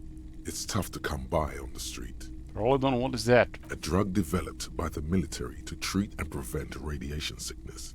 It has psychedelic side effects, and it makes your eyes turn yellow. Yellow? Probably causing liver damage.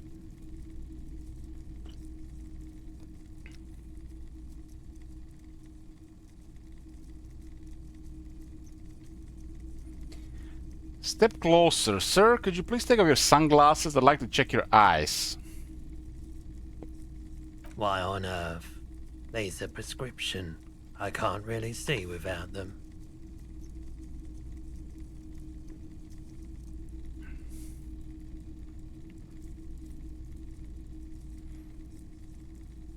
Chill out, man. I'm a chill out cop who just wants some what you're having. Wink.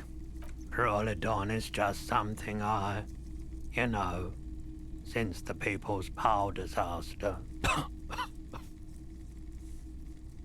I was with the Emergency Relief Brigade. Had to take it for radiation sickness. He's taken it for mental and emotional, not physical pain these days. The People's Pile, what is that? A bad idea. Some poor leftist built a particle decay generator in hopes of bringing affordable electricity to underserved communities. It malfunctioned. Radioactive waste everywhere. Probably some of it in you too. The People's Pile was a Type U particle decay generator that failed immediately after entering service, releasing radioactive waste into River Esperance. Oh man. What is a particle?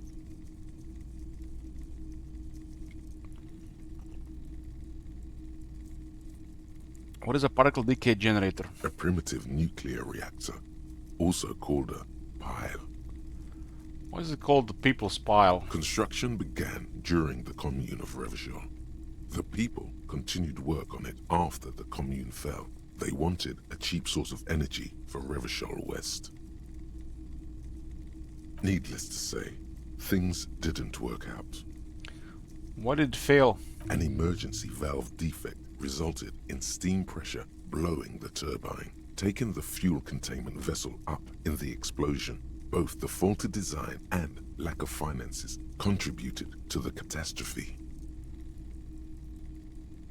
Tell me more about this emergency relief brigade you're part of. We were an all-volunteer force, self-organized.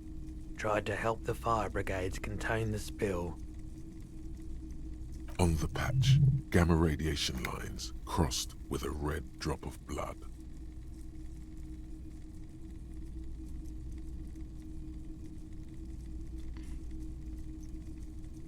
Tough son of a gun, this one. Respect. I lived by the river since I was a small boy. The Esperance didn't have the art to let it all go to shit without trying to do something to help out. There wasn't much the volunteer force could do, however. We wasted years in the river mud. Years getting sick. Must have been tough. Radioactive cleanup. There's a reason why everyone's tried to forget any of it ever happened, and why no one has tried to repair or replace the pile. So much disappointment, and early deaths. Cancer mostly. And we knew all that was coming even as we were cleaning up as best we could.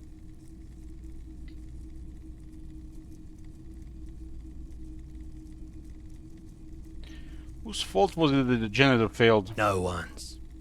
Everyone's. So much bitterness. A bunch of poor people built themselves a primitive nuclear reactor, hoping for the best. What do you think is going to happen? How did you end up running a pawn shop? The cleanup happened 15 years ago. I was young then. Later, my second aunt died.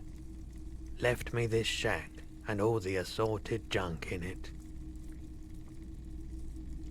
You know what I don't get about this pawn shops?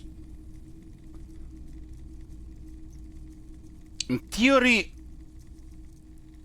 don't you guys think they buy way more stuff than they sell? And they end up having so much frozen capital because of that?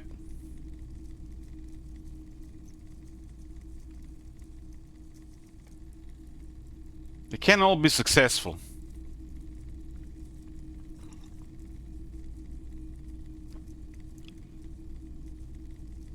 Like there's a pawn shop around the path where I walk, and there's literally in the window you can see some coins from Yugoslavia, and they're like crazy priced. Makes you wonder who didn't buy such things. Unless they like specifically look for something like this, what is that even doing in the window?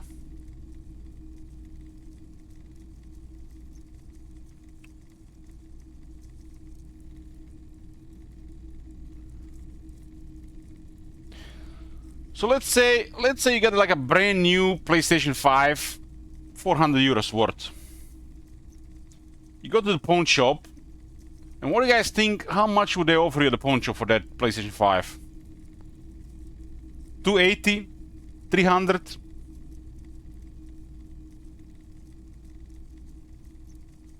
$300, 120, 250.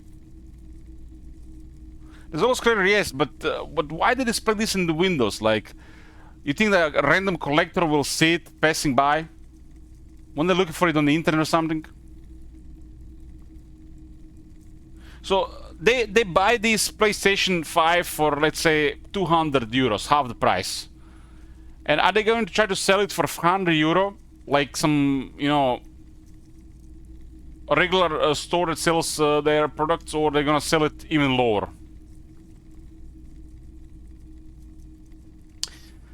$60% of its worth. So they're gonna try to, so 200 and then try to sell it for 300. But it's like unopened PlayStation 5, right, for example. Usually, you know, I feel like something, if somebody would sell stuff like this, it's probably of questionable origin, right?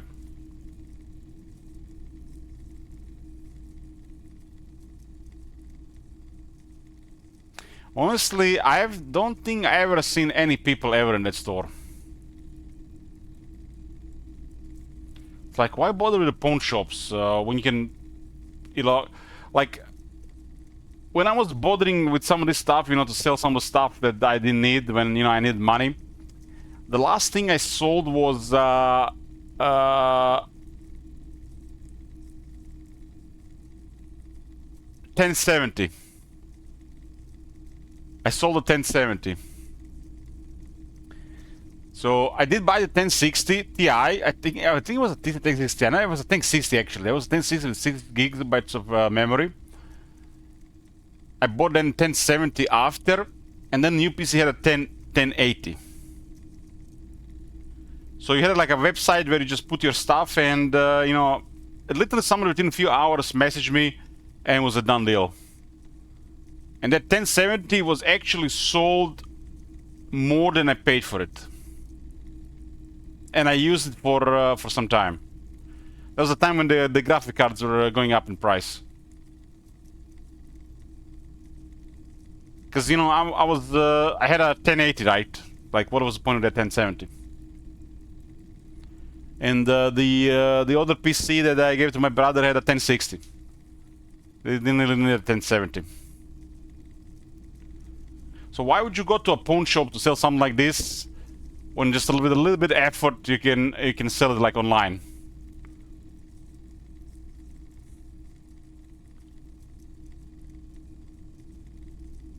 But you also have to have in mind, you don't sell it. You take a money loan and they take it as collateral. So what do you mean? It's like you get like a time window for you to buy it back? This pawn shop seems like very sketchy to me. It's like they're giving people an option to get rid of their stuff, underpriced, fast, no question asked, for money. It seems like ideal for criminal activities.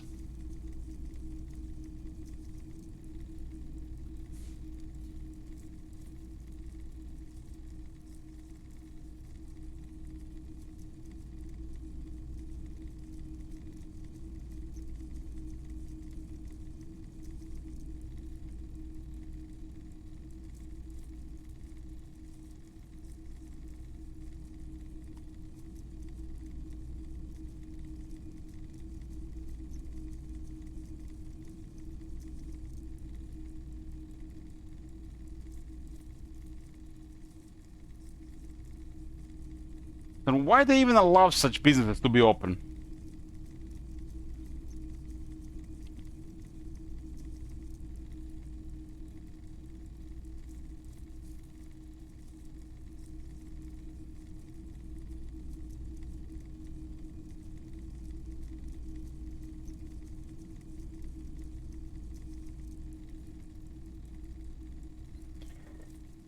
And if they sell that PlayStation 5 for that money, don't they have to pay tax on it?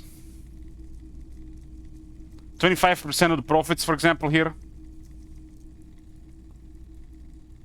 So if they made like $100 or what they pay, they have to pay 25% of it as a tax. It feels like a lot of work, a lot of frozen capital for not much out of it.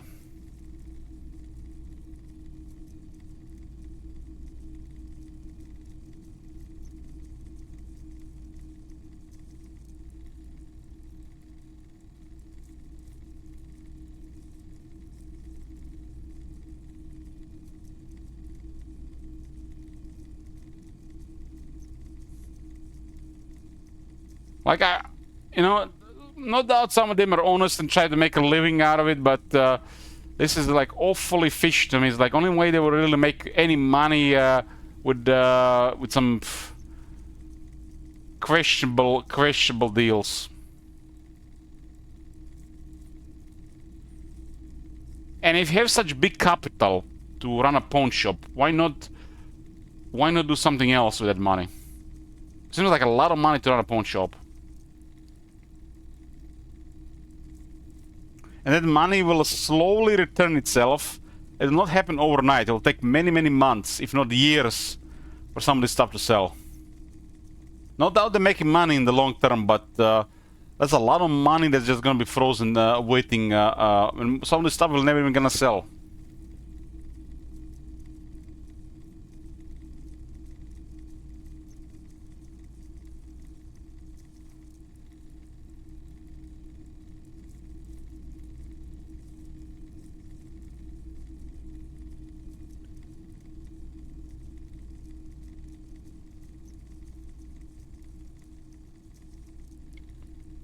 I think the pawn shop is basically... I mean, if I had to guess, it's a front for money, for lending people money.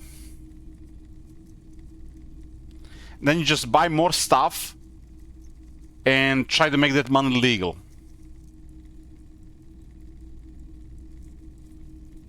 And over time, it pays out as long as the people are, you know, not causing trouble for you by returning that money. It's perfect. That's the only way I see it working.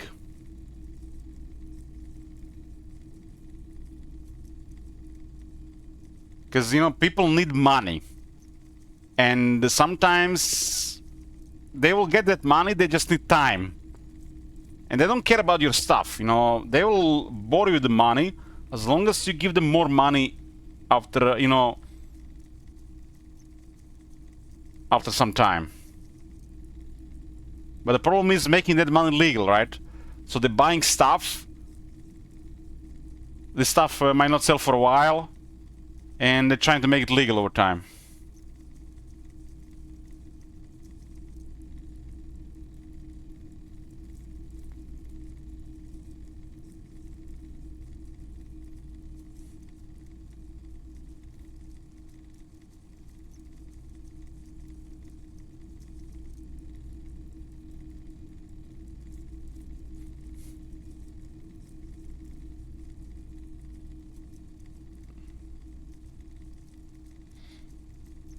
So I came to Martinez.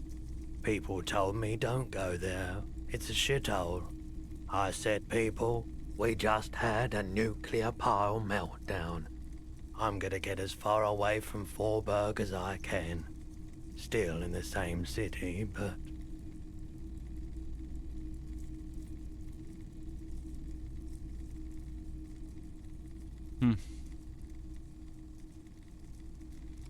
Thank you for telling me.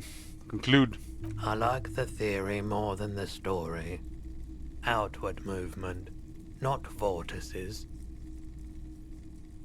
This is why if you're selling stuff, you need to have the stuff that people want to buy. It might not be very profitable, but it's a more secure, more safe way to profit over time. And as your customer base increases, which eventually does if you're selling the stuff that people need, it's a guaranteed money. You might not be able to expand anywhere from it or make large profits.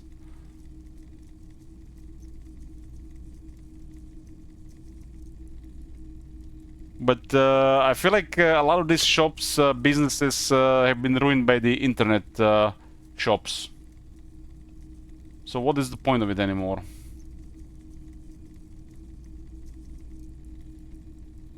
Like there's this one sports clothes store.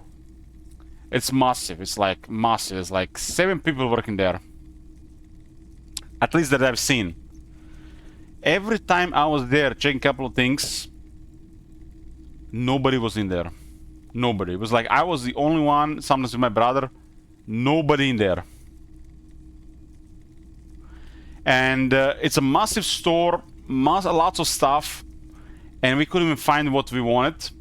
Then we asked the guy working, and he didn't try to help us in the store. You know what he said?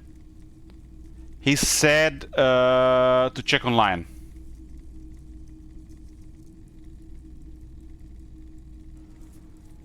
Oh my god. Have you seen that shit? Holy shit. What the hell? So why do they have this massive store, 7+ people working, if they're still telling people to go online instead?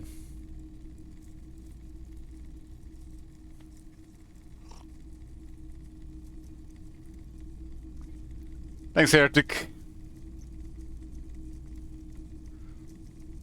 Yeah, you gotta get in on those vortices, my man.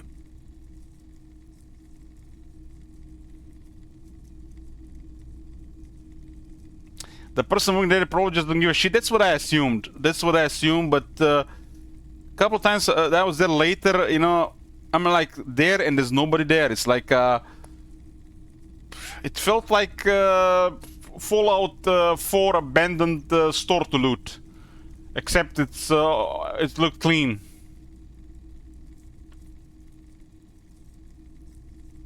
Places like this probably pay thousands of euros in rent just to stay open.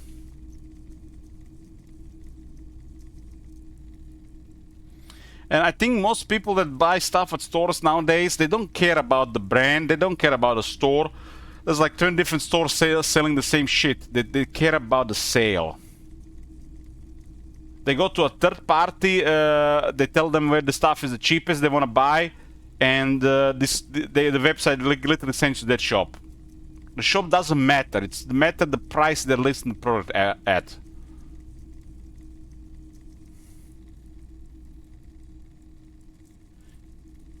And that happens literally every 3 to 4 months, guaranteed. Guaranteed. You know how Egypts buy summer clothes in the summer and the winter clothes in the winter, instead of winter clothes in the summer and the summer clothes in the winter? You save so much money. Literally just a couple months later, all that shit is on sale. So it's not about what they have. You might get used to being buying at that store because, you know, like you're familiar with it, you registered an account or something. But ultimately, it's how much it costs. And you're not gonna overpay a bunch of clothes, 200 plus euros, when you can get it cheaper somewhere else.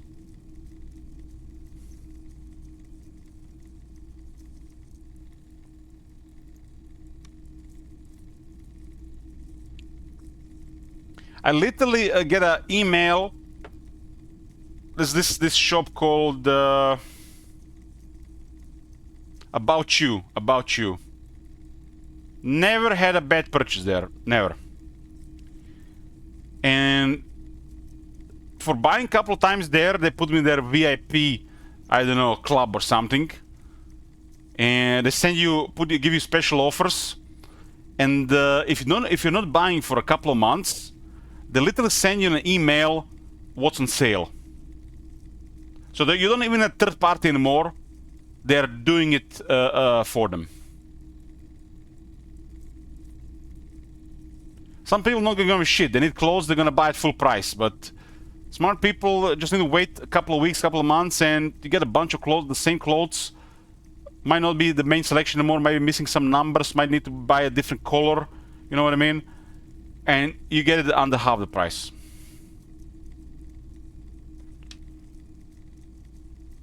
That shirt is no longer available in blue. Oh shit, I guess I'm just gonna buy another color. I'm gonna get, I don't know, red, purple, green, and you get it at half price. The person who bought it in blue, they had to pay full price. Fuck the blue color if I can get it at half the price.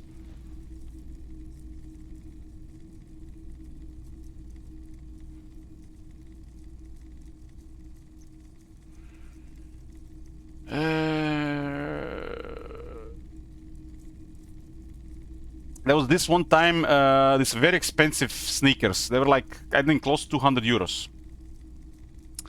And they were on sale for, I don't know, like 30 or 40 euros. They were the ugliest gray texture on them, on the website.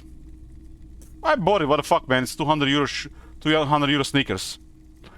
And I didn't like it. But the next week, my brother asked me if I had any sneakers. And I gave it to him and he loved it.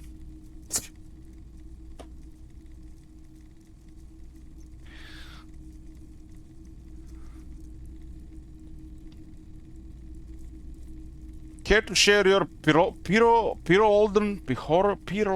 I don't even know how they pronounce it. I think one of my best purchases was this jacket that was over 200 euros for under 30 euros.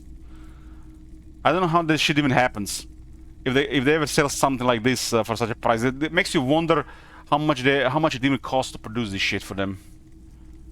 They're robbing us blind with this stupid pricing.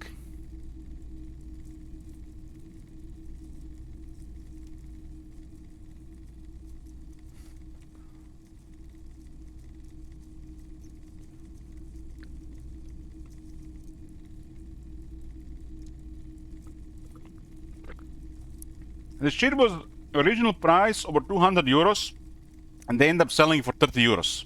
That is questionable as fuck.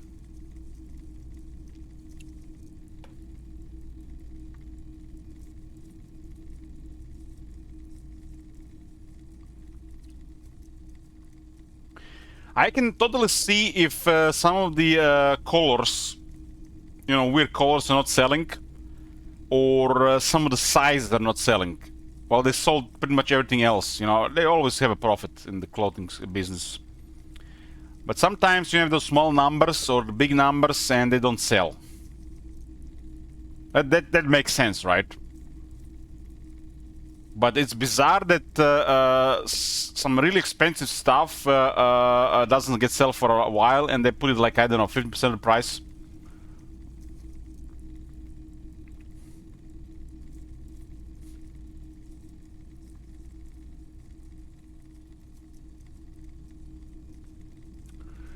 Let's see about this, we can get some drugs. Have you tried it before?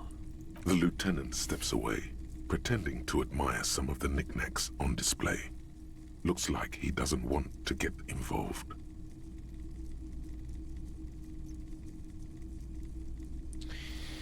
I think that the stuff they have doesn't cost them shit. Most of it is made in really poor countries, like really poor countries. Like you probably make more in a day than they make in a month. That's the only way they can run a business like this, for sure.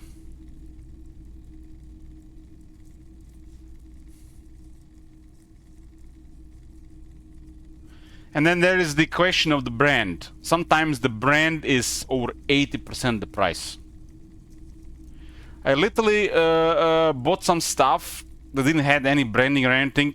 Same fucking material than some Adidas or Nike stuff.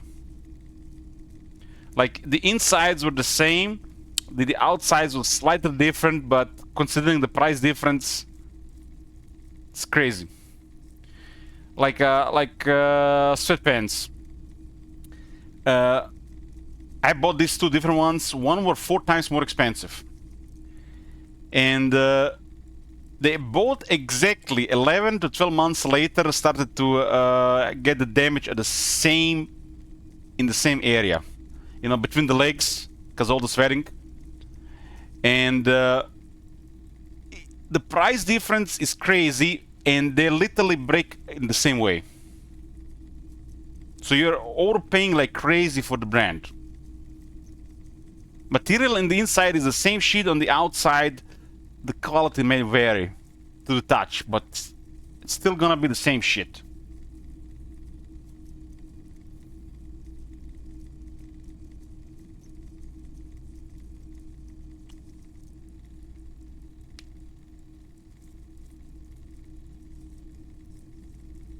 He won't be your nog, but he won't be thrilled about this either.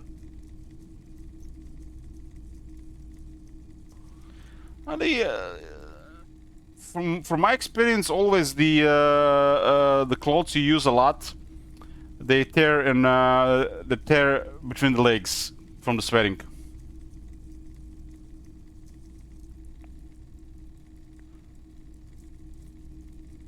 It always happens under 12 months.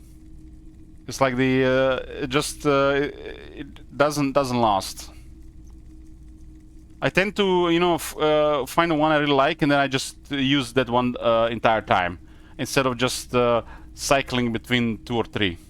I guess then it will last 3 years, right? But why not just use one? When it starts to fall apart, use another one, right?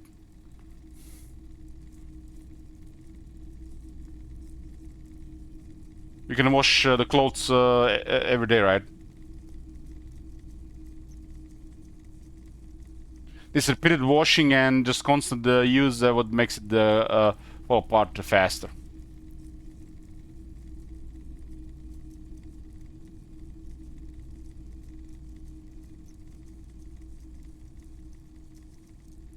Walking in jeans? What the hell? This is brisk walking exercise. Sweating, not just regular walking.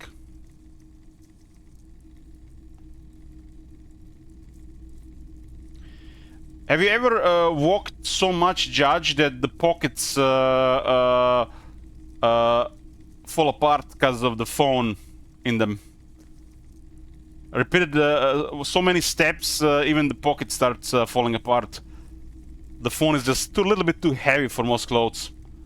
If you just wear it normally, don't exercise, don't move fast, they will work fine. But over time, everything starts falling apart. It's like my left pocket on nearly anything is always a little bit damaged because the phone. If you walk a lot faster,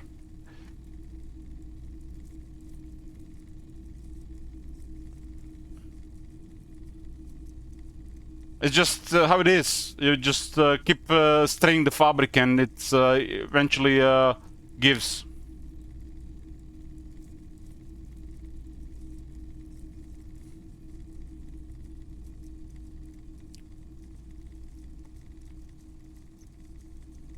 But isn't jeans hold millions of steps for me? Yep. How long do you do millions?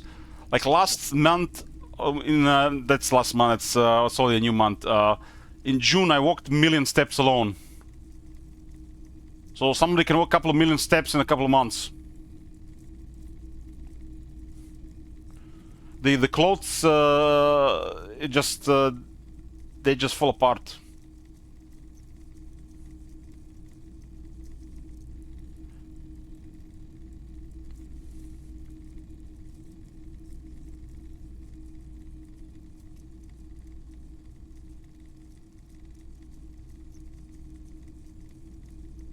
You walked 30,000 some days. Impressive.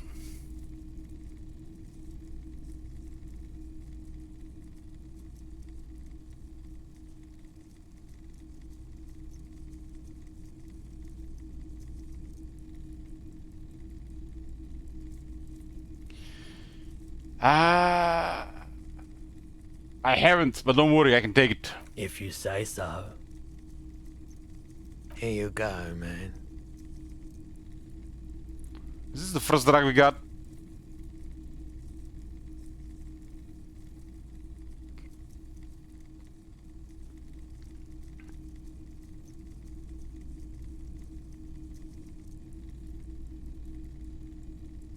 I bought this really nice sneakers for walking a couple of months ago. Gore-Tex. Cost like 130 euro. Every step feel like I was bouncing off the ground. Still in pretty good shape, but if you look inside carefully and you look at the bottom, it's already falling apart.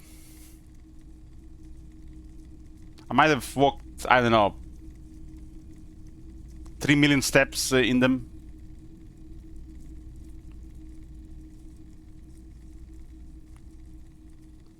Probably less, like under 2,000 kilometers.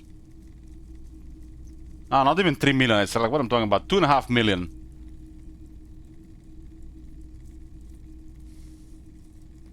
It's like at the bottom of it, it's the edges are starting to fall apart first.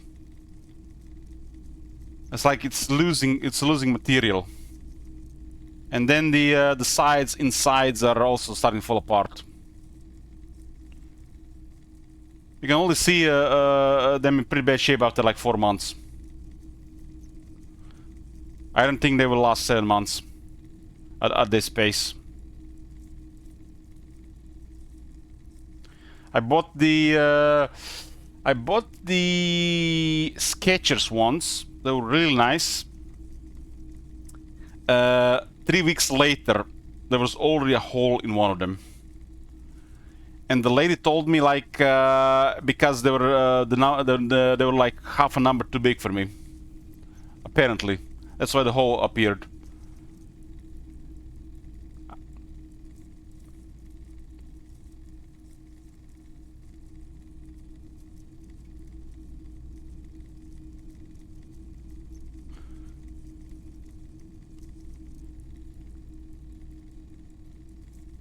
Yeah, this is why I said it's more like 2.5 million heretic. 2.5 million in about 4 months.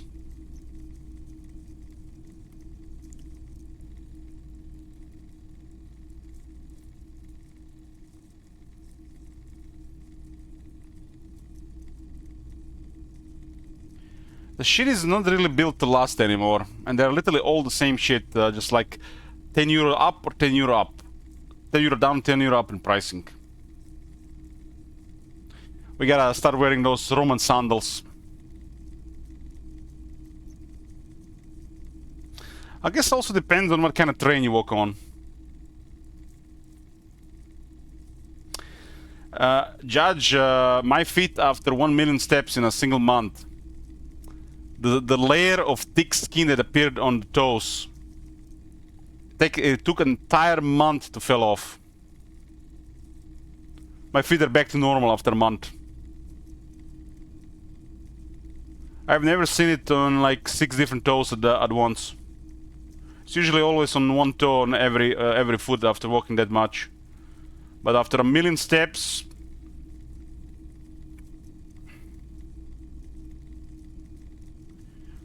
I guess you're not supposed to walk 6 hours every day at a brisk pace.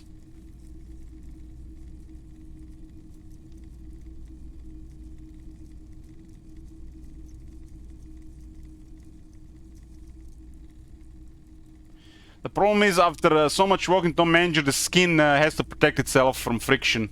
Repeated friction, it's just a natural thing the skin does. Otherwise, you start getting wounds. And it starts to hurt on your feet.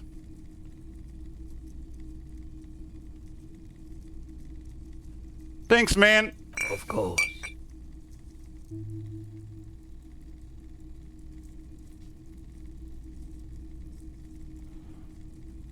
I literally had like 2 red spots on my left foot for 3 weeks.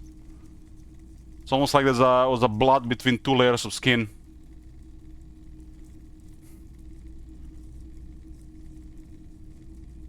Only hurt in like the first 3 days, but then it's like just felt just like a red spot. Because I, you know, kept walking. There was like no day off. I had to get the 1 million steps.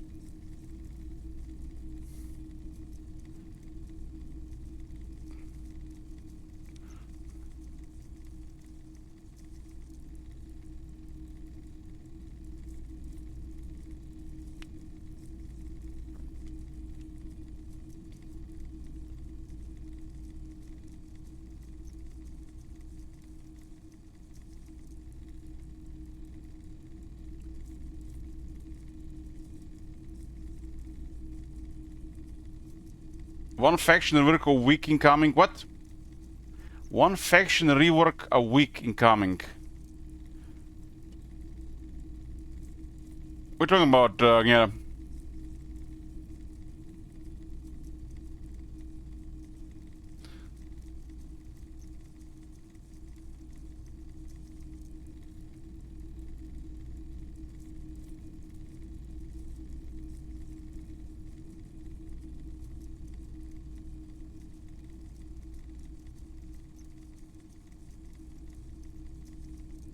Wouldn't that be a challenge for CA? Maybe.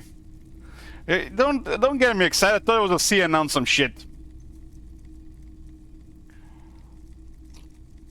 You don't get red spots on fingers for dead leaves. You get red spots on your brain.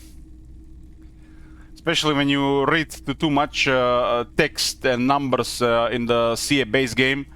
Like I'm like a few days ago when I was I'm like, I'm gonna look this for a couple of hours. When I didn't stream for a couple of days. And then like, I opened the units, the lists, and I'm looking like Sepulchral Stalkers. 22 melee skill. 22 melee attack. What the shit? And I'm like I'm just looking at it and I just cannot believe it. I go look at the website. 22 melee attack on this unit. That is insane. No wonder that unit can do shit after a charge. 22 melee skill on monster infantry 2025.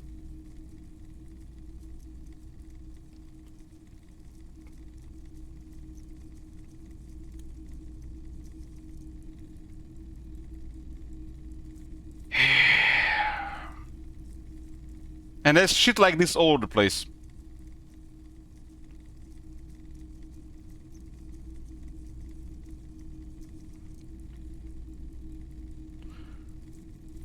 You might be able to aid our investigation. I doubt it, but I can try and answer any questions you may have. Now, I knew the stuff was bad, but you see it, you note it down for change, you decide on the value, and you just can't believe this shit, man. Like, this cannot be real. 22 skill, 22 attack. It's unbelievable. Man, Ushapti 8 years later, 23 melee attack. It's like, you cannot believe this shit until you see it. It's unbelievable. It's like, you have to see this shit to believe.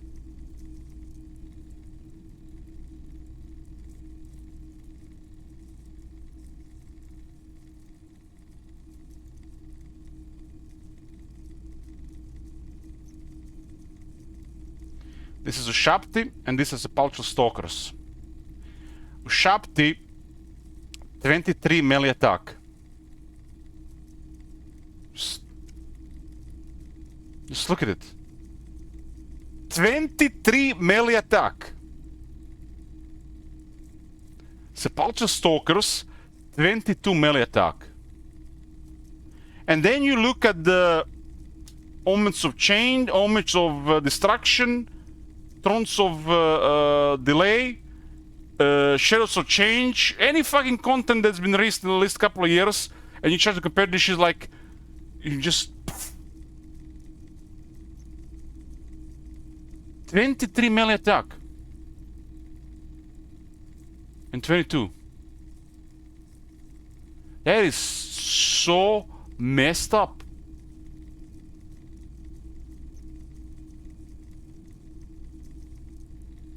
The units are not even the worst part. Like, half the buildings are so bad. It's like, it's gonna take so much work.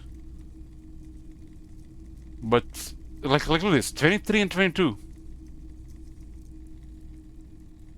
Let's find, like, 2 examples from new stuff.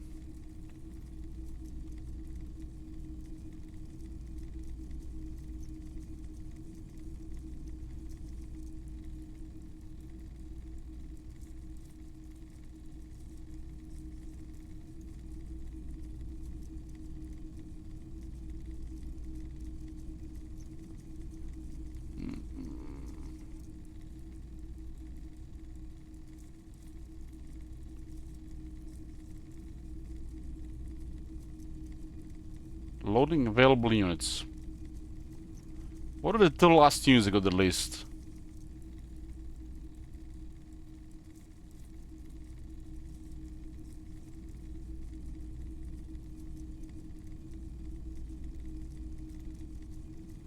Let's see the decision of the judge.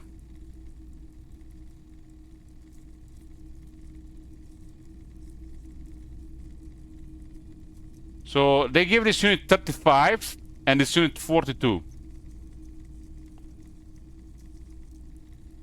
But Plague Ogres is on their tier. I don't think Rot Knights are fair to compare. Rot Knights have to compare with like Necropolis Knights. And Necropolis Knights have 40. And this unit has 42. But this unit has, look at this, 5.4 attack interval, this unit has 4.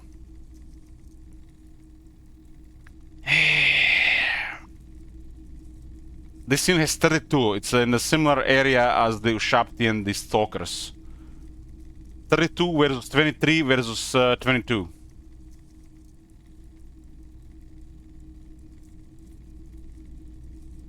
You can't even compare Nurgle and Tomb Kings, but there's some design on the unit that that fits here though. For example, the speed and in the other stuff. There's all a list of stats.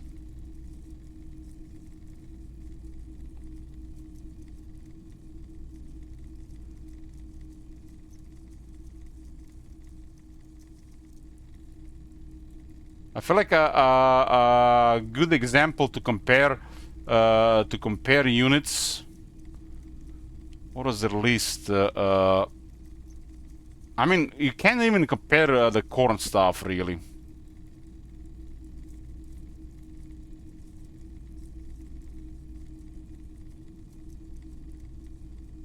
More models is actually a worse thing to manage in that comparison.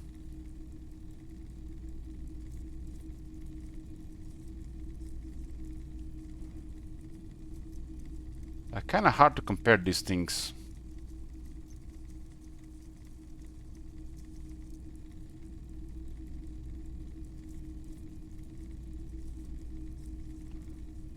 I mean, it's monsters. You have to compare it to like ogre stuff. The ogre stuff is like the most recent stuff that was released in a similar design.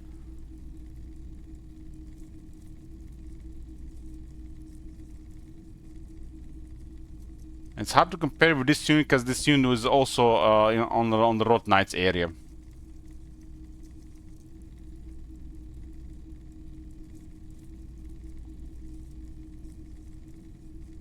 And this, you can't even compare with this unit. This unit is on like on a whole different tier. This one is on the level of quality of the Rot Knights. I think the only unit that's comparable that's recently added to the game are probably the Plague Ogres. The Plague Ogres is pretty much the same unit type. And I gave that unit the obscene stats, even just for the Warhammer 3.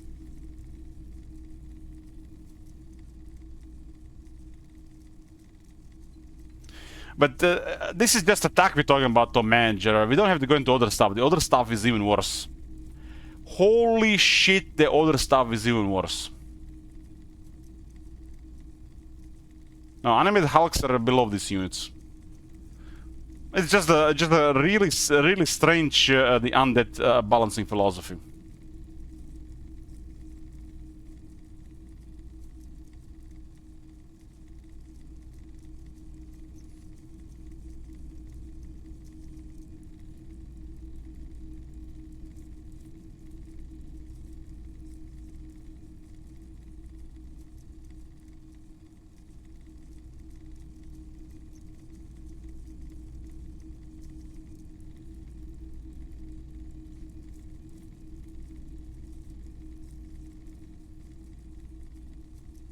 I don't think it's required to put the garrisons on every building, Judge.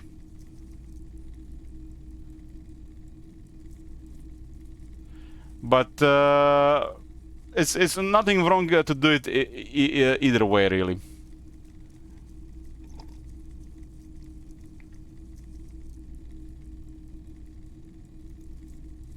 But it's not done. It's not done. So this is not like 100% thing.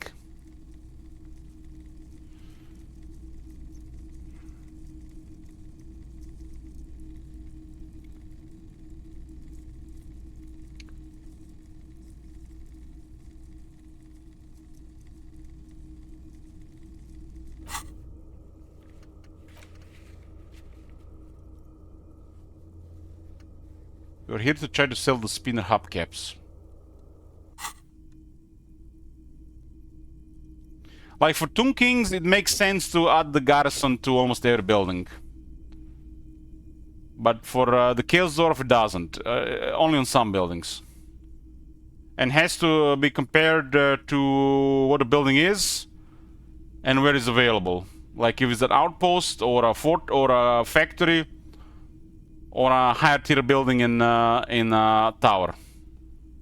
Like, for example, the income building in Outpost has extra garrison, just because it makes sense and it fits with the flavor of the building.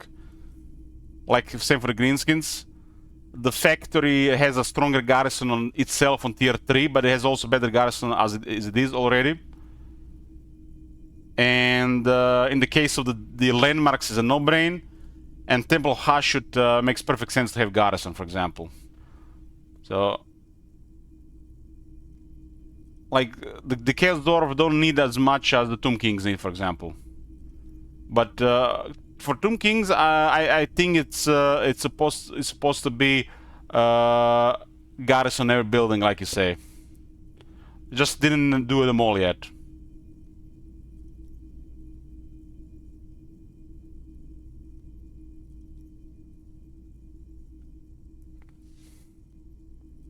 I think the Tomb Kings, the military buildings ought to have all garrison, just not done yet.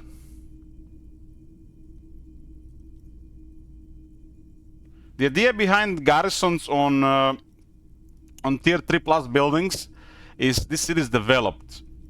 The city needs to be protected. The time has been invested, the resources have been invested. It has to make sense with all that infrastructure there. If there's a huge military infrastructure in there, it makes sense to be garrisoned.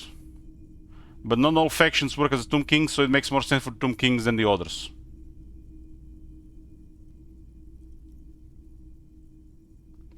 Yeah,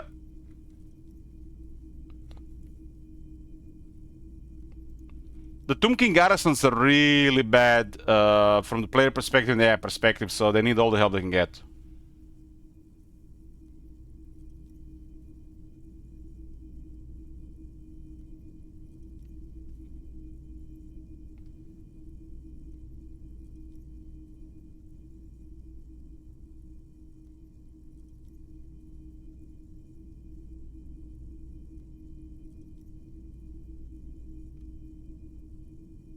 As the player can be more selective what you build for what you need, but the way the AI works, it's all over the place. So the more garrisons all around is really big for the AI.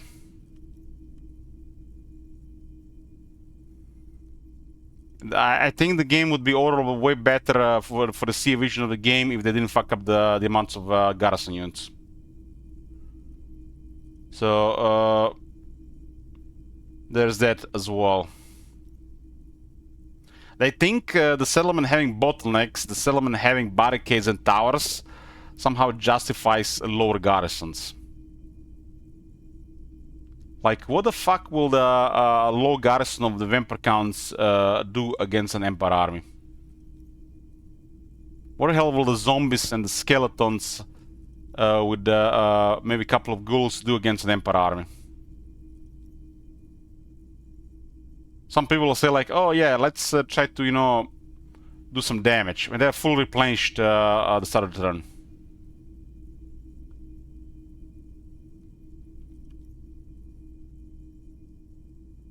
Yeah, the ports get extra protection. Since they take a military building slot. So it makes sense. You don't have an option to build anything there except the port. So port is income and garrison. Otherwise it would be a military building, right?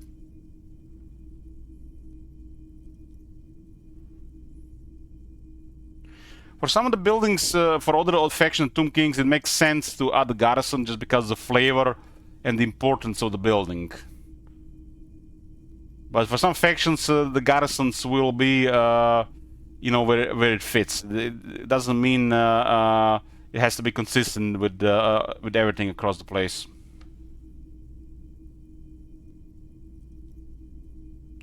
The pyramids haven't gotten full update to manage, just added the garrisons so far.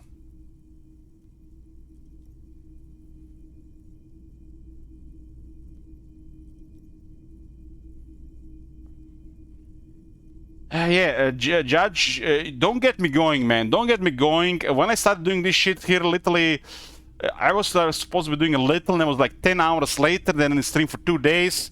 I get obsessed about this shit, man. click this, check this. Oh shit, add that here, add more there. It is so time consuming, and you get obsessed over it. It's like it just consumes you. There is so many things to fix, add, check, test.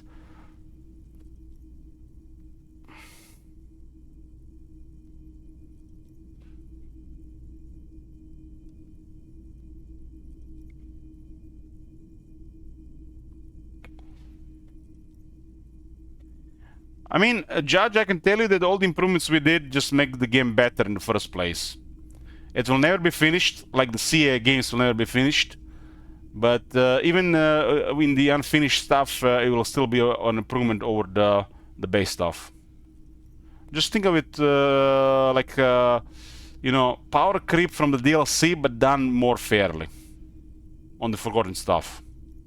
It doesn't have to be finished, because the game will never be finished. CS says, oh, we're done with Warhammer 3. You think you got a finished product? They just stopped working on it.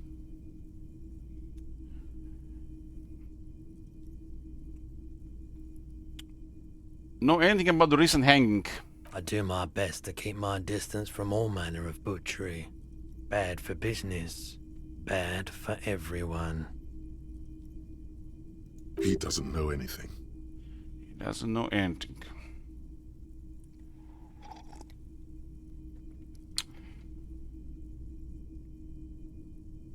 Yeah, when I don't want to talk with anybody and I'm ignoring everybody, I'll just turn on the Warhammer 3 and start making notes what needs changing. But it's dangerous because it's like 10 hours later and you have walls of text that you didn't even send to the second party, you know, to even get updated. And then you have to test how all this shit works. And then people comment if you miss something, if something is off, like something doesn't fit like that, like Infernal Iron Sword and Temple Hashut, which I completely agree, it should be Bull Canter renders instead. So it's work in progress, you know. But making the game better, I think.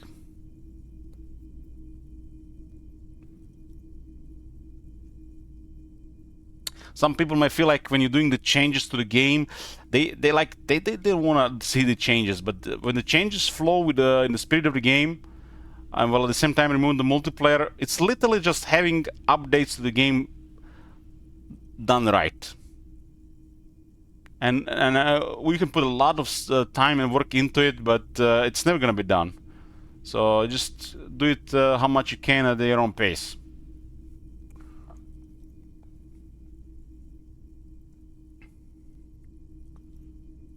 Actually, that's all I've got. The pawnbroker's gaze is already fixed on the dancing colors.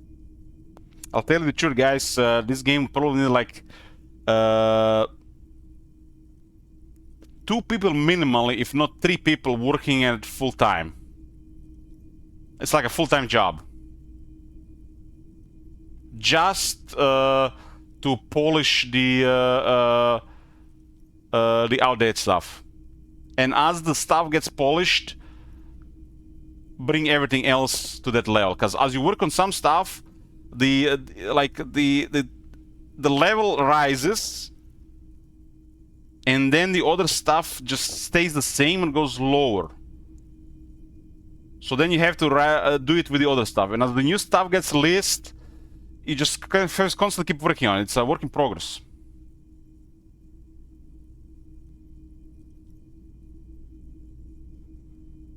It literally will take 2 or 3 people to work at this full time, like a real job, to get anywhere near as you know, polished like the rest of the game that we expected, you know, from the Warhammer 3 stuff. And I'm not talking about the fucked up stuff, the list. I'm talking about the Warhammer 3 level of the polish that we are happy with, and that's like under 5% of the game. 5. That tells you how small the Warhammer 3 is compared to the rest of the game. The Warhammer 2 and Warhammer 1 stuff.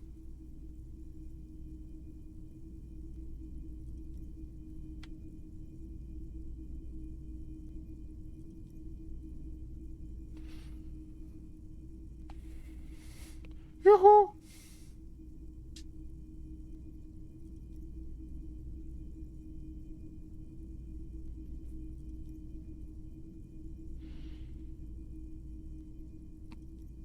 Something I like to sell. By the way, do you happen to have any guns like the one carried by the officer of Citizens Militia? Someone else came here earlier today asking the same question.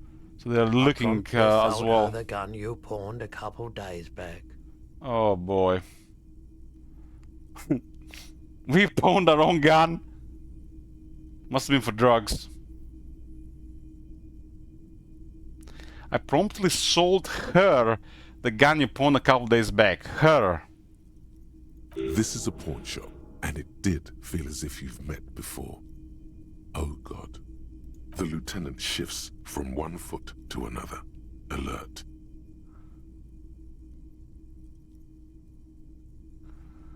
Wait, I sold you my gun? Was the buyer a policeman too? She didn't seem like a policeman, although she kept referring to herself as a pig, which was odd. I found her interest in the gun a bit obsessive, but I was just happy to get rid of it, and of her. Huh. Truth be told, she was terrifying.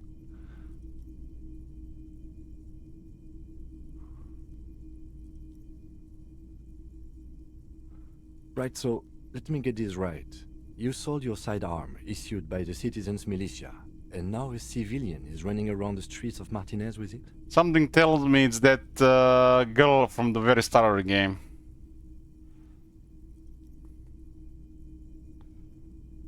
The one we tried to I don't know what was that.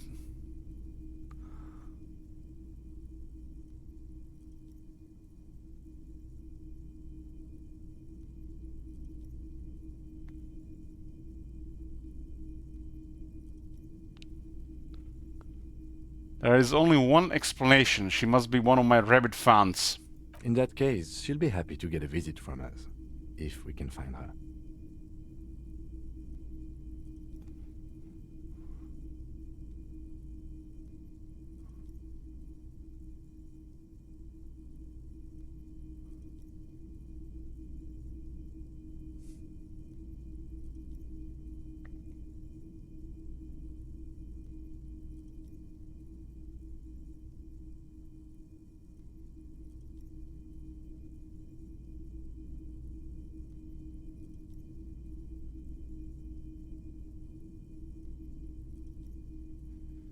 Yeah.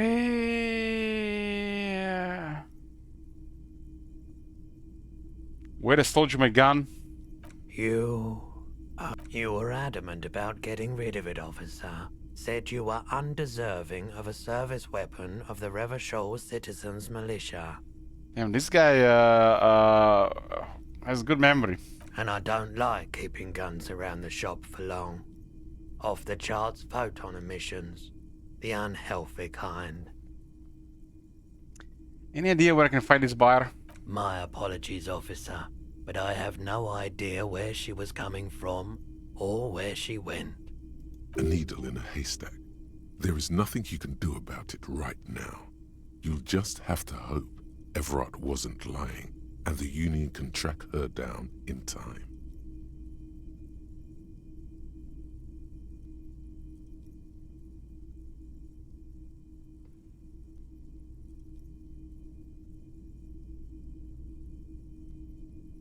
If people from Everett's Clear Union came here to track the gun? Maybe.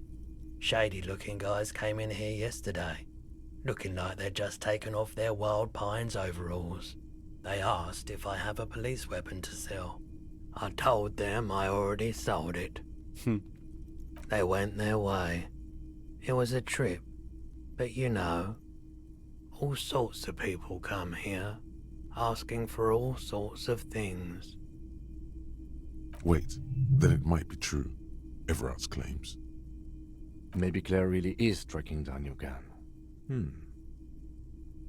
People as oleaginous as Everard seem like they're lying, even when they're really being truthful.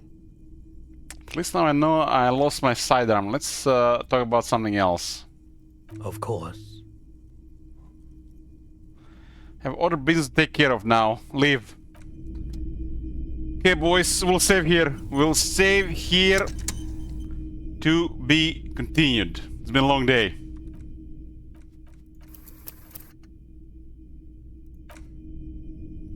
Thanks for watching, boys. Good night.